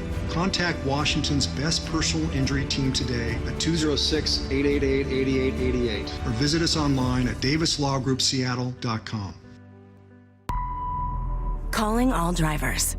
Here's why Polestar 2 is called the driver's EV. With all-electric performance and a range of up to 320 miles per charge, Polestar 2 has the power and handling to change your perceptions of EV driving. But the best way to find out for yourself is a test drive. Visit Polestar Bellevue to test drive Polestar 2 today. 320 mpg range based on model year 24 Polestar 2 long-range single-motor variant and EPA standard. Visit Polestar.com for full details. You're listening to the 2024 NFL Draft. Hear reaction to every Seahawks pick on Seattle Sports and streaming live on the Seattle Sports app. We're about a third of the way through the 5th round here on Saturday, day 3 of the NFL Draft. Seahawks not picking again until the 3rd pick of the 6th round, so got a ways to go before the Seahawks are on the clock again, which gives us more time to kind of talk about the bigger picture draft plans for this team, just kind of where they want to go over the course of not just this season but beyond. And guys, I'm looking at the Seahawks and their first 5 picks. Still no quarterback taken. Only 2 quarterbacks have been taken by John Schneider in his tenure here in Seattle. And Mike, in your guys' conversations with John Schneider on Wyman and Bob over the last couple months, I don't know about you, but I've definitely picked up the vibe that he would love to get a quarterback sooner rather than later. Yeah, I think he does want to dispel that notion that they won't or can't identify quarterbacks, because he brought that up in one of the final conversations they had before the draft. He made kind of a quip of like, well, obviously we can't identify quarterbacks. And then he went into, that they brought in Bo Nix and Spencer Rattler, and then he discussed why they did. By the way, we'll get to this over the course of our next few hours, but Bo Nix, 12? Right. Bo Nix at number 12? Okay, the Michael Penix pick kind of overshadowed everything because the fallout from apparently the Falcons not telling Kirk Cousins, I think, dominated the rest of the first-round conversation. And then the Broncos kind of snuck in there like, oh, we're going to go take Bo Nix, I think the Broncos, 6th quarterback at 12. They had to take a quarterback, and that, all the ones they would have wanted were gone. And I think now Sean Payton is really trying to sell that Bo Nix was his guy. Massive but I'm not spin zone buying. there. He said in, I think, his first-round press conference, he compared him to Patrick Mahomes. The best quarterback of this generation. Did you Maybe the see- second greatest quarterback ever at this point. Adam Schefter was just getting raked over the coals because he tweeted out that ode, of 800 words about what sounded like directly from Sean Payton's mouth about that thing about Schefter's Sean a Broncos Payton. guy. Sean Payton missed the chance to take Patrick Mahomes. He's regretted it every day of his life. God. He has woken up every day waiting for an opportunity like this, and he thinks Bo Nix is similar to that guy. And The he got sixth best raked over the quarterback? coals with that. Yeah. So that was obviously not going to be a realistic scenario for the Seahawks to take a quarterback. And I know that James Palmer's report caused some controversy and some fervor about, okay, did the Seahawks really call? And Salk and Stacy discussed a little bit about this morning, that, hey, maybe the Seahawks picked up the phone. There was definitely no considerable interest for them to actually call and move up. You check and see if there was any way to do it, but I think they knew it was going to be too expensive. So that was not realistic. But yeah, now we get into all right, there's about 2 quarterbacks left, Spencer Rattler and Michael Pratt. And there were 2 guys that were kind of talked about as later round options for the Seahawks. Now, this was also before the Sam Howell thing had happened. I believe we talked to Nick Baumgartner right before that or just after it happened. But yeah, the big question turns into, okay, what happens after this season? Because Geno Smith's cap hit is very cost prohibitive. So there's the thought that, well, Sam Howell was brought in maybe as the quarterback for the next couple years, and you could certainly then use someone else. I know it's not likely that teams carry 3 quarterbacks because that they would draft and carry 3 quarterbacks. But, if you're looking beyond and you're looking into what happens after this season, Spencer Rattler still on the board, Michael Pratt still on the board. And those are guys that you can take with a 6th-round pick if they're still there, and then let them build into the next couple of years. I do like that you brought up Bo Nix kind of in looking at how the Seahawks have addressed the quarterback position over the years, because you cannot accuse the Seahawks of ever reaching for a quarterback. And I think that's where you run into trouble, is taking a Bo Nix at pick number 12.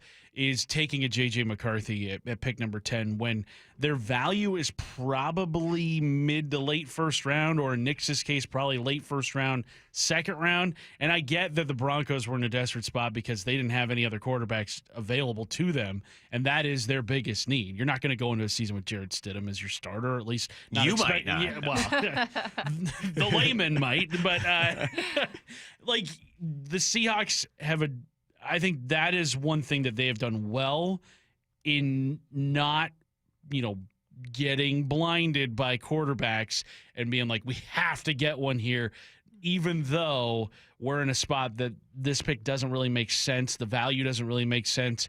Like pick 16, you could have traded up into the top 12 probably if you had dipped into next year's draft capital.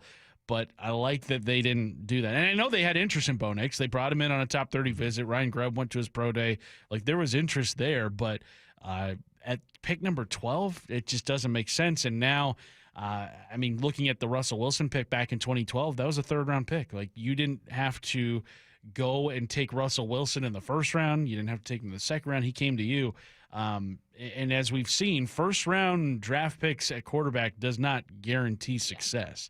It doesn't do it at all. I saw somebody tweet out the top 12 picks from the draft that had Christian Ponder and Jake Locker in it. It was like Cam Newton went number 1 Don't overall. remind me of that draft, Curtis. Sorry, the Titans fan among us.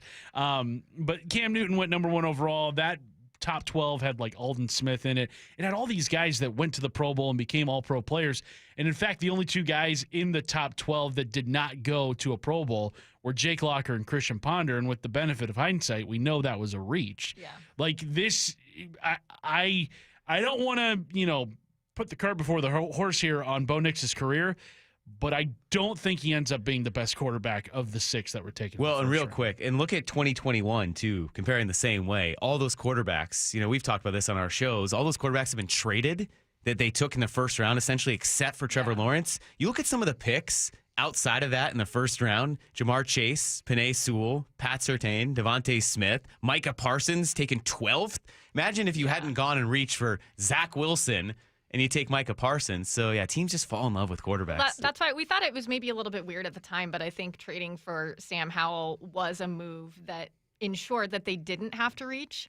And then there's Spencer Rattler. Yeah, as we talk about that. Going to New Orleans, so he will not be a okay, Seattle we don't have to worry about that. But I do think that even though they took Sam Howell, that if Penix or someone else that they liked would have slipped to the second round, I think the Seahawks would have considered taking a quarterback, if they could have traded and gotten a second-round pick. Do you guys think so?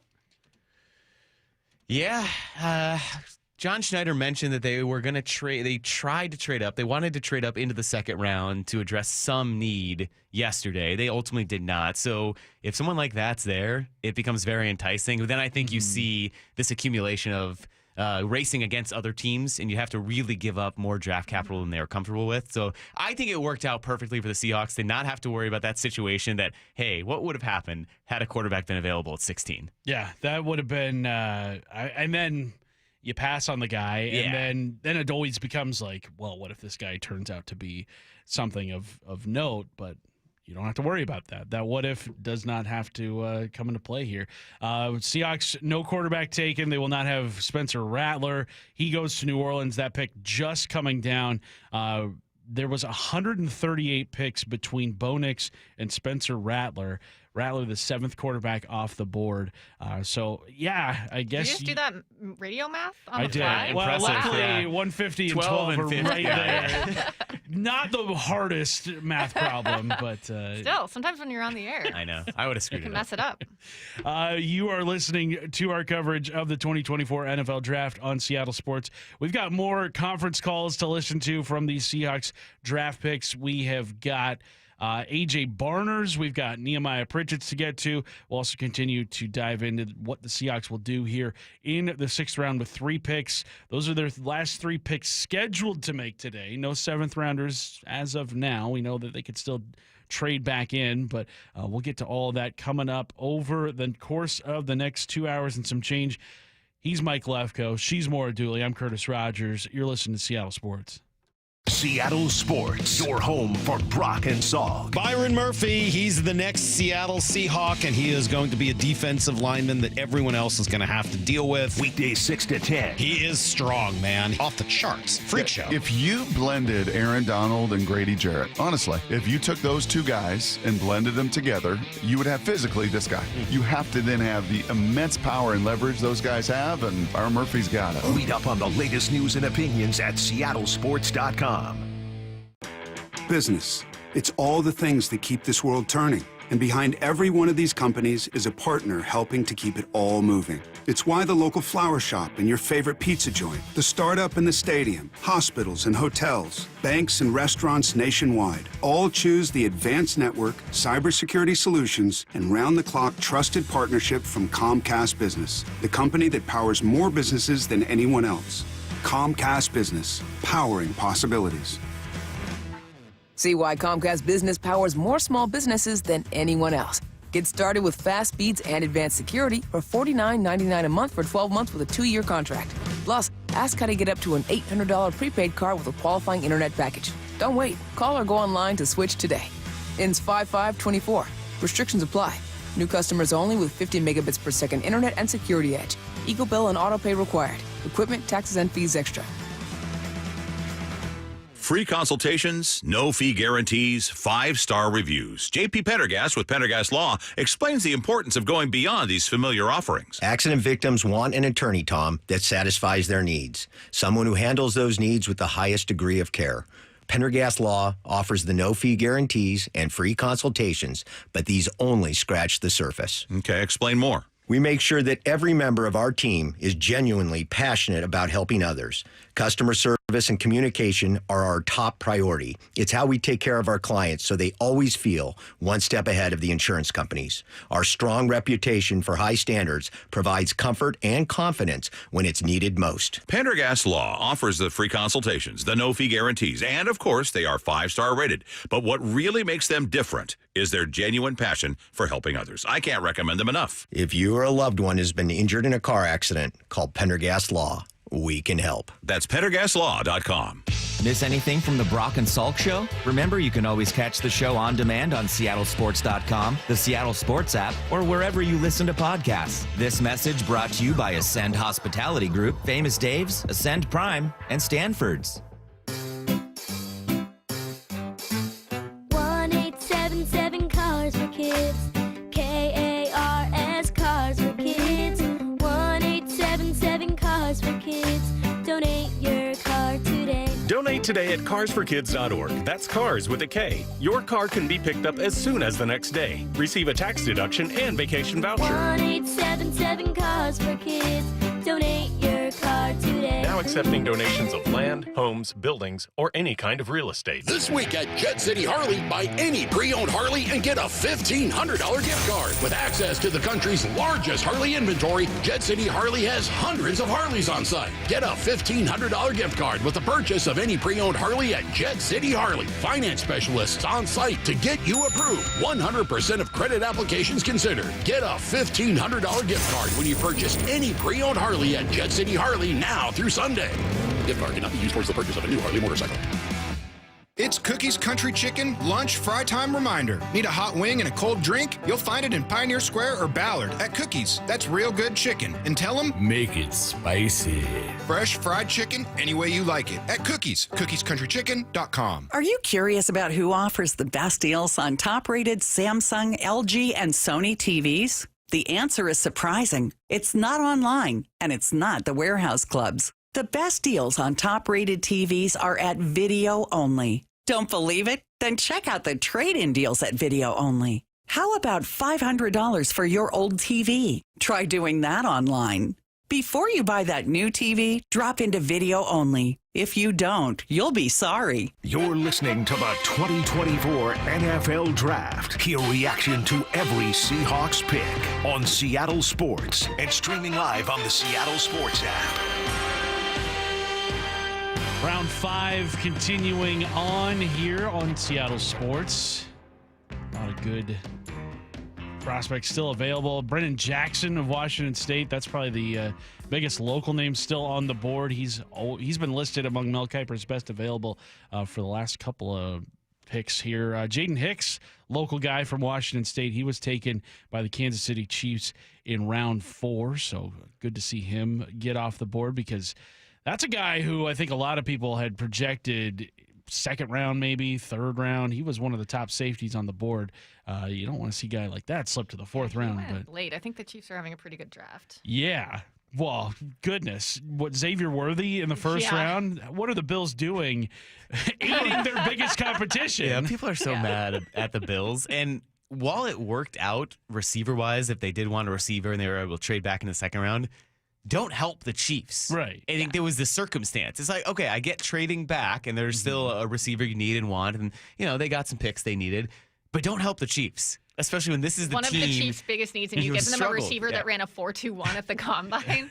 And the Bills just can't get by the Chiefs, and they're about to have to break up their entire team. They already are kind of taking away the pieces from Josh Allen because they can't afford it. Yeah. By the way, his cap hit. If you want to feel bad, go look up Josh Allen's cap hit over the next couple of years. But so to help a team that just always ends your season, that was baffling. But hey, not a Bills fan, so go for it. I do understand moving back into the second round because you don't have the 5th-year option that you got to pay this guy. It's a lot cheaper. They ended up getting a wide receiver, Keon Coleman, who was one of the top-rated receivers in the draft. But yeah, that was I don't know how you sell that to your fan base. That's a brutal one. Seahawks in the 4th round drafted tight end A.J. Barner out of Michigan. And, I mean, he's got some connections on this Seahawks coaching staff. Jay Harbaugh was his special teams coordinator with the Wolverines just this past season. Obviously, Mike McDonald was there. Barner also once caught passes from one Michael Penix at Indiana. So he's got some Big Ten ties, too. Barner spoke with the Seattle media a few minutes ago. Here's what he had to say about getting selected to Seattle. Hey, AJ, congratulations. What did it mean to get that call from the Seahawks? It means everything. I'm here to win championships. I love football, and I just want to help the team however I can. And it's just an honor to go to a city like Seattle. How much familiarity do you already have with this staff? How many conversations did they have with you? I mean, definitely a little bit. I had an opportunity to meet with the tight ends coach, know Coach Jay Harbaugh from Michigan, Coach Mike McDonald. I've heard, a bunch of, tremendous stuff about him. And, I know that they play a physical brand of football, and, yeah. How would you describe your game coming into the league, coming from Michigan and starting with Indiana as well? Yeah, I'm a football player. If you ask me to go out there and catch 10 passes a game, I'll go do that. If you go ask me to, man up the C-gap and, be physical, I'll go do that. If you ask me to play on every special team, I'll go do that. I love strapping up the helmet. I love playing physical football. And this has been my dream since I've been a kid, so it's what I love to do. How many special teams did you play on? I've played on all of them. How did it end up working out transferring from Indiana to Michigan?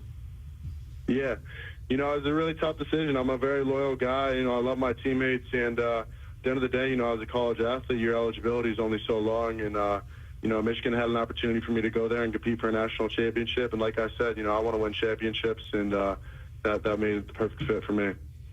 Have you stayed close with Michael Penix through the years, or? For sure, Mike's my guy. Super stoked about his success, and I know he'll do great things in Atlanta. Did you think the Seahawks would be in play as like a team that could draft you? For sure. I thought that I'd be a good fit there. You just don't know the whole process, and for me, I was kind of in the mindset where I didn't want to, have any sort of bias for anyone. I was everyone kept asking me, where do you think you're going to go, this and that, and it was just I'm not sure. And whoever does draft me, I'm just going to be stoked to go there, and they're going to get my everything. What pride do you take in your blocking, AJ? Great pride. I take pride in, everything I do on the football field. And everything I do on the football field, I do it at 110%. So that's one thing you never question with me. I'm going to give them 100% effort on every play. Have they mentioned more of a blocking role for you initially out here, or you haven't gotten into that yet? We haven't got into that, but, my role is going to be to play tight end, and that's catching passes and blocking, too, and also on special teams. So whatever I can do to help the team win, I'm all for it. How much did getting to play for Jim Harbaugh prepare you for this moment, making that jump from Indiana to Michigan? A lot. Michigan requires a lot of other tight ends. They run NFL style, and it's a place that challenged me every single day. We're going to have hopefully 18 guys drafted today, and, you know, going up against them every day in practice, you know, it just makes you such a better player. Mike McDonald was gone by the time you got to Michigan, but what did you hear about him when your time there? I know he's a wizard. He dials it up on defense. You know, he's a smart coach, young coach, a lot of energy, and, you know, I'm stoked to play for him, and I'm going to do everything I can to help him win. Were you one of the guys on the stage yesterday when they honored Michigan at the NFL draft, or? No, that was all of our guys that are still currently on the team. Okay. AJ, what's your best Jim Harbaugh story? I got to keep it PG, but when I first got there, Coach Harbaugh was like, you know, on a scale from 1 to 5, how freaky would you say you are? And I was like, I don't know, probably a 2 to a 3. And he was like, basically wanted me to say I'm a 5 out of 5 freaky because I'm a freak on the football field, freak athlete, and I like to, you know, play hard. How did you? I don't even know how to respond to that. How did you end up signing with Indiana out of high school? Did you have a lot of offers, or how did that work out? No, I didn't have too many offers. You know, Indiana, you know, I had built a relationship with the staff. They had recruited me from the start, and I just felt comfortable going there, and yeah. That was A.J. Barner, the pregnant pause after his Jim Harbaugh story. 5 out of 5 freak. I mean, there we go. What do you say to that? What do you say to that? I will say this, not shocked at all that somebody from Michigan was taken by this Seahawks team with Mike McDonald's connections, with Jay Harbaugh's. Like, yeah, Michigan, it made too much sense in this draft. When we return, hour 2 of our coverage, well, hour 4, we're rolling here. We still got a couple more hours to go. He is Mike Lefko. She's Maura Dooley. I'm Curtis Rogers. NFL draft coverage continues here on Seattle Sports. With the 16th pick in the NFL Draft, your Seattle Seahawks select Byron Murphy, defensive tackle, Texas. Well, Dave, you got what you wanted, man. You got to help and address your defense, and you were 31st in the league at stopping the run. You build a wall. That is the philosophy of Mike McDonald and this defense. You build a wall, and that means you stop the run. Exclusive analysis of every Seahawks pick on Seattle Sports, your home for the Seahawks and the NFL Draft. You want more speed? Well, then you're in luck because Xfinity just increased their internet speeds, and they're faster than ever. And with super fast internet and a reliable connection, you could do more of what you love whenever you want. More gaming, more downloading, more video chatting, and more cozy nights on the couch streaming your favorite movies and TV shows. If life with more speed is sounding pretty awesome, well, that's because it is. And it's time to get more out of your internet with faster speeds from Xfinity. Now through June 21st, get 150 megabit Xfinity internet for only $19.99 a month for 12 months with a 1-year contract. That's double the speed for the same great price. Go to Xfinity.com, call 1-800-XFINITY, or go visit a store today. Requires paperless billing and auto pay with stored bank account. Restrictions apply. Equipment taxes and other charges extra. After promo, regular rates apply. Actual speeds vary and not guaranteed. So make the call today to 1-800-XFINITY. Hey, it's Mike Salk here, and it was about a year ago that I started Eastside Weight Loss Clinic. April 1st was my first day. By April 15th, I'd already lost 17 pounds. I ended up losing 35 in 8 weeks, and here's where I felt it. I wasn't hungry. I wasn't craving junk food. I had a lot more energy to do things that I like to do, walk 18 holes. I bought brand new clothes. They fit me better, and people were all saying I look 10 to 15 years younger also. Eastside Weight Loss Clinic made and continues to make a big difference in my life, and I know it will for you too. Do you have an upcoming vacation you want to look your best for? You're looking to get ready for summer? You want to be healthy and look your best? EastsideWeightLossClinic.com. It's healthy, safe, sustainable weight loss. Just schedule a free 15-minute, no-obligation consultation right now and take the first steps towards being your better self. Call 425-588-0080 or go to eastsideweightlossclinic.com. I lost 35 pounds. How many will you lose? Dr. Ryan Coogan, D.C. Results may vary. I formed Davis Law Group about 30 years ago, and once I wrote my first book, it proved to be hugely popular. I decided to write then a series of books in different accident cases. I've found that having a client that is educated and knowledgeable about their particular type of case really helps the client and also usually ends up making the case or the claim more successful. To get your free copy of any of my Washington accident books, visit WashingtonAccidentBooks.com. Hey, it's Les Schwab Tires. Right now, save up to $80 instantly, plus $50 with financing for a total of $130 off a set of 4 select tires. Our spring tire sale is a gift to say, congrats, you made it through winter. Now you can swap out those winter tires for a fresher set at a lower price. Book an appointment online today. Les Schwab Tires, ranked #1 by Forbes for customer service and auto repair and maintenance. Limited time offer while supplies last. Terms and conditions apply. See leschwab.com/sale for details. Increase leads and get more customers. We create tailored digital marketing strategies that deliver results. So on your next campaign, aim higher. Go to aimyourdigital.com and get started today. aimyourdigital.com. The average family throws out $1,500 of food every year. Imagine what you can do with that. Go to a ball game, a concert, or a weekend getaway. It's G. Scott here. There are simple ways to reduce your food waste and increase your savings. And it starts with a meal plan and ends with a little creativity, fresh recipes, and ingredient swaps. Learn more at usefoodwell.org. Brought to you by the Department of Ecology and Safeway. Visit usefoodwell.org today. usefoodwell.org. I saw her texting coming up to a stop sign, and so I saw the accident coming, and she T-boned us. In the blink of an eye, Crystal's life changed when she suffered a severe spinal injury. The pain was something I had never experienced before in my neck. I got massage therapy. I saw a chiropractor. I was prescribed muscle relaxers so I could sleep. I got depressed. Nothing was relieving the pain. Drugs, sleepless nights, and depression. Sound familiar? I'm Dr. Mark Shelley, a chiropractic physician and board-certified functional neurologist. At Sound Pain Solutions, our treatments include high-dose laser combined with spinal decompression and other comprehensive therapies to rehabilitate damaged discs. We use treatments that are non-surgical, FDA-cleared, drug and pain-free. I was able to get off my pain medicines, and I was able to sleep through the night, and that was what I was desperate for. To learn if you're a candidate for our treatment, call us. Sound Pain Solutions, 855-996-3536, or click soundpainsolutions.com. Guys, this month only, Revive Men Cell Seattle offers qualified patients a free supply of ED medication to kickstart their treatment and enhance intimacy. Book your free T-check, exam, and consultation today. Call 206-529-1111 or visit revivemenscell.com. The 2024 NFL Draft is on Seattle Sports. 710 KIRO AM Seattle and KIRO FM HD2 Tacoma. Your home for the Seahawks and the 2024 NFL Draft. Good evening and welcome to the NFL Draft. This is Seattle's sports presentation of the NFL Draft. Hear reaction to every Seahawks pick streaming on the Seattle Sports app. Come on, man! Day 3 of the NFL Draft. We are working our way through the 5th round. Seahawks have 3 picks remaining. Currently, all of them in the 6th, but we've seen them move around a few times, so we'll keep you updated on everything. Mike Lefko, Curtis Rogers, Maura, Dooley here with you until the end.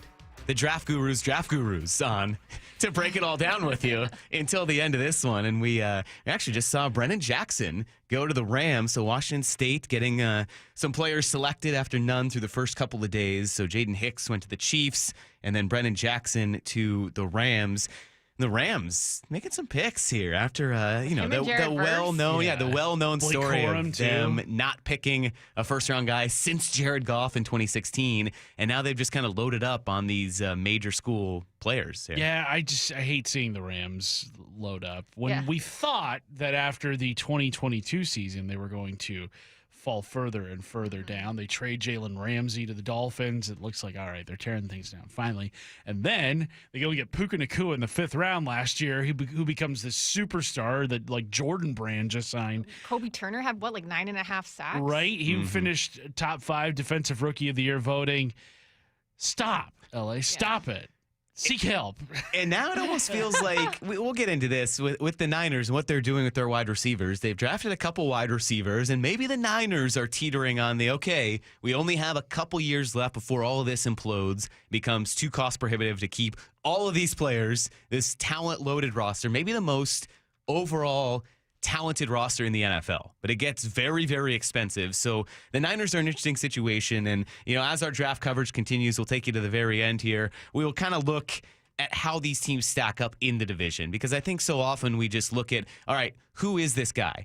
what are they getting in the player they drafted, we don't piece it into the overall picture of how they fit in with what's currently on the roster and how it relates to everyone else in the division. So we will get to that. The Seahawks have 3 picks remaining. The 3rd pick of the 6th round, the 16th pick of the 6th round, and the 31st pick of the 6th round. Now, you still have a good amount of picks coming in the 5th round because this is where you have a lot of compensatory picks. So there are all 32 picks in the 5th round and then 9 compensatory picks. And we were talking about this. The Seahawks are going to get a couple of these, or are likely to get a couple of these next year with the free agents they lost this offseason. So they have more picks next year. We're obviously not focused on that yet. But when you get into the 6th round, these are guys that maybe we could see them start to fill out a few of these needs. And it felt like when we came on air with our coverage, Salk and Stacy started our morning recapping day 2 and kind of got into the first 3 picks the Seahawks made.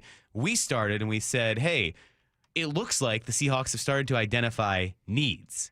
And Curtis, you mentioned that's not to say they're discounting talent at all. They're not taking a very talented player. But when you look at who they have drafted, going back to the very first pick of Byron Murphy, and then a guard with your 2nd pick coming all the way at 81. And now the players today, when you go linebacker, tight end, corner, they're identifying some needs, it feels like, where we had a lot of questions about this roster. It definitely does. And I do feel a lot more, I think, comfortable about where the roster stands in terms of you have less needs now than when you did at the start of the day. Now, did the Seahawks get more talented? I mean, sure, yeah, I think they did. I think Byron Murphy is a very talented guy, addresses a big need as a run stuffer. I think that you look at the 3 picks that they've made today, you needed somebody at tight end, especially because outside of Noah Fant, there really wasn't anybody. You needed a linebacker because the depth there just is lacking significantly after the losses of Brooks and Wagner. And then at corner, Nehemiah Pritchett offers, I think, a very interesting portion of his game in the return game. The Seahawks have addressed a lot of needs. There still are a couple that maybe free agency is the better route to take because you don't have to worry about getting these guys up to NFL speed. But yeah, it's a draft class that I think kind of bucks what we have seen the Seahawks do the last couple of years, where they definitely went best player available with like Charles Cross and Devin Witherspoon, Jackson Smith and Jigba. But also I think the roster has more needs now than it did the last couple of years. I would agree with that. And something I would still like to see as far as addressing needs is I think they need some more depth at edge rusher. Would you guys agree with that? Yes. You can never have enough edge rushers. You can never have enough, and I still don't think they have enough that we can trust. Like, I'm still wondering the way Darrell Taylor's contract is set up, if he's even going to make the team. Yeah, it sounds like there's a pretty easy out in that contract. So I'd like to see, them bring in some guys that can make that a real competition in camp. Yeah, at this point, you have Boye Mafe, who you have expectations for, who has shown progress. He's gotten better. You still don't know if that's a fully formed picture of what you're going to get. And right now, you have Uchenna Nwosu coming off an injury. And we heard from him a couple of weeks ago. It sounds like he's great. He's going to be ready, fully healthy. But when a guy's coming off an injury, I'm still hesitant to say you're going to get the exact type of production right away that you did before he was injured. Now, Uchenna Nwosu might get back up there. I'm sure he's going to be a very good edge rushing threat again. But when he's coming back from injury, that's still a bit of an unknown. And so, yeah, you're right. I would say edge is still a big position there. Safety feels like it's an unknown. It's a great unknown right now just because of the stability you had with Quandre Diggs for so long. Since getting here, Quandre Diggs was just, you put him back there, you don't have to worry about that back end. And now you get rid of Jamal Adams, you get rid of Quandre Diggs, and it's Julian Love. I mean, that's the returner. That's the only returning guy back there that's a legitimate safety. So they have some uncertainty right there. They do. Jarek Reed also coming off an injury last year. We don't know how he'll look coming back. I do kind of wonder, though, if safety is a position that the Seahawks look to address in free agency, the second wave following the draft, because there's no compensatory picks tied to signing anybody after today. And look, you mentioned Quandre Diggs and Jamal Adams. Go get him again? I've seen crazier things happen. And I'm surprised that Quandre's still out there. I am too. Yeah. And I wonder if it's just because of his age. You don't want to potentially lose a guy or potentially lose a compensatory draft pick to a veteran corner, or a veteran safety, I should say, like Quandre. But not to say that he's not worth bringing in. I mean, he is, like we've talked about, the definition of solid, the definition of just reliable. This is a guy that a lot of teams would really like to have, especially if you feel like you're one player away in your secondary from taking things over the top. I don't know if Quandre wants to come back here in Seattle because of how things kind of ended. I was personally surprised to see Diggs get cut the way he did. And look, it made sense cap-wise. It made sense in a lot of ways, especially considering where the Seahawks are as an organization. But right now, there is a need at safety, and I hope that the Seahawks address that with their at some point in their next 3 picks, because that would make things a lot easier in terms of filling out your roster. Yeah, we are talking about all these positions. Like, hey, they could upgrade here. They could upgrade here. This is a need. Yeah, there's only 3 picks left. So some of these discussions and position groups that we're looking at might have to be the undrafted free agents. And we know how valuable the Seahawks hold those guys, that they really scout these players out. They have the mechanic shirts on today. So they're ready to get down to business. The Seahawks put out a picture. John Schneider's wearing the mechanic shirt. They've done that for a few years now. So they take a lot of pride in this day 3 of the draft and then the undrafted free agents. Looks like we got our 8th UW player selected right now. Wow, going to the Bills. Edifwan Ulafosio. I was going to let you say that because I'd forgotten how to pronounce that name. But yeah, a couple of the defensive Huskies have gone off the board over the last couple of days. So what a stretch for both Michigan and for Washington, the 2 participants in the college football playoff. But yeah, we'll see where the Seahawks go because they do have a bit of a wait. They had traded back to start this day, so you got a couple picks jammed in there in the 4th round. Then they kicked off the 5th round by taking the cornerback out of Auburn. What is it? Nehemiah Pritchett. I was about to say Nehemiah Porter. That felt like a name I was going to say. But Nehemiah Pritchett. Yeah, I feel like that was someone. But they took Nehemiah Pritchett. So now they have a wait until towards the start of the 6th round where they have 3. We got a lot to get to. We're actually going to hear from Nehemiah Pritchett coming up next, and we'll kind of dig into what the Seahawks roster looks like, and maybe are they going to trade back in the 7th? Are they set there in the 6th? And then we'll have a pretty complete profile of their draft because they're done in the 6th round as it currently stands. So a lot to come here. You're listening to our Seattle Sports Draft coverage. Curtis Rogers, Maura Dooley, and Mike Lefko with you here on Seattle Sports. With the 16th pick in the NFL Draft, your Seattle Seahawks select Byron Murphy, defensive tackle, Texas. That was their best player available. It makes complete sense. There's so much newness to this staff, right? Which side of the ball are they going to attack? It's natural to think that because Mike McDonald's here, he had one of the best defenses in the land with the Baltimore Ravens, that he's going to address that defense and make it exactly what it is. Exclusive analysis of every Seahawks pick on Seattle Sports, your home for the Seahawks and the NFL Draft. Don't miss the best Spring Fest deals right now at Lowe's. Save big on Stay Green 1 cubic foot garden soil. Get 5 bags for just $10. Plus, get up to 35% off and save an extra $150 on every $1,500 you spend on select major appliances. Shop these can't-miss deals now. Lowe's knows spring. Lowe's knows savings. Offer valid through 5/1. Soil offer excludes Alaska and Hawaii while supplies last. Appliance savings vary based on purchase amount. Exclusions apply. See Lowe's.com for more details. Every business faces challenges, but complicated, expensive, and uncertain shipping shouldn't be one of them. With USPS Ground Advantage from the United States Postal Service, you can avoid all the noise. No more unexpected surcharges, hidden fees, or complex rate structures. It's just easy, cost-effective, and dependable shipping. Tune your business's frequency to success and turn shipping to your advantage. Learn how at USPS.com/advantage. USPS Ground Advantage. Simple, affordable, reliable. The IRS is the most powerful collection agency on earth. And if you owe back taxes, the news isn't good. The IRS is raising the interest rate it charges on unpaid taxes, and further rate hikes are expected. Most people don't know it, but the IRS adds interest charges to your tax debts daily. So if you owe the IRS today, you'll owe even more tomorrow. And it doesn't stop until you get right with the IRS. The good news is getting right can start with one phone call to Optima Tax Relief, America's #1 tax relief firm. Optima's tax professionals specialize in the Fresh Start Initiative, a powerful IRS program that can save you thousands if you qualify. In fact, the experts at Optima have resolved over $1 billion in tax debt for their clients. Call now for a free consultation. Call 800-343-6460. 800-343-6460. 800-343-6460. Optima Tax Relief. Some restrictions apply. For complete details, please visit OptimaTaxRelief.com. I'm Bill, and I'm living with idiopathic pulmonary fibrosis, a type of interstitial lung disease that causes scarring of the lungs and makes it hard to breathe.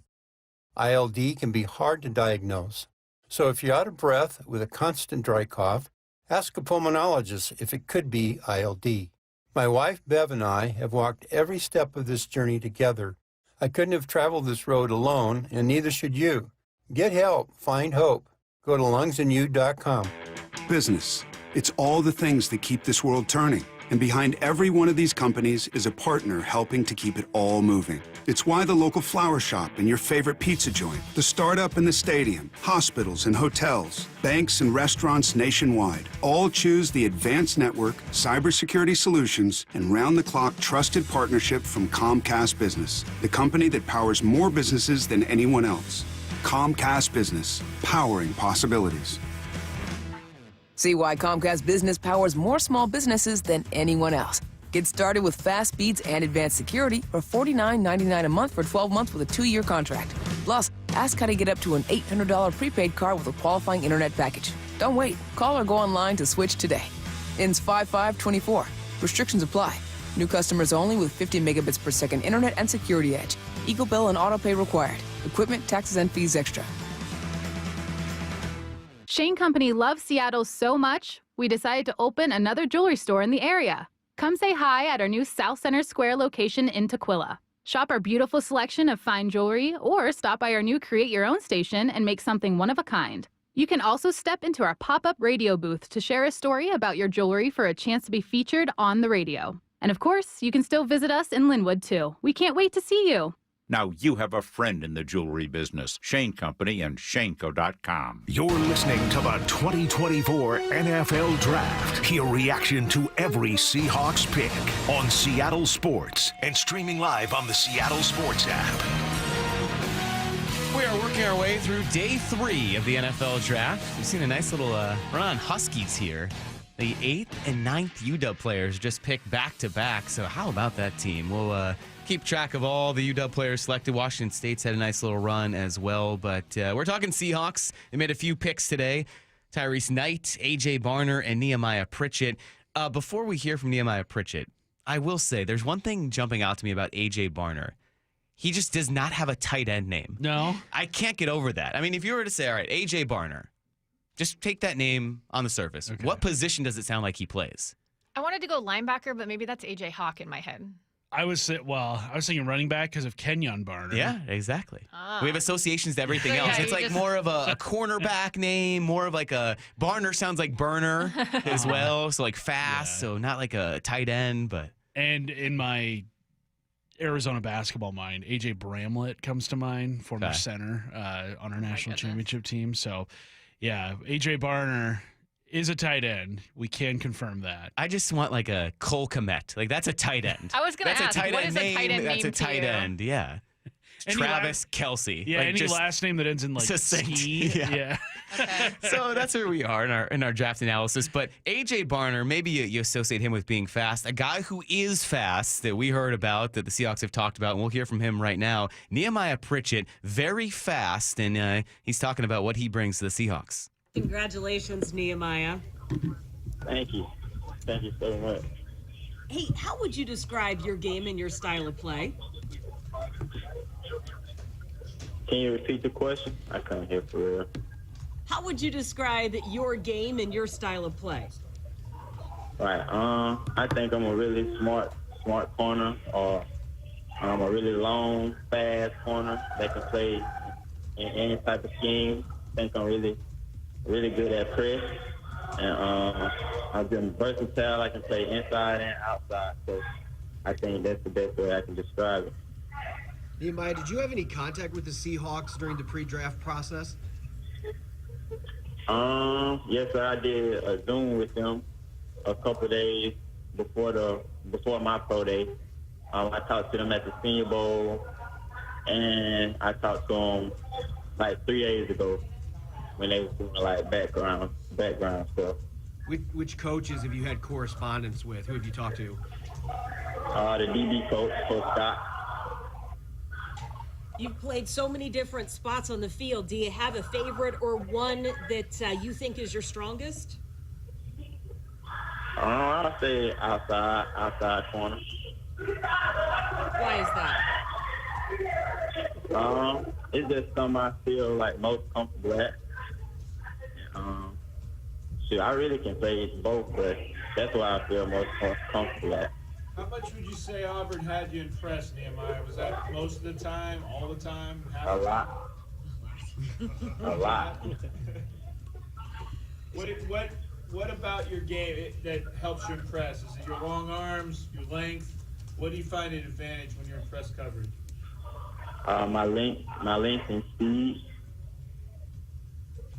Based on the conversations you've had with this staff, why is your style a good fit for what the Seahawks want to do? I think they got a really good defense, a really good secondary, and I'll just be an amazing piece to add to it. And I got my teammates, my teammates there, Derek Hall, and I know players like that that's ready to win. So I can't wait. Sounds like a good time in the background there. Who are you celebrating with? My family. Where are you speaking to us from, sir? Jackson, Alabama. Thank you. What do you know about Reek Woolen? Have you ever heard of a guy named Richard Sherman? Yes, sir, I have. What do you know about them? Richard, I remember him playing in the Super Bowl a couple years ago. I know he was a really smart corner.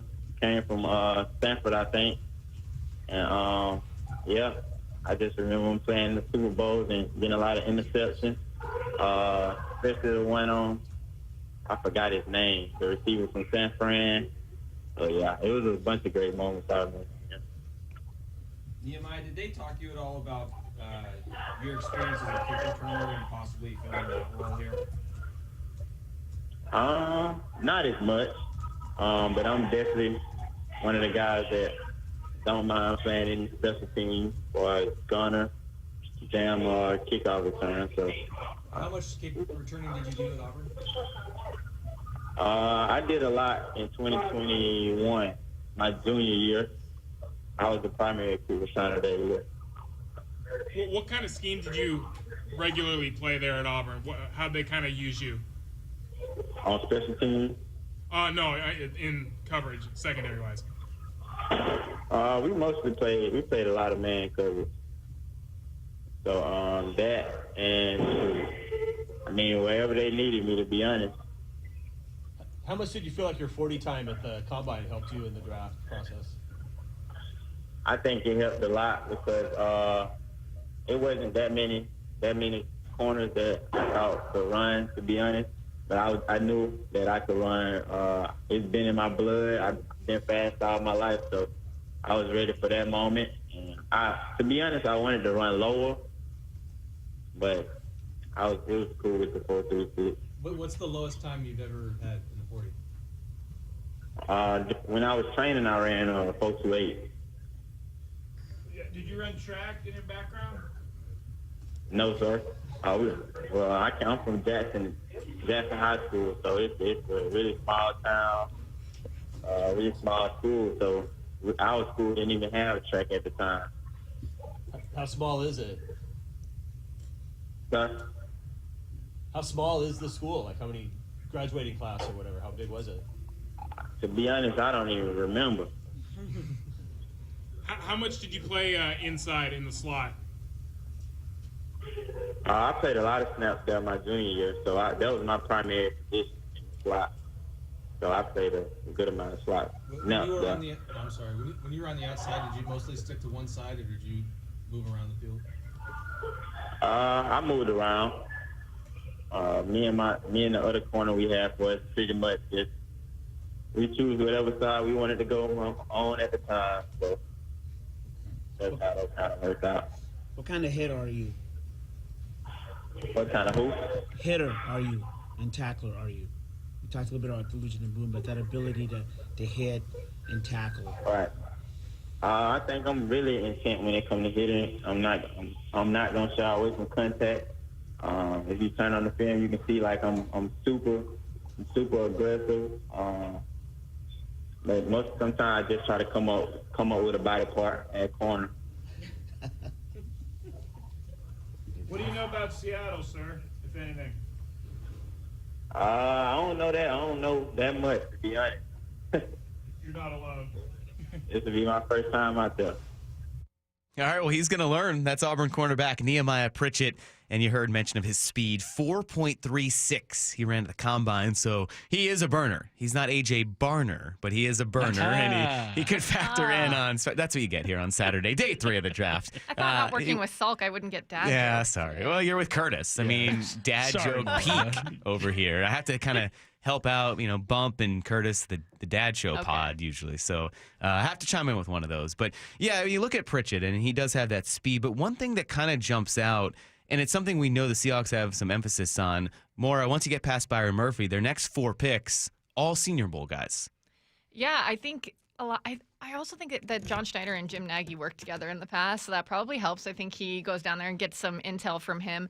But if you remember when they first hired Mike McDonald, it was like, here's our new coach, here's the press conference. We're literally putting him on a plane directly after this and getting him down there because that's how important it is to them. I mean, he didn't even go to the combine. By that point, they were trying to get everything done in the building here, but it was important enough to them to make sure that they got him down to the Senior Bowl pretty much immediately. Yeah, the Senior Bowl is the Seahawks, I guess, cheat code, if you will, because, like you said, the connection that Jim Nagy, who used to be in the front office with the Seahawks, I mean, that connection has produced some pretty good players over the course of John Schneider's time here in Seattle. And I mean, look, if you want to get a guy that is, I think, as seasoned as a college player can get, seniors and fifth-year seniors, those are kind of the players that probably have the shortest learning curve to get up to speed in the NFL just because they've been so far removed from their high school playing days.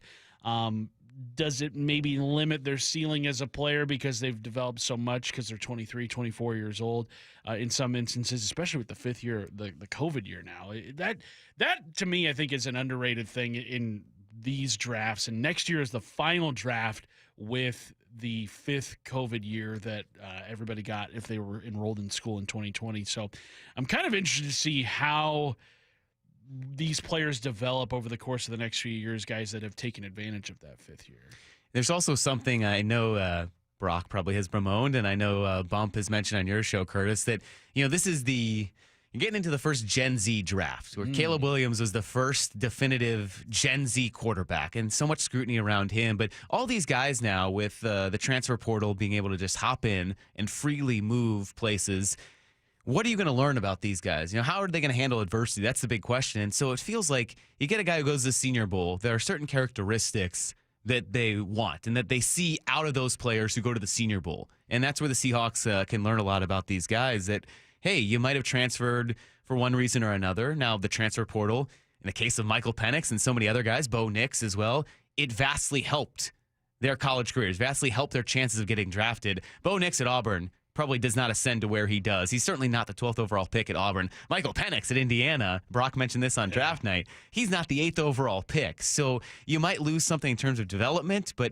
maybe that's where the Seahawks still kind of have their bread and butter of, okay, these guys maybe transfer more places now in college. We're going to learn about them from the Senior Bowl where they're all here, they're all going up against each other, and they have some definitive traits to kind of learn. Well, and one thing about the transfer portal, that doesn't exist in the NFL. Yeah? If you're not starting, you got to stay where you're at. You can't just pack up and go to another team. You've got to put in the equity. You've got to make sure that you stand out.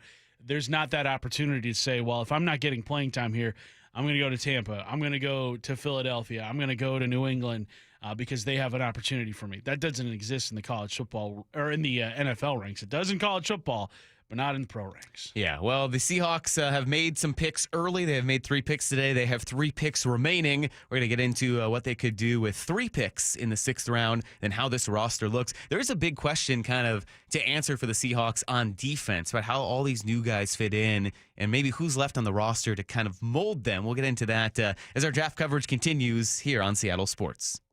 With The 16th pick in the NFL Draft, your Seattle Seahawks select Byron Murphy, defensive tackle, Texas. They go right instead of the left turn. We all thought they were going to take Byron Murphy's grade. Was that good for Seattle? The value of that guy right now on our board, what John has said to you two for the last 2 months, and the way that they grade, the way they evaluate, I am sure Byron Murphy on that board had a grade where like, can't do it, man. I cannot trade. Exclusive analysis of every Seahawks pick on Seattle Sports, your home for the Seahawks and the NFL Draft.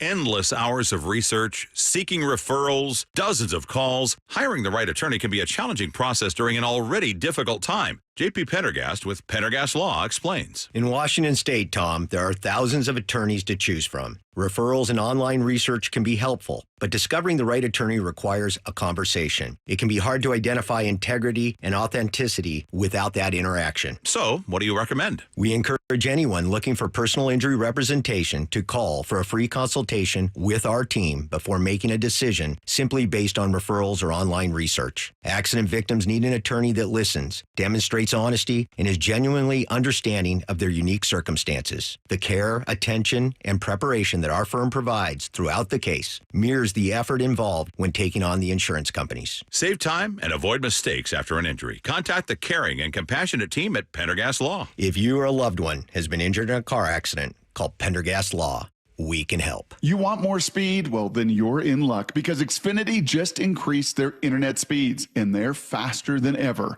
And with super fast internet and a reliable connection, you could do more of what you love whenever you want. More gaming, more downloading, more video chatting, and more cozy nights on the couch streaming your favorite movies and TV shows. If life with more speed is sounding pretty awesome, well, that's because it is.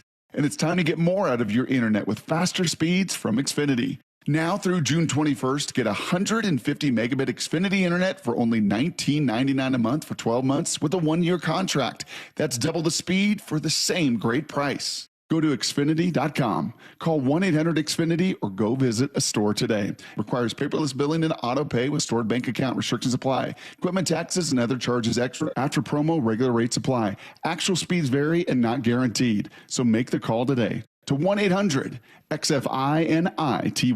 And now, the pitchers for your Seattle Mariners. No. Our guys don't pitch. They deal. Their stuff is so nasty, it turns the Mariners into the swing if you dariners. Strikeout number 10 on the night for Luis. Holy smokes. And so filthy, it's unfairness. An absolutely ridiculous slider. It's the 12th strikeout tonight for Logan Gilbert. They're a batter's worst nightmariners. A heater at 100. Back-to-back strikeouts for Andres Munoz. So no matter who's got the ball, you're out of there, inners. Swing and a miss and the ball game's over. Mariners baseball. Trident's up. Be here at T-Mobile Park next week as Ronald Acuna and the Braves visit Seattle for a 3-game series. All 3 matchups, Monday through Wednesday, are Mariners value games, which means you can score seats for as little as $10. Go to Mariners.com/value games to get your tickets and check out the complete Mariners value games lineup.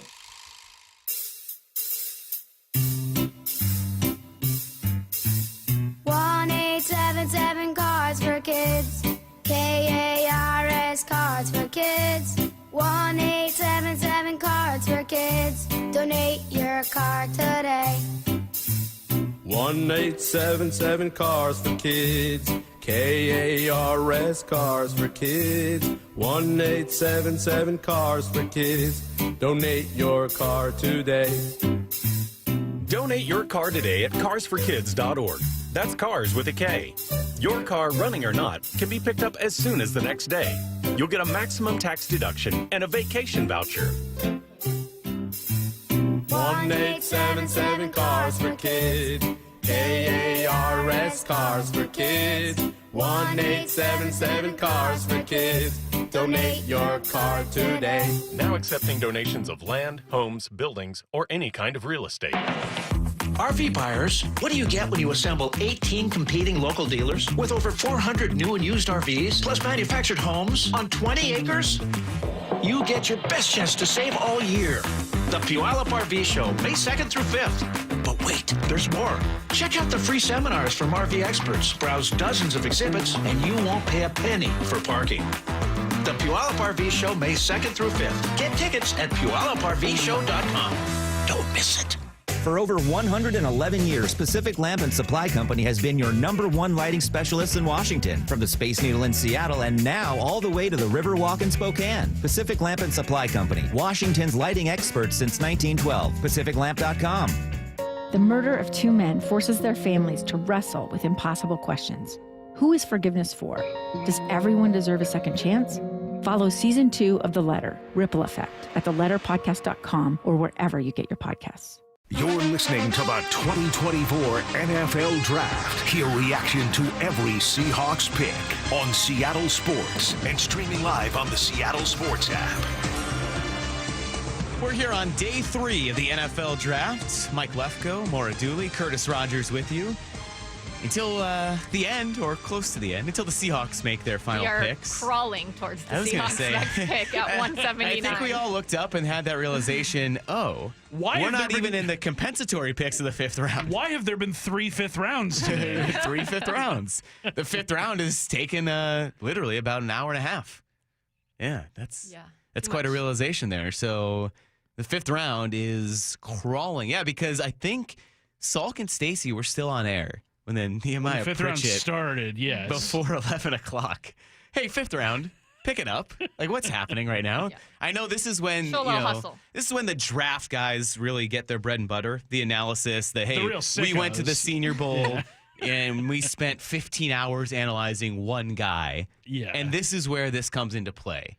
But for the sake of all of us just wanting to know who the Seahawks pick in the 6th round, it's taken a little while. So we'll go through the 6th round of the Seahawks, and then we'll see what they do. They do have 3 picks coming up in the 6th round, and one of them is early. So it's the 3rd pick of the 6th round, then the 16th pick, and then the 31st pick of the 6th round. And another debate I want to get into with you guys before we actually talk about kind of the topic of leadership on defense. So people refer to picks by the overall draft number. Oh, yeah, you were going off about this. I don't in like that. Sports Fit. I hate that. I don't care if it's pick 187. I need to know what round that pick's happening. And what spot in that and round? what spot, what spot that round is. Because when the Seahawks traded this morning, they're like, they get pick 136. Like, why? Don't tell me that. I want to know when they're picking. They're supposed to pick 2nd to start the day. Calm down. And that is a big I deal. love Turns this. out they were picking now 18th, 21st, and 1st. So I am curious. I mean, anyone listening, do you know that pick 137 is automatically this pick in a given round? Or would you want them to say, hey, they are picking with the 7th pick of the 5th round? Yeah, the annoying thing about saying like pick 128 or something is that you have to do the math in your head, but then you have to factor in compensatory picks, which really throws Exactly. everything off. It's not out of 32 teams at that point. So at pick after pick 96, or there's me doing radio math again. That's part of the problem. I can't do radio math then like it's this. not everything is guaranteed to fall in the round that the math would say it does.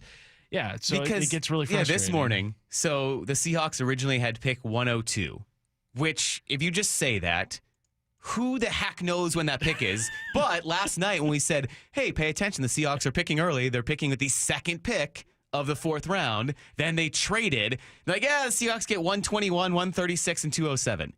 Do you have any idea? Did you have any idea that 136 was not, in fact, in the 4th round? That was the 1st pick of the 5th round, which we're still in, by the way. But yeah, I don't know. That's just my little rant right now while we wait for the 5th round to end, is that I want there to be a general consensus, a push toward identifying rounds and not just numbers. Well, yeah, because when a trade in the 1st round is made, everybody's like, pick 23 of the 1st round. We all know where that's going to fall. And then after the 1st round, then it becomes, they're trading for pick 54. They're trading for pick 48, which is a little easier to understand, a little easier to figure out. But, yeah, once you get to that 3rd round, it's like, I feel like Lefko's about to start a petition or something. That was just, it caught me right when I walked in this morning, Curtis. You're like, they're trading it. We're like, well, where are they drafting now? And then we got to start digging around and adding and subtracting and diving through all this stuff. So I hear you. I had to get it off my chest. Well, Say it with your chest, as you guys said in your show. The Bills just took an edge rusher, Javon Solomon, at 168. So He had They are 16 going to sacks move on last to pick 169 here, which means we are 10 picks away from the Still? Seahawks selecting. Yeah, they're 179 is where they're at. There are, so we're full on in the compensatory picks, and we talked about this. The Seahawks are going to get a couple next year. So, yeah, you have 9 compensatory picks here in the 5th round, then a couple more in the 6th. And so that's why this day, these final rounds also kind of take a little bit longer because it's not just 32 picks per round. The first round, anyone can do that game. 32 picks, all right, you're good. Second That's the round, easy usually it's part the of this same thing draft, unless yeah. someone gets their draft pick taken away, like the Dolphins have been known to do. But now you're really getting into the nitty-gritty of it all. So we are taking you through all of that, and we'll kind of take a look, and now we don't have much time anymore in this little topic to debate this, but just kind of off the top of your head, as you look at the Seahawks defense, we know they got rid of so many veteran players. For all these new guys they brought in, whether it's the free agents they brought in, whether it's these 2 defensive guys they've drafted today so far, who are the veteran leaders, though? They're going to help these guys develop.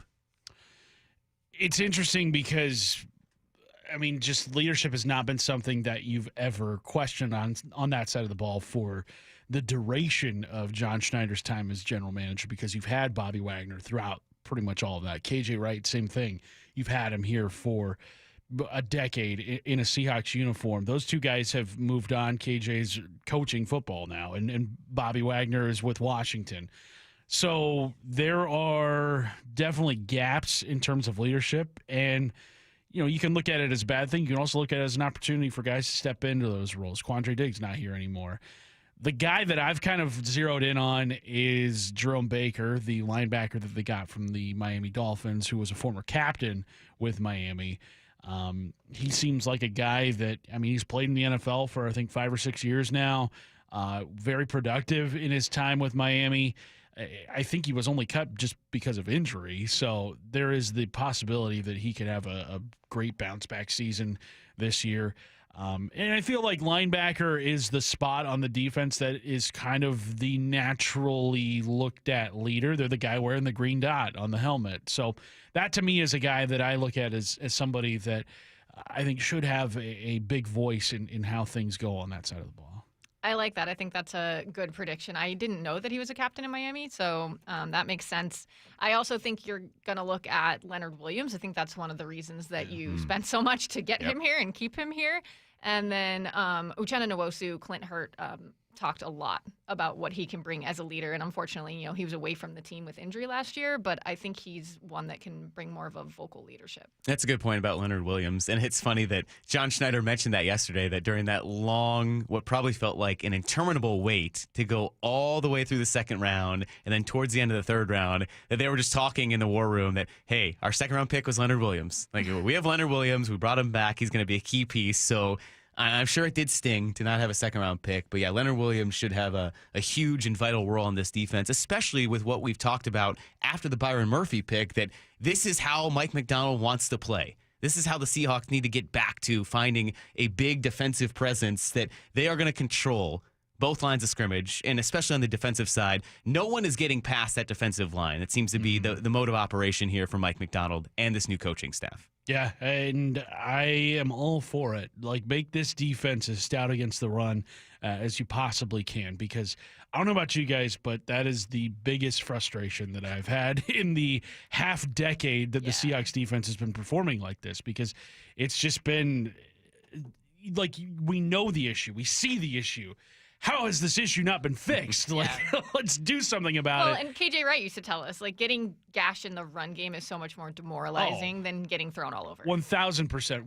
When they lost that overtime game to the Raiders 2 seasons ago with Josh Jacobs going for like 200 something that day, like, I would have much rather had the Raiders throw an 80-yard touchdown pass to win that game rather than an 80-yard run to win that game. Are you kidding me? You couldn't get a single helmet on that guy? And that felt like the Steelers game last year when you had to have that win, and they just ran all over you with those 2 running backs. So, yeah, good to see that if this is the mode of what they're going to get back to, that they've got identified it with Byron Murphy and with their linebacker they picked today, Tyrese Knight. So we'll kind of dig into that more about how they kind of get back to that identity and what the roster looks like, because They're figuring out the pieces. They are finishing this draft. 3 picks left for the Seahawks. We are winding our way down in the 5th round, so we'll get into those final 3 picks and then kind of project what we might see out of this Seahawks team. But you are listening to Day 3 coverage of the NFL Draft. Curtis Rogers, Maura Dooley, Mike Lefko with you here on Seattle Sports. Seattle Sports, your home for Brock and Salk. Byron Murphy, the number 16 pick in the draft of your Seattle Seahawks, joining us. When did you know that you could be a first-round pick in the NFL? I knew before the season, if I just do good and dominate this season, which I did, I could possibly be a first-round draft pick. So I let that resonate in my mind, the whole time, the whole season. So that's all I was really just, thinking about. That's what I was striving for, and I did it. Hear the rest of this interview on demand at seattlesports.com and on the Seattle Sports YouTube page. Hey everyone, it's Ted from Consumer Cellular, the guy in the orange sweater, and this is your wake-up call. If you're paying too much for wireless service, you don't have to keep having that nightmare. Consumer Cellular has the same fast, reliable coverage as the leading carriers for up to half the cost. So why keep spending more than you have to? Seriously, wake up and call 1-888-FREEDOM or visit consumercellular.com. Savings based on cost of Consumer Cellular single line 1, 5, and 10 gig data plans with unlimited talk and text compared to lowest cost single line postpaid unlimited talk, text, and data plans offered by T-Mobile and Verizon January 2024. Get in zone, AutoZone. Welcome to AutoZone. What are you working on today? Thinking about gas mileage. Changing your oil with a full synthetic oil like Valvoline Advanced can help your engine get more miles. Right now, you can get 5 quarts with an STP Extended Life oil filter for only $35.99. Get started on your next job today with the parts you need when you need them at AutoZone or AutoZone.com. Get in zone, AutoZone. Restrictions apply. Together, we can feed our neighbors who need it most. Join Cairo 7 Cares and Les Schwab Tire Centers to drive out hunger. Donate non-perishable food at any Western Washington Les Schwab Tire Center. All food collected will be delivered to Food Lifeline to feed local families right here in our area. Join us for the Drive Out Hunger Food Drive, happening right now. Brought to you by Les Schwab Tire Centers, Cairo 7 Cares, and QFC. It's Cookies Country Chicken's Saucy Reminder. 10 sauces. You know where? At Cookies. They've got that real good chicken. So many sauces. Fresh fried chicken any way you like it. At Cookies. CookiesCountryChicken.com. Hey guys, do you know your T-level? Revive Men's Health here in Seattle is helping you take that first step toward better health and enhanced intimacy with a free testosterone level test, exam, and consultation. Plus, for this month only, qualified patients can kickstart their treatment with a free supply of ED medication. Revive's customized ED treatments can provide immediate results, restore blood flow naturally, and even bring spontaneity back into your love life. With both in-person and telemedicine appointments available, plus free shipping directly to you, Revive takes the hassle out of treating low T and ED. Having an optimal testosterone level can change your whole life, and it starts with knowing your T level. Take that first step and book your free testosterone test, free exam, and free consultation, and kickstart your treatment with a free supply of ED medication this month only. Call Revive Men's Health Seattle at 206-529-1111. That's 206-529-1111 or visit ReviveMen'sHealth.com. Are you tired of yo-yo dieting and frustrated with fad diets that feed you processed foods or use drugs and injections that suppress your hunger? And despite your good intentions, you're losing motivation and feel overwhelmed trying to lose weight because you've had nothing but slow, unreliable results. I'm Dr. Ryan Coogan with Eastside Weight Loss Clinic, and we know the secret for fast and lasting weight loss using real healthy foods and lifestyle strategies to help you become you again. Schedule your free consultation online at eastsideweightlossklinic.com. Yeah, it's Mike Salk here. One of the great parts of this program is you get the results you want by eating real food. It's nothing prepackaged. There's no box meals. You go to the grocery store and you buy real food, fruits, vegetables, meat, etc. It works. Our program has successfully helped thousands of people lose up to 10 to 20% of their body weight in 60 days. You can start our program in person in Kirkland or virtually from anywhere you live. Schedule your free phone consultation today by calling 425-588-0080 or eastsideweightlossklinic.com. Dr. Ryan Coogan, D.C. Results may vary. There's a reason Buc-ee's has been around for over 50 years. It's the combination of modern-day technology with good old-fashioned customer service. Buc-ee's Complete Auto Repair, local and family-owned, with financing available and no appointment needed. Check Buc-ee's.com for locations. You're listening to the 2024 NFL Draft. Hear reaction to every Seahawks pick on Seattle Sports and streaming live on the Seattle Sports app. Oh, we are getting there, getting towards the end of the 5th round because looks like the Eagles have just picked. The Jets on the clock, and the Cowboys, Saints, and then Jets.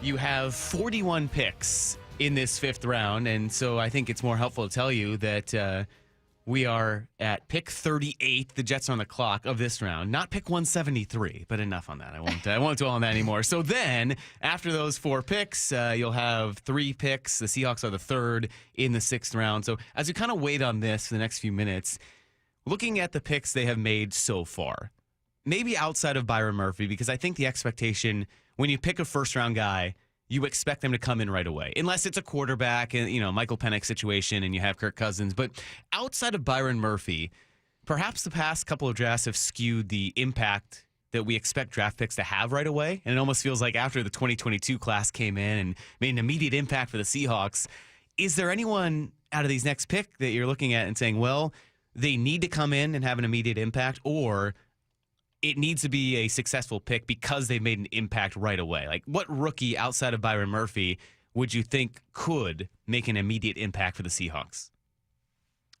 I think just based on the opportunity given to this guy and the lack of depth around him on the roster, I think Tyrese Knight is going to have chances to play a lot of snaps on this defense. I think, especially because of his ability against the run game and just his ability to make tackles all over the place, I think this is a guy that should be able to see regular snaps. I don't think he's just going to be designated for special teams the way you see a lot of rookie linebackers, especially in the 4th round, kind of just get put there to develop into season.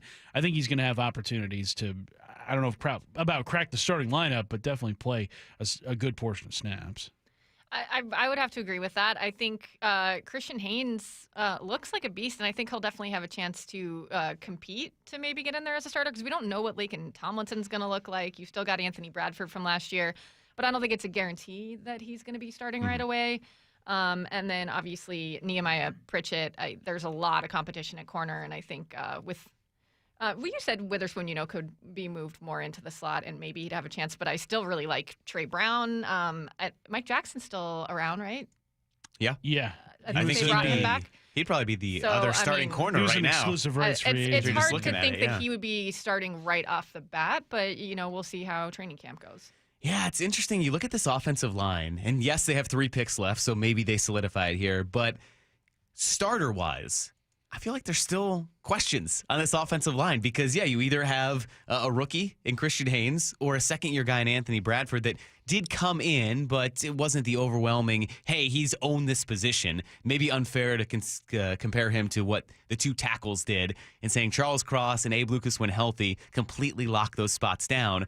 But now you look at that. And he missed time in training camp because of a car accident injury. Yeah, and Olu did not really, and maybe by design, did not grab the starting center spot. They kept Evan Brown in there all season. Olu had to pop in at times, and I think he did make 1 start. But you have gotten rid of Evan Brown. You've gotten rid of Damian Lewis. So there are spots, and you've brought in, Nick Harris and Tremaine Antrim and Laken Tomlinson.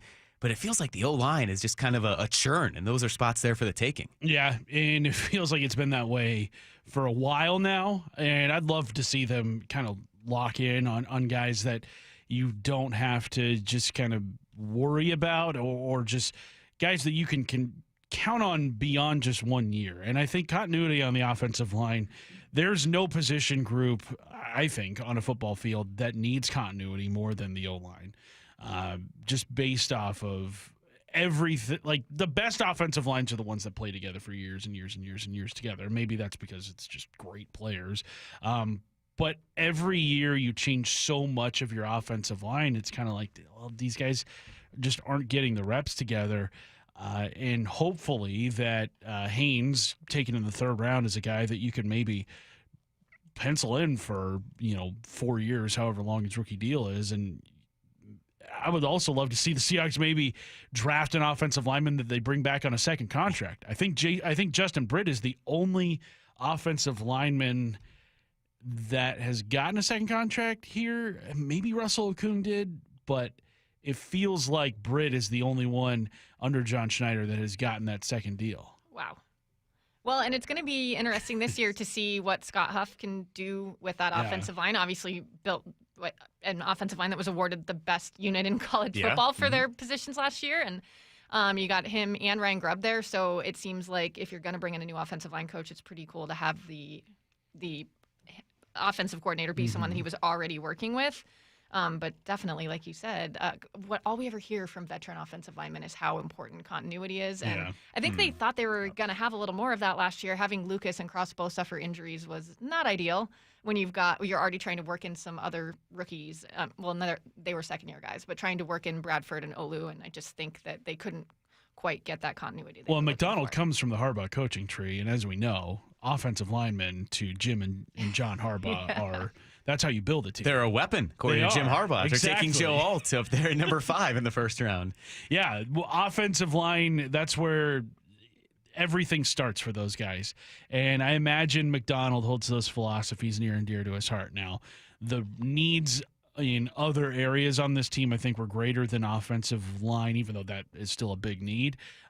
But I hope that next year or the year after that, you see – more investment in the offensive line than we've seen. Yeah, and I don't think you need it because of the investment. Sorry, right. No, you need it because of the investment that you made in running backs the last 2 years too, right? Right. Yes. It's not only not having your offensive line together and that feeling like a struggle, but you're almost wasting 2 second-round picks if you don't have a good enough offensive line to let them be themselves. Well, I was just going to say, adding on to that, I don't think anyone faults the Seahawks for not spending what it costs to retain Damian Lewis. The absurd amount of money, good for him. The Panthers had the cap space. They went and did it. The Seahawks, a little more constricted, but great point, Maura, that, hey, if you're going to use 2 second-round picks on running backs and you have the priority for this team, the strength of this team right now is offense, protect them. Protect your quarterback. Let these offensive guys have room to run and see what they can do. The Seahawks are soon going to be picking the 5th round. 4 hours later, the 5th round is almost in the books, so we'll come back with the 6th round and the first of 3 picks for the Seahawks.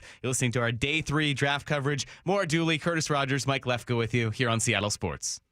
With the 16th pick in the NFL Draft, your Seattle Seahawks select Byron Murphy, defensive tackle, Texas. Well, Dave, you got what you wanted, man. You got to help and address your defense, and you were 31st in the league at stopping the run. You build a wall. That is the philosophy of Mike McDonald and this defense. You build a wall, and that means you stop the run. Exclusive analysis of every Seahawks pick on Seattle Sports, your home for the Seahawks and the NFL Draft. Spring is here. If you've got windows that are cracked, leaking, won't stay open, or won't open, it's time for you to call my friends at Window Nation before their schedule fills up. For every 2 windows you buy, you'll get 2 windows free, plus 0 down, 0 interest, and no payments for 24 months. Call 866-90NATION or windownation.com. At aimyourdigital.com, we'll help you target the right audience, build your leads, and crush your quota. Take your business to the next level. Our digital marketing strategies help grow awareness of your product or service, all while building trust in your business. Our approach involves leveraging multiple tools and strategies to deliver exceptional results that are customized to your unique business needs. Don't wait to run out of sales leads. Keep your business growing. Get started with aimyourdigital.com today.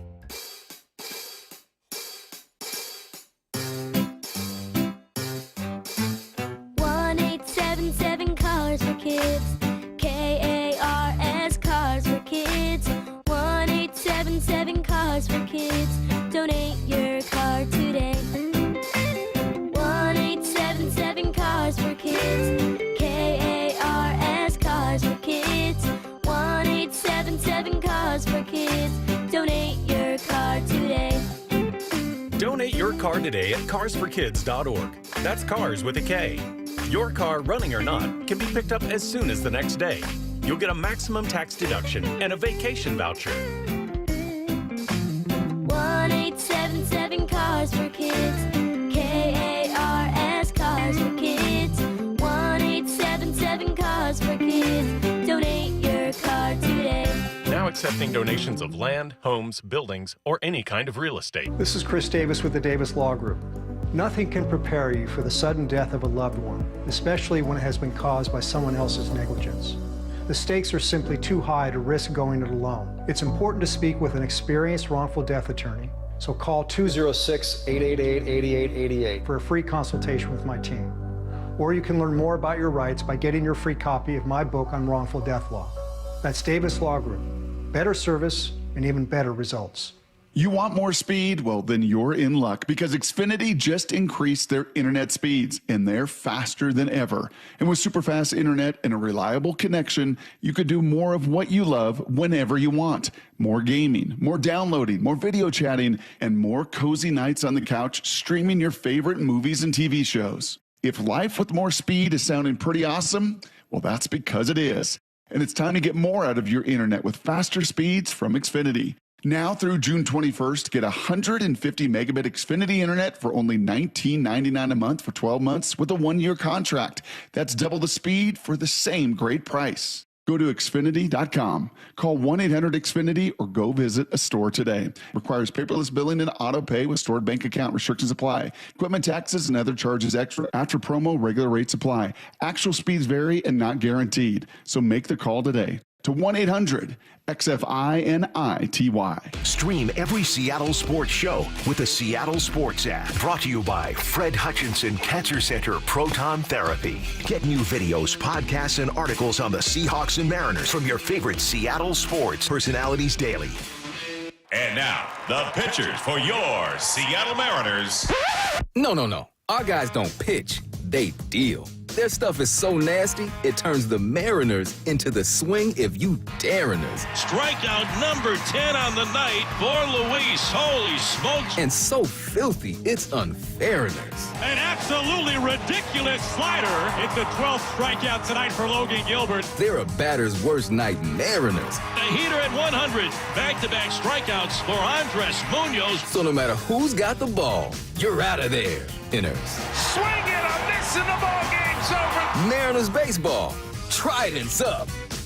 Be here at T-Mobile Park next week as Ronald Acuna and the Braves visit Seattle for a 3-game series. All 3 matchups, Monday through Wednesday, are Mariners value games, which means you can score seats for as little as $10. Go to mariners.com/value games to get your tickets and check out the complete Mariners value games lineup. RV buyers, what do you get when you assemble 18 competing local dealers with over 400 new and used RVs, plus manufactured homes on 20 acres? You get your best chance to save all year. The Puyallup RV Show, May 2nd through 5th. But wait, there's more. Check out the free seminars from RV experts, browse dozens of exhibits, and you won't pay a penny for parking. The Puyallup RV Show, May 2nd through 5th. Get tickets at PuyallupRVShow.com. Don't miss it. The 2024 NFL Draft is on Seattle Sports. 710 KIRO AM Seattle and KIRO FM HD2 Tacoma. Your home for the Seahawks and the 2024 NFL Draft. Good evening and welcome to the NFL Draft. This is Seattle's sports presentation of the NFL Draft. Hear reaction to every Seahawks pick streaming on the Seattle Sports app. Come on, man! Welcome back to Seattle Sports coverage of Day 3 of the draft. I'm Maura Dooley here with Curtis Rogers and Mike Lefko, and we are crawling towards the Seahawks pick. The Saints just picked, so we are, the Jets are on the clock at 176, and the Seahawks are 179, so we are almost there. We broke out the snacks last break. Are you guys satiated? We're ready? We're fueled up. I never am. No? I got to tell you, the worst part about doing the draft from here and not from the Seahawks facility is there's not an endless 5-star cafeteria just, steps away. Food. Yeah, they have good food. And you know what I discovered? And it was your wife, Curtis, who helped me discover this. There is just like iced coffee on tap. What? Unbelievable. There is nitro cold brew on tap. I did not even know about this. It's all the way towards the back. You just pull a spigot, and there is delicious cold coffee right to the veins, and it's incredible. How did the NFLPA player survey not give the Seahawks then an A+? I don't know. I mean, my food grade for the Seahawks would have been A+. I don't know what these guys, maybe they don't like coffee like we do. But, yeah, fantastic. So it's been tough today. I'm soldiering through it. We had some nice meals the last 2 nights, but my turkey sandwich went down all right. Yeah, my wife and I, we've only seen each other in passing the last 3 days. Because she is on the opposite side of the camera and of the mics at the VMAC there. So, maybe this afternoon we'll actually get to see each other. Big shout out, too, right now to Brenna Rogers and Taylor Jacobs behind the scenes on all of our draft coverage. So keeps us on the air. every single night of this coverage, they've been doing it. So thank you to these guys as we stay on the air for the 5th hour of the 5th round here. All right, guys, since we are getting closer and closer to this pick here, and I think we all have kind of some of the best available left pulled up, who do you want the Seahawks to take? Well, I would love to see this Seahawks team address the secondary. I think that is going to be a spot that they could really stand to see improvements in, especially at the safety position. I know Bo Braid right now is the number 1 safety on the board, at least according to ESPN. There's James Williams of Miami, too, who is still available. So I would love to see them go safety at least once in this round, probably just once. I don't know if we need to double up at that spot. Safety. Yeah, extra safety. So, you can never be too safe. I'm saying safety. Exactly. You can never be too Oh, safe. you guys have me cracking dad jokes now. Oh, wow. Way to go, Curtis. You wore Maura down. We've done it. Safety is my pick. What are you guys looking at? Man, maybe based on the fact that we just had this conversation and that, they had to call in Jason Peters at one point last year. That was last year, right? When Jason Peters, 41-year-old Jason Peters came in to play offensive line. I would like to see another offensive lineman. And Maura, you pointed out the very nicely named Christian Mahogany, a guard out of Boston College. With how unsettled the offensive line is, and you know what? You don't really know the health of Abe Lucas. It's a degenerative thing, it sounds like. And at this point, it doesn't seem like it's something that's going to keep him from playing, but it also doesn't seem like an injury that he's ever going to fully recover from. So it can keep flaring up. Same kind of thing like you talked about with starting pitchers. You can never have too many. Just give me another lineman. Get the best lineman remaining. A few people like Dane Brugler have Christian Mahogany, guard from Boston College, is the best guy out there. So I wouldn't mind an offensive lineman. I know that's not really the sexy pick, the fun pick when you don't draft a skill position player, but you're in the 6th round. Shore up on these positions and these areas of need. So I would say an offensive lineman, a guard, or you know what? I'd like a safety as well. That would be nice. Guard or safety. We'll start the chant now. You know who's a name that I'm kind of stunned has not gotten picked in this draft, and he had a lot of positive press for him following the combine. Dude's got a rocket for a right arm. Joe Milton, quarterback at Tennessee. Now, he's a little older. He's 24 years old. I think maybe soon to be 25 because I think he took advantage of a COVID year. But that's a guy who I remember coming out of the combine. People are just wowed at his physical traits. The age thing might be the biggest reason why he has not been taken yet. But if the Seahawks go quarterback, I mean, you've got Michael Pratt of Tulane. He's out there. But Milton is one that I am surprised to see still on the board as we enter round 6. Do you think Milton would go over Pratt?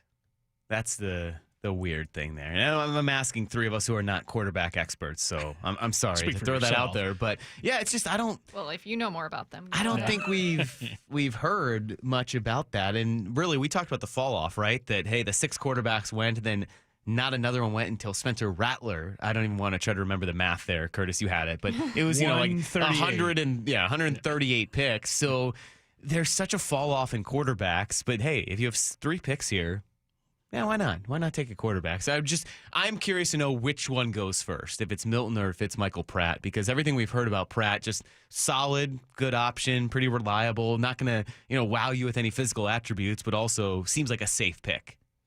Yeah, Milton is he's just turned 24, 6'5", 246 pounds. I mean, he ran a 4.6 40. 10.25-inch hands. I mean, this is a guy with all the physical capabilities that you look for in a quarterback. I think the issue, though, is the accuracy and also just the age. I think this is a guy that you kind of wonder if he's reached his peak in terms of production, if he has reached his peak as a quarterback, because of, there are legit concerns when quarterbacks are that old when they enter the draft. So crazy. I know, exactly. 24 years old. You've got your whole life ahead of you. I would kill to be 24 years old again. I'm closer to 34 than I am 24. Like, that's, Joe Milton, to me, it would be a very interesting pick at this spot in the draft, round 6. Well, and then Michael Pratt, I looked it up. I remember reading that Mel Kiper did a write-up that was all of, not the best players in the draft at each position, but his favorite. Mm-hmm. And he had Michael Pratt from Tulane in there. And yeah, I mean, says his freshman year, he completed 55% of his passes and then went all the way up to 65.4 in his senior season. 49 touchdowns, just 10 interceptions. And he's 6'2".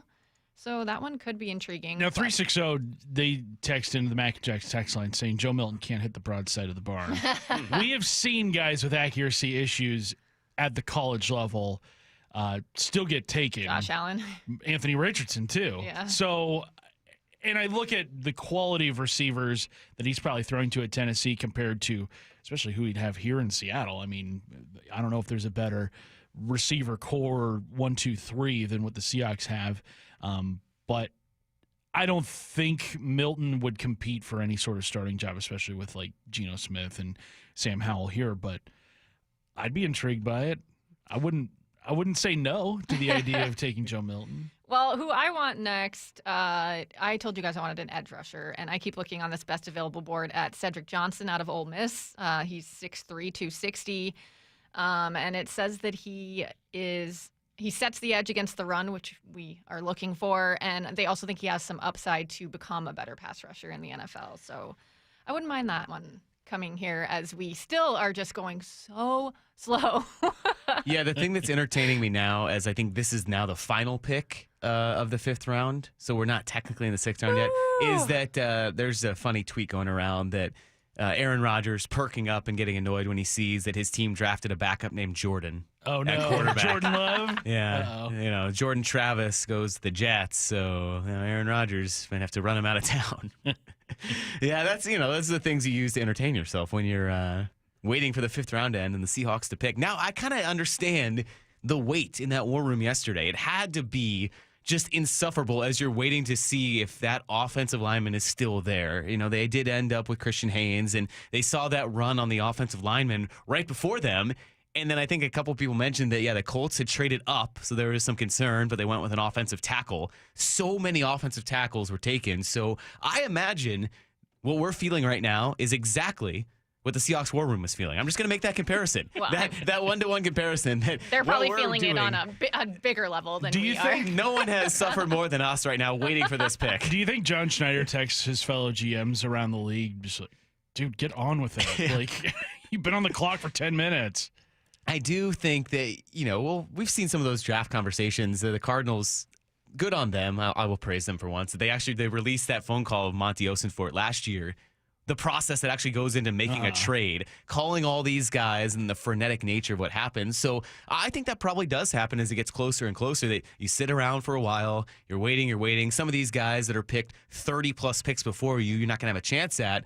But when you get within 10 to 15 picks, kind of like John Schneider said, as they always consider moving up, I'm sure there are calls, and they say, hey, who are you going to pick? What position? Trying to get a sense of who might be there. So I imagine now for the Seahawks, as they're just a couple picks away, now the phones are picking up again, and they spring back into action. Oh, do not trade back. Congrats on us. The 6th round, has begun here. So I'm a liar, guys. I thought that we would get the pick in this segment. It moved even slower than it has been. But right now, the Vikings pick is in at 177. We can actually see Seattle on the board now, 2 picks from here. So we will go ahead and take a break and hopefully find out who the newest Seahawk will be when we come back. You're listening to our draft coverage of Day 3 here on Seattle Sports with Curtis Rogers, Maura Dooley, and Mike Lefko. With the 16th pick in the NFL Draft, your Seattle Seahawks select Byron Murphy, defensive tackle, Texas. That was their best player available. It makes complete sense. There's so much newness to this staff, right? Which side of the ball are they going to attack? It's natural to think that because Mike McDonald's here, he had one of the best defenses in the land with the Baltimore Ravens, that he's going to address that defense and make it exactly what it is. Exclusive analysis of every Seahawks pick on Seattle Sports, your home for the Seahawks and the NFL Draft. Draft. Made to shine. Real stories from Shane Company customers. I couldn't believe all the colors of stones you could choose from to create an engagement ring at Shane Company. I didn't even know there were like 16 colors of sapphires. And they had so many diamond shapes. I just didn't know what to get. They asked me where we met, and I told them we fell in love in the Caribbean. They showed me their light blue aquamarine, and I was like, that's it, the color of the sea. It was perfect for her ring. Exquisite diamonds and vibrant gemstones in a rainbow of colors. Shane Company. Fine jewelry since 1929. The Angie's List you know and trust is now Angie,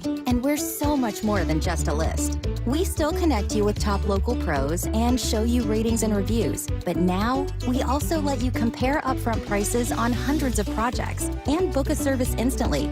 We can even handle the rest of your project from start to finish. So remember, Angie's List is now Angie, and we're here to get your job done right.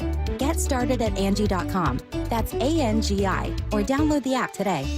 Who doesn't love pizza, cold beer, and something sweet for dessert? Unfortunately, your liver doesn't. Liver stress can cause low energy, restless sleep, and an expanding waistline. Protect your liver and get a daily detox with Active Liver from New Nordic. Available in tablet or delicious gummy, Active Liver's high-quality ingredients, like milk thistle and turmeric extracts, are proven to keep your liver healthy and you feeling your best. Find Active Liver online at Amazon, Walmart.com, or NewNordicUSA.com, or in stores at your local CVS. You go into your shower feeling, but as soon as you reach for the Irish Spring, your day immediately gets better.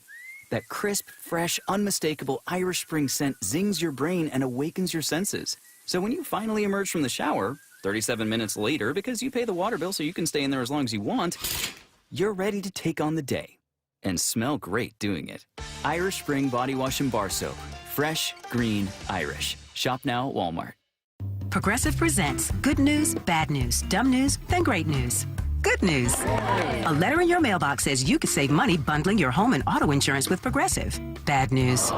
You saw it after your teenager backed the car into the mailbox. Dumb news. A new mailbox, basically a box on a stick, costs up to $400. Great news. You decide to see if you could save money bundling at Progressive.com and go with paperless mail instead. Progressive Casualty Insurance Company affiliates and other insurers not available in all states. What's the room again? 1240, down at the end. Ooh, what's that? Sammy, don't touch that. That's someone's old food. Here we are. Do you have the key? You have both of ours. Oh, right. Not working. Rub it. Come on. Try flipping it over. Seriously. Why can't we go inside? I'm tired. Give me yours. You have mine. All right. What? Please, if you Dad, could just... why aren't you opening the door? Can everyone just shut the... Don't go there. Go on a real vacation. Go RVing. Learn more at GoRVing.com. Get in zone, AutoZone. Welcome to AutoZone. What are you working on today?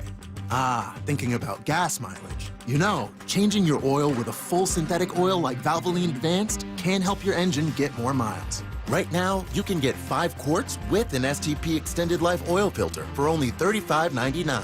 Get started on your next job today with the parts you need when you need them at AutoZone or AutoZone.com.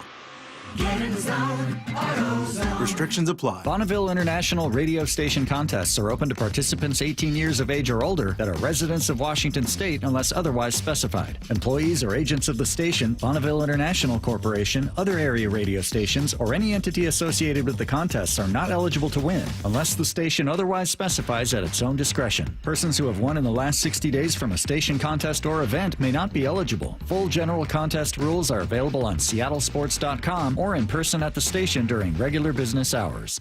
You're listening to the 2024 NFL Draft. Hear reaction to every Seahawks pick on Seattle Sports and streaming live on the Seattle Sports app. Welcome back as we continue our coverage of Day 3 of the NFL Draft here on Seattle Sports. I'm Maura Dooley in with Curtis Rogers and Mike Lefko. And guys, we have a pick. Unbelievable. And a guard. I promise. I said it couldn't be done. Well, let's do. Yeah, you didn't let me do that. Oh, sorry. You know I like with to spoil things, the remember? 179th pick in the NFL Draft, the Seattle Seahawks select. Thank you, Brady. Satoa Laumea, a guard out of Utah. I feel like we should clap and cheer, like they do in the war room, and they flash to the pick and they celebrate. But yeah. I've got the our lads right up here. He was a 4-year starter, all Pac-12, all 4 seasons, including first-team honors in 2022. He was primarily inside at guard.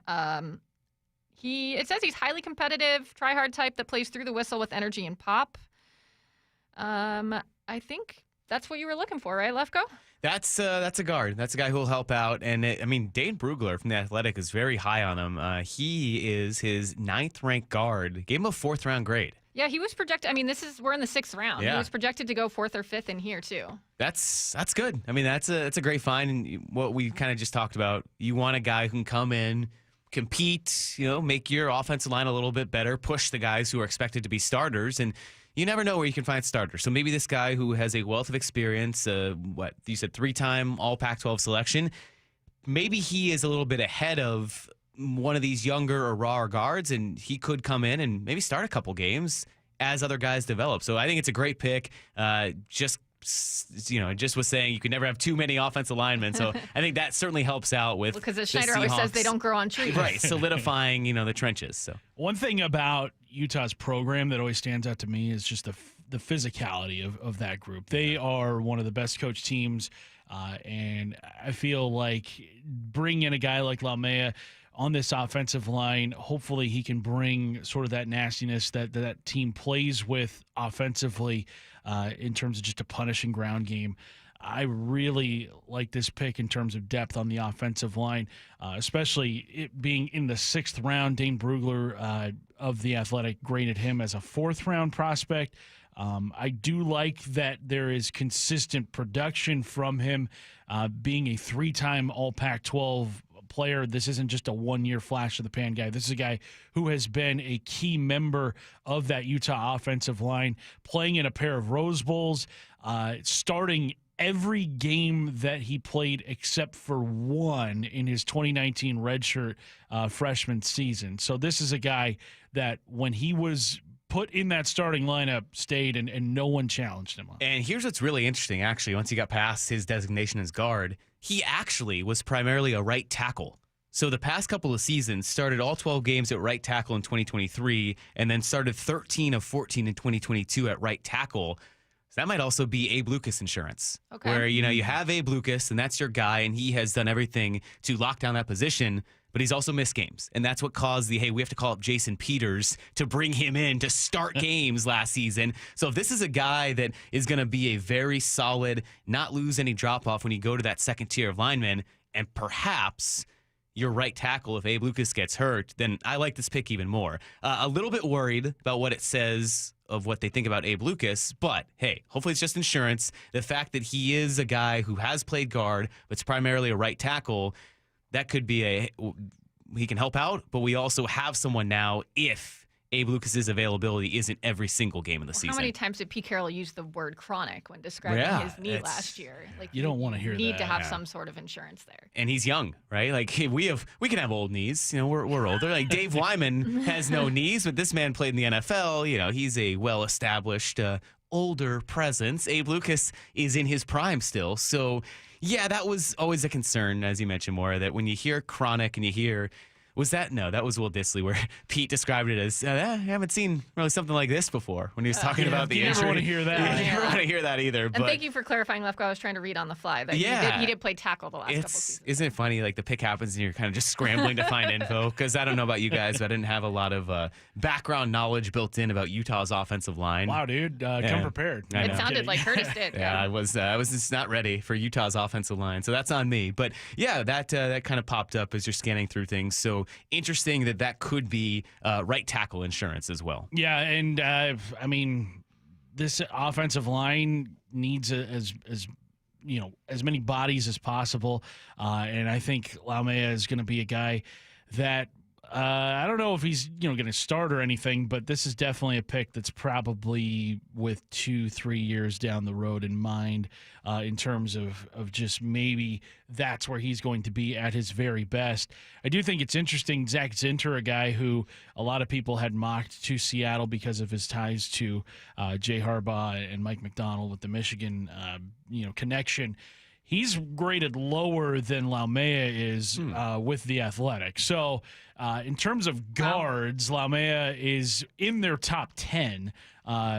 He falls just below, just below Mason McCormick of South Dakota State, and then Christian Mahogany, who we had kind of brought up a little bit earlier. And Zach Zinter went at pick number 85. Yeah, so maybe something good coming from this. The Seahawks may have gotten a bit of a steal here in round 6. This almost feels like the Anthony Bradford pick last year, where, I get he was a 4th-round pick. This is a 6th-round pick, but a guy that now we've read multiple evaluations saying he could have been a 4th-round guy. When you draft someone in the 4th round, do you expect them to be a day one starter? Probably not, but you expect them to help out and contribute, and if needed, like Anthony Bradford was called into duty, you expect that. So, maybe the same thing here. If you want to hear more on LaMea, here is ESPN's NFL Draft Breakdown. Pick number 179, Seattle Seahawks taking Sotawa LaMea, offensive lineman from Utah. He's going to have to be a guard. At tackle, you watch them, they struggled at times.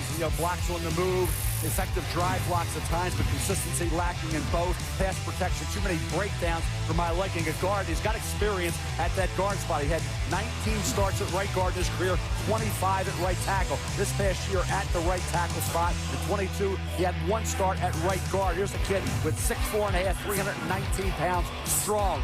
You kick him inside, I think he plays a lot better. That's his opportunity, Matt, for success in the NFL. Tackle, going to be overmatched. At guard, I think he may have a future at worst as a backup. He was 125 on my big bowl. I liked him. And I think if you go back and look at the tape when he played right guard, you see a starting caliber player. Guess what? The Seattle Seahawks have a need at offensive guard. So I know they got Christian Haynes, a fantastic player. Well, LaMea is someone, again, go back and watch what he does so well in right guard. That's an NFL level player. Now, last year, he gave up the inside shoulder way too often. But I think you can kick it back inside, cover up some of those weaknesses, and you have a really, really good player. That last voice you heard is Matt Miller, ESPN draft analyst, said he had him at 125 on his board, which I believe slots into about the 4th round, which that's where Dane Brugler had him. I think it sounds like the Seahawks, got a nice little blessing here in the 6th round, having him fall to them at the very start of the round. And that's where, it seems like, we talk about need versus best available. I think this is where other teams are saying, okay, we need outside guys and we need those skill positions on the edge, where now the Seahawks, the benefit of that is they're good. They're good corners, wide receivers. You don't need those types of players coming off the board, and it might have benefited them that, hey, perhaps a need for other teams was not in the interior. For the Seahawks, it still felt like it was, and so they benefited from maybe a drop a little bit. But, interesting that, a 4th-round talent, perhaps at right guard, but has played primarily more right tackle, slips all the way to the 6th round. So this does feel like a big coup for the Seahawks. Sounds like a steal either way, but it was interesting in that same clip there from ESPN to hear Mel Kiper say, I think he'll have a good career as a backup, and Matt Miller say, I think this is a starting caliber player. Yeah. You see how everyone just evaluates these prospects differently. We are starting to move a little more quickly here, guys. We are only 7 picks away from the Seahawks' next pick at 192. So we got an offensive lineman out of the way. Are we now looking at safety? You think more defense? I think defense. You brought up safety. I brought up edge. Yeah. Quarterback? No. Oh, no. Yeah. I mean, because they haven't drafted any quarterbacks and they know they can. No, I think it's defense. Yeah, I think just the amount of needs on that side of the ball. Dave Wyman put it so eloquently on night one. It's like, guys, what's the area of this team where they've struggled in? Defense. Yeah. What should this pick be? It should be defense. Let's not overthink things. Let's not reinvent the wheel here. Yeah, this defense needs more help than the offense does. So I would love to see that side of the ball get taken care of. I would have to agree. We knew that the offensive line needed some work. I think more so because of some departures and moving around in the offseason. But the defense has consistently been an issue, and that is probably where the majority of this draft needs to be focused. So we will take another break here, and now that it's moving along quicker, hopefully see who the Seahawks are going to pick at 192 here. But if not, we'll do it at the next break. We're here with you guys for the long haul, I think. Depending on how quickly this draft moves, we're trying to be with you for the long haul. We'll be back with more Day 3 draft coverage here on Seattle Sports. I'm Maura Dooley, and we have Mike Lefko and Curtis Rogers with you here today as well. We'll be right back on Seattle Sports.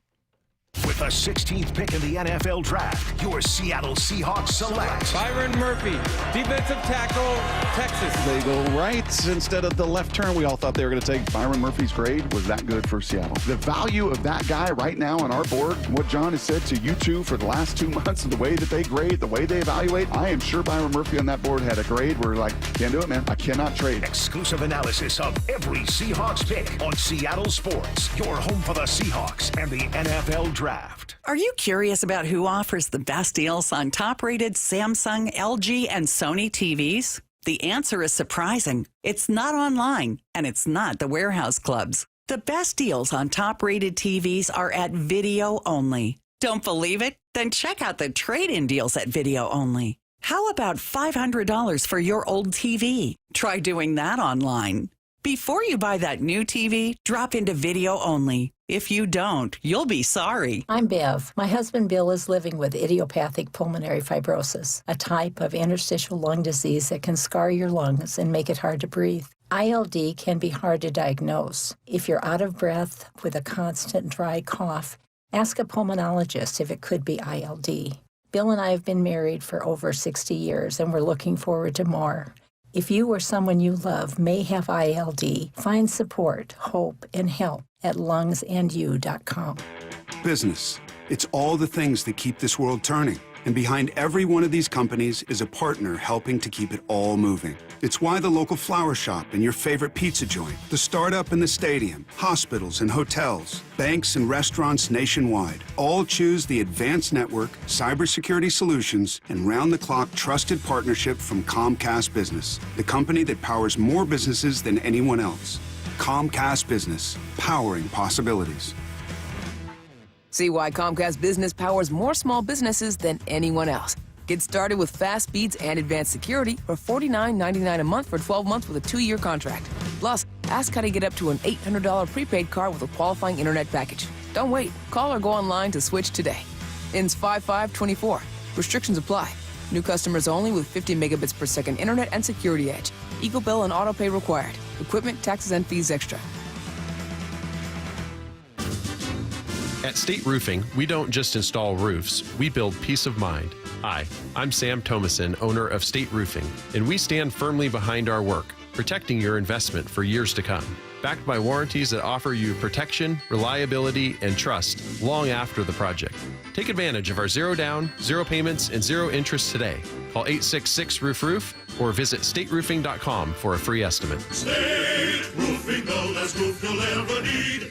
It's a Cookies Country Chicken reminder. Dine in, call in, delivery, and cater in. That's right, we cater too. At Cookies, that's real good chicken. And tell them, make it spicy. Fresh fried chicken, any way you like it. At Cookies, Ballard, Pioneer Square, cookiescountrychicken.com. Hey guys, do you know your T-level? Revive Men's Health here in Seattle is helping you take that first step toward better health and enhanced intimacy with a free testosterone level test, exam, and consultation. Plus, for this month only, qualified patients can kickstart their treatment with a free supply of ED medication. Revive's customized ED treatments can provide immediate results, restore blood flow naturally, and even bring spontaneity back into your love life. With both in-person and telemedicine appointments available, plus free shipping directly to you, Revive takes the hassle out of treating low T and ED. Having an optimal testosterone level can change your whole life, and it starts with knowing your T level. Take that first step and book your free testosterone test, free exam, and free consultation, and kickstart your treatment with a free supply of ED medication this month only. Call Revive Men's Health Seattle at 206-529-1111.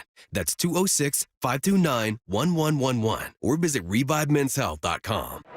I'm Bradley Johnson with 1-800-DUI-AWAY, and I want to talk to you about baseball. It's game day. The stadium roof is open. Our club's putting up a fight. They're cold brews in hand.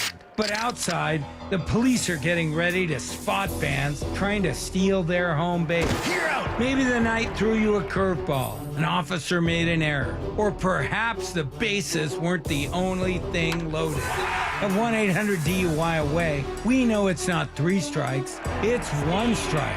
And you're facing the Grand Slammer. 1-800-DUI-AWAY is here to help, even if we have to go into overtime. So call 1-800-DUI-AWAY. Or go to 1-800-DUIAWAY.com to set up your free private consultation. When you're on defense, it's full count, bottom of the ninth. You want your closing pitcher on the mound. 1-800-DUI-AWAY. 1-800-DUI-AWAY. The murder of 2 men forces their families to wrestle with impossible questions. Who is forgiveness for? Does everyone deserve a second chance? Follow Season 2 of The Letter, Ripple Effect, at theletterpodcast.com or wherever you get your podcasts.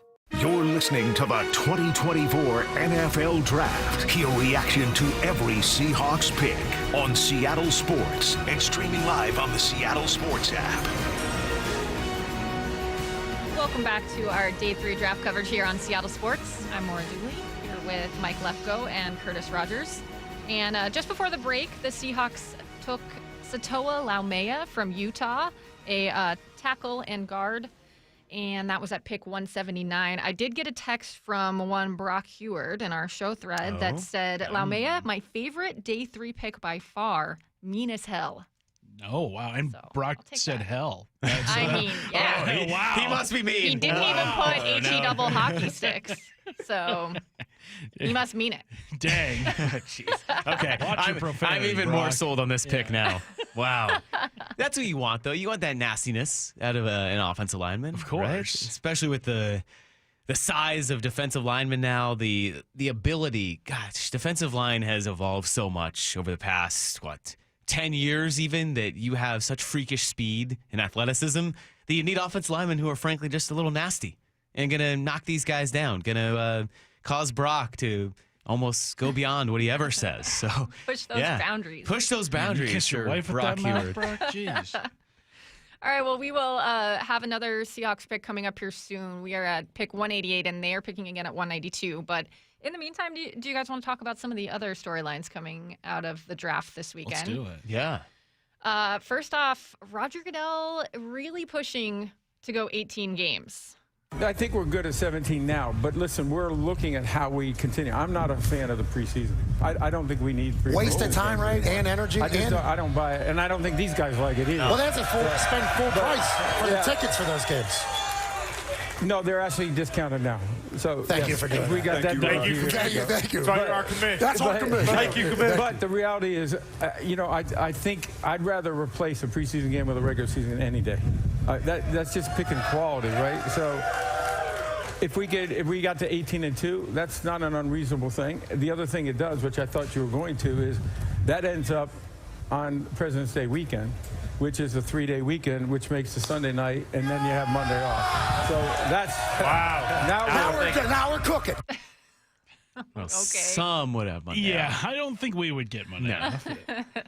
It just kind of feels like that's where it's all going towards, isn't it? 18-game regular season. The NFL gets what the NFL wants. Yeah. I mean, they're going to play games on Wednesday this year, on Christmas Day. Mm-hmm. Like, whatever the NFL sets its sights on, it always happens. Now, the interesting thing about that is, the preseason from a fan perspective, what do you really make out of it? But the irony is you're going to a longer regular season. So, and I know they've talked about 2 bye weeks with that, but the more likely you're going to have guys getting injured. Not serious injuries necessarily. You hope that's not the case, but, more meaningful games, more chances for injury. Less preseason means less time for these coaches and scouts to evaluate those secondary players, the important depth, the position battles that are so critical for the preseason. So I don't know if 2 games are enough to properly evaluate your entire team. What you might see is if there's 18 regular season games, you're going to see no starters whatsoever play any preseason minutes. And you already have that to an extent, but you might not even see first or second team guys play it all in the preseason. And then you're dealing with that injury worry of, okay, well, did they have enough ramp-up time? Are they going to come in and they haven't gotten up to game speed yet, so maybe injuries happen in that first week? And it's just a weird cyclical effect.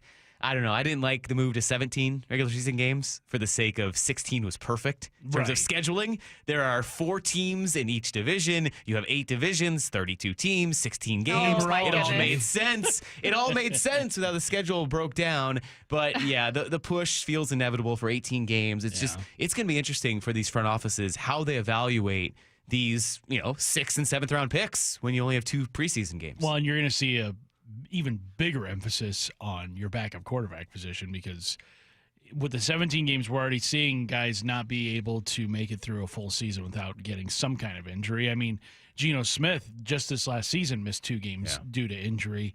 And I mean, heck, even Russell Wilson has missed a bunch of games in the last few years due to injury. And that was somebody who never missed any games ever.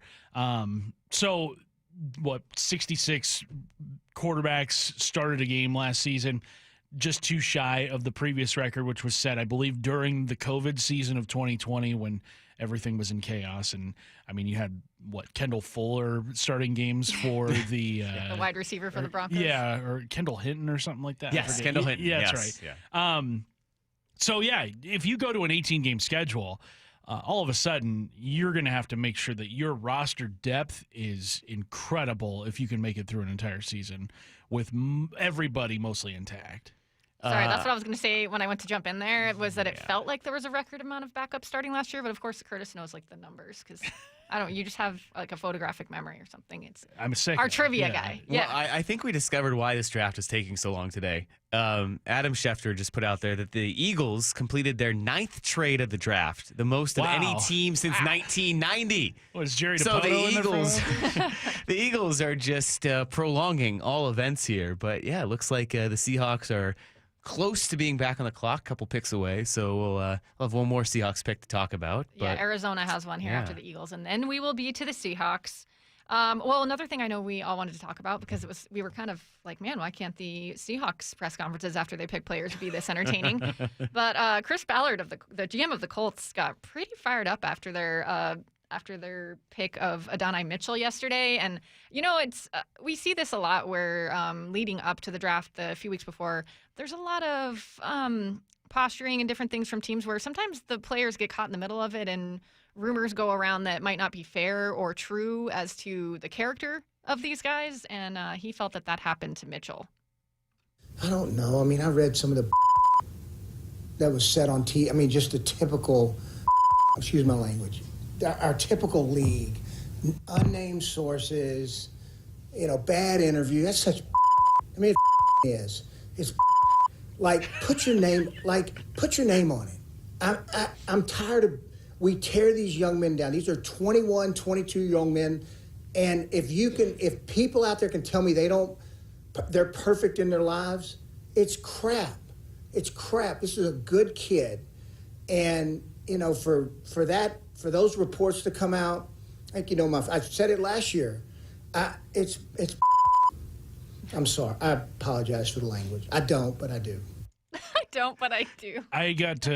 I was the one that got to put the beeps in that this morning, and there was a 3-second stretch where I had to beep him 3 times. Wow. Imagine the poor stations and media outlets carrying that live last night. So we carry the Seahawks post-round pressers live, so I'm sure every Indianapolis radio station and TV station are there doing that. And after the first one, we're like, oh, I can't. He's still going. He's still going. That's the thing about the dumb button is you can probably catch the first bad word. You can't catch the other 14. The second one is not going to get caught. It can't keep up. So, yeah, Chris Ballard got really strung out there about a second-round pick, not even their first-round pick. And that was their first-round pick, interestingly enough, is the one that had a lot of questions. Latu had the medical questions around him, so I hadn't heard maybe he was a little on edge already because of that scrutiny, but, man, he just kind of went off on everyone. Did you know what the stuff about Mitchell was? I hadn't heard anything bad about him. I had not heard either. I think, was it work ethic? I think that was, maybe. There were some things about that.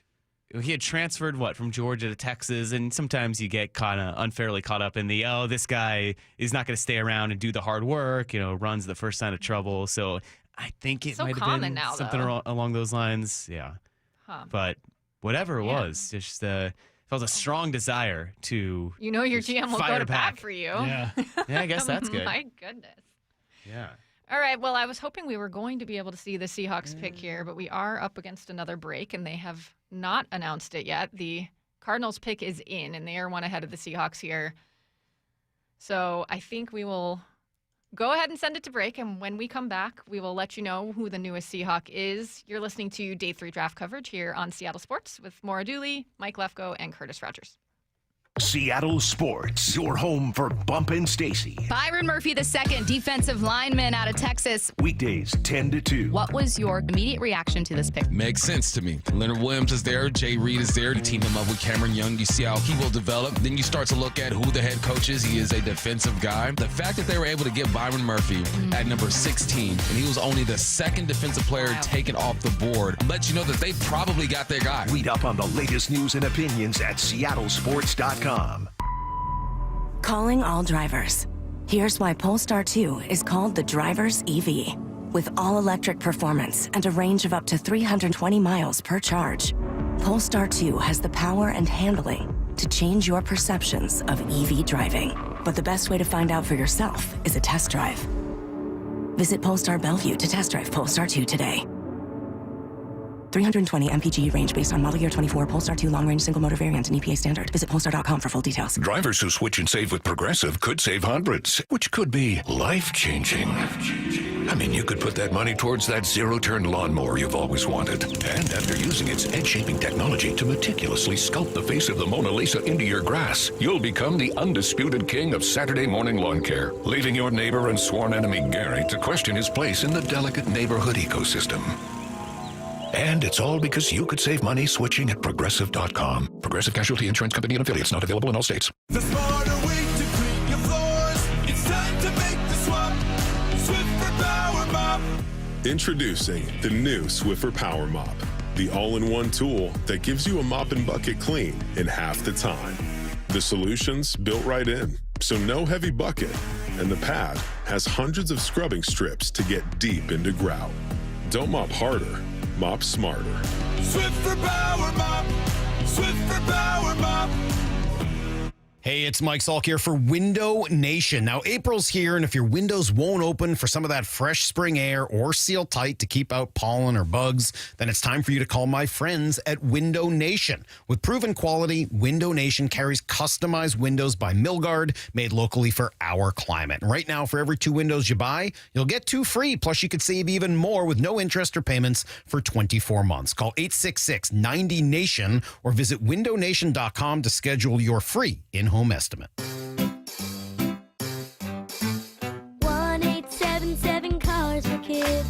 KARS Cars for Kids. 1877 Cars for Kids. Donate your car today. Donate today at carsforkids.org. That's cars with a K. Your car can be picked up as soon as the next day. Receive a tax deduction and vacation voucher. 1877 Cars for Kids.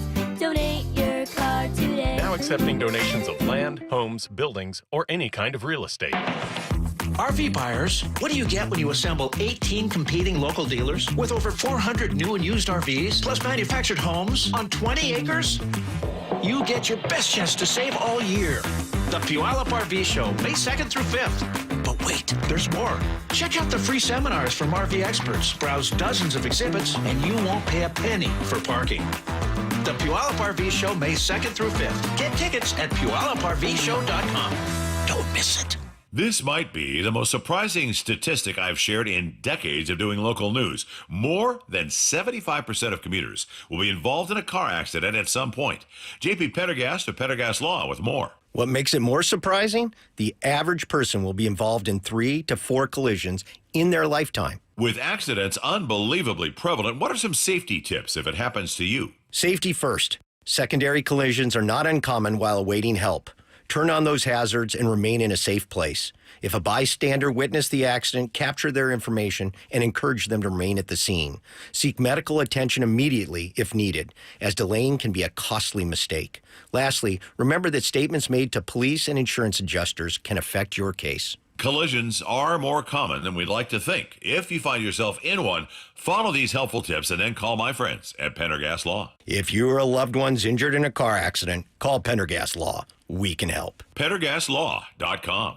You're listening to the 2024 NFL Draft. Hear reaction to every Seahawks pick on Seattle Sports and streaming live on the Seattle Sports app.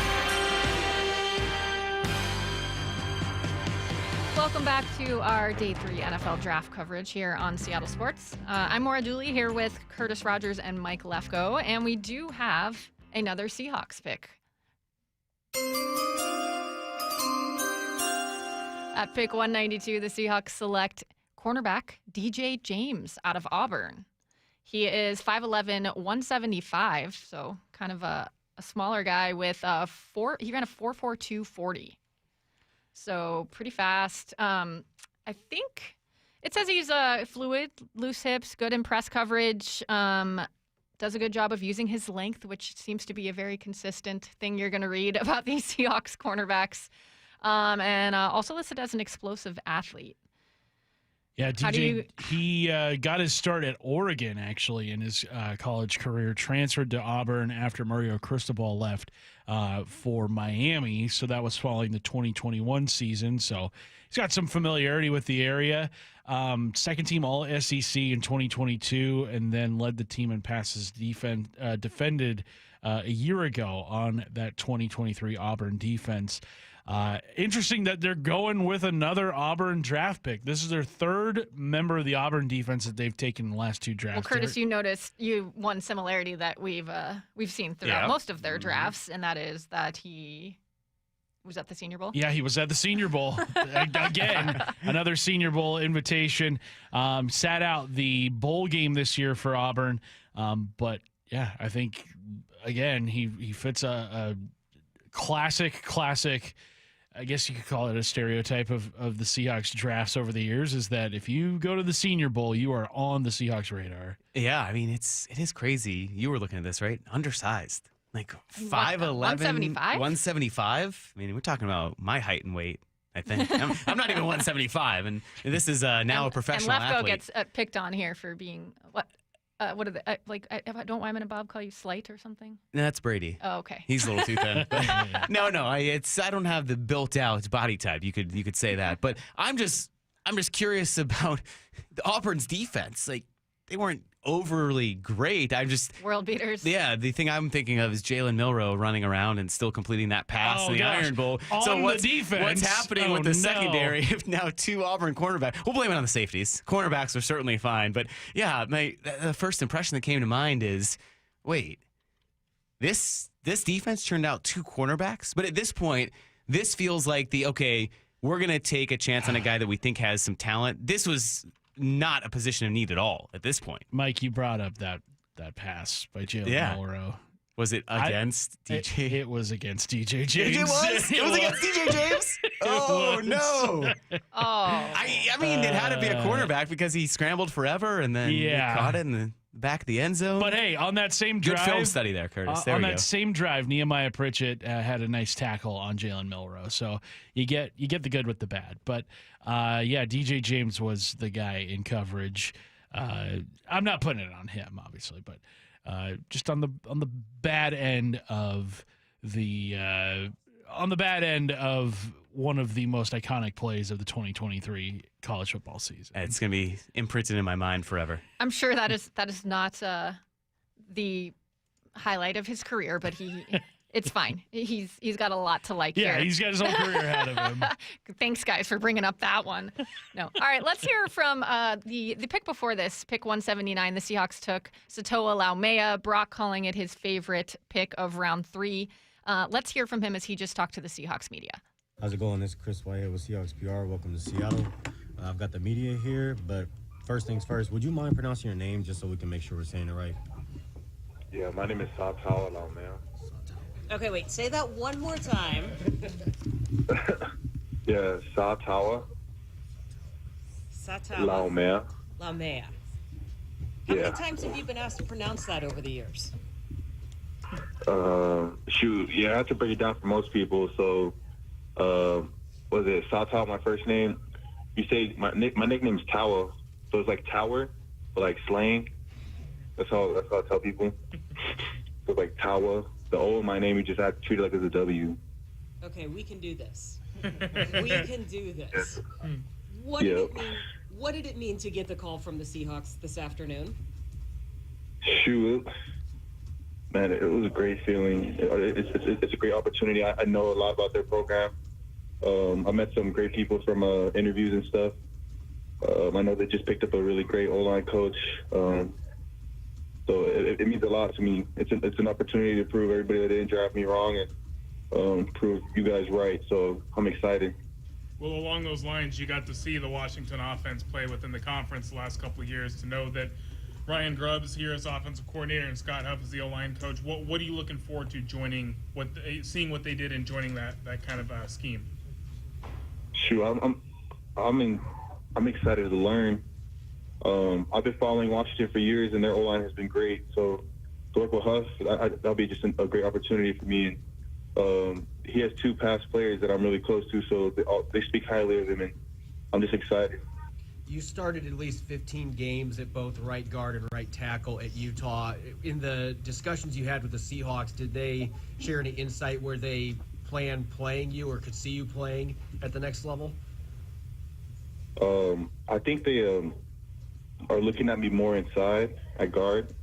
I know they have a solid right tackle, Abe Lucas, who I've met before, and I think talking to them, they want me more inside, which I would love because I feel like I am an inside offensive lineman. Why is it that you have familiarity with the Seahawks? You said you know a lot about the program. I have aunts that live in Seattle, and they're fans, so I know a good amount. What is it? The 12th player on the field is the fans, and I know they have a strong fan base over there. Yeah, There's a lot of excitement at your house today. Yeah, I got these kids around here running. I got So, Tawa, what is it about your game that you think fits best at the guard spot for you? What does it mean to what do I mean by that? What aspects of your game do you think play best at guard? Shoot, I feel like I'm a stout physical offensive lineman. I feel like I'm pretty powerful. I was a guard 3 years before I moved out to tackle my last 2. I loved it more because of contact and physicality, so I'm excited. Why did Utah move you to right tackle? That was a need thing or versatility thing? It was a need thing. It was definitely a need thing. We didn't have another tackle, so they moved me out. Where are you talking to us from? You said what? I'm sorry, where are you talking to us from today? From a conference center in Fontana. Did you have a draft party there? Yeah. How many people? Like 20 to 30, but it sounds like 100. Yeah, that's what you hear these kids, but nah, it's like a few of us. That's great. Did you say you know a few Seahawks players? Yeah, Abe Lucas. I know of some from the Pac-12. I think your running back played from UCLA. Yeah. Charbonnet. How do you know Abe Lucas so well? Oh, Abe Lucas, we're in the same agency. Those 44 straight starts that you made in college, at what point did you prioritize staying on the field and being able to do that? From the beginning, when I was on scout team,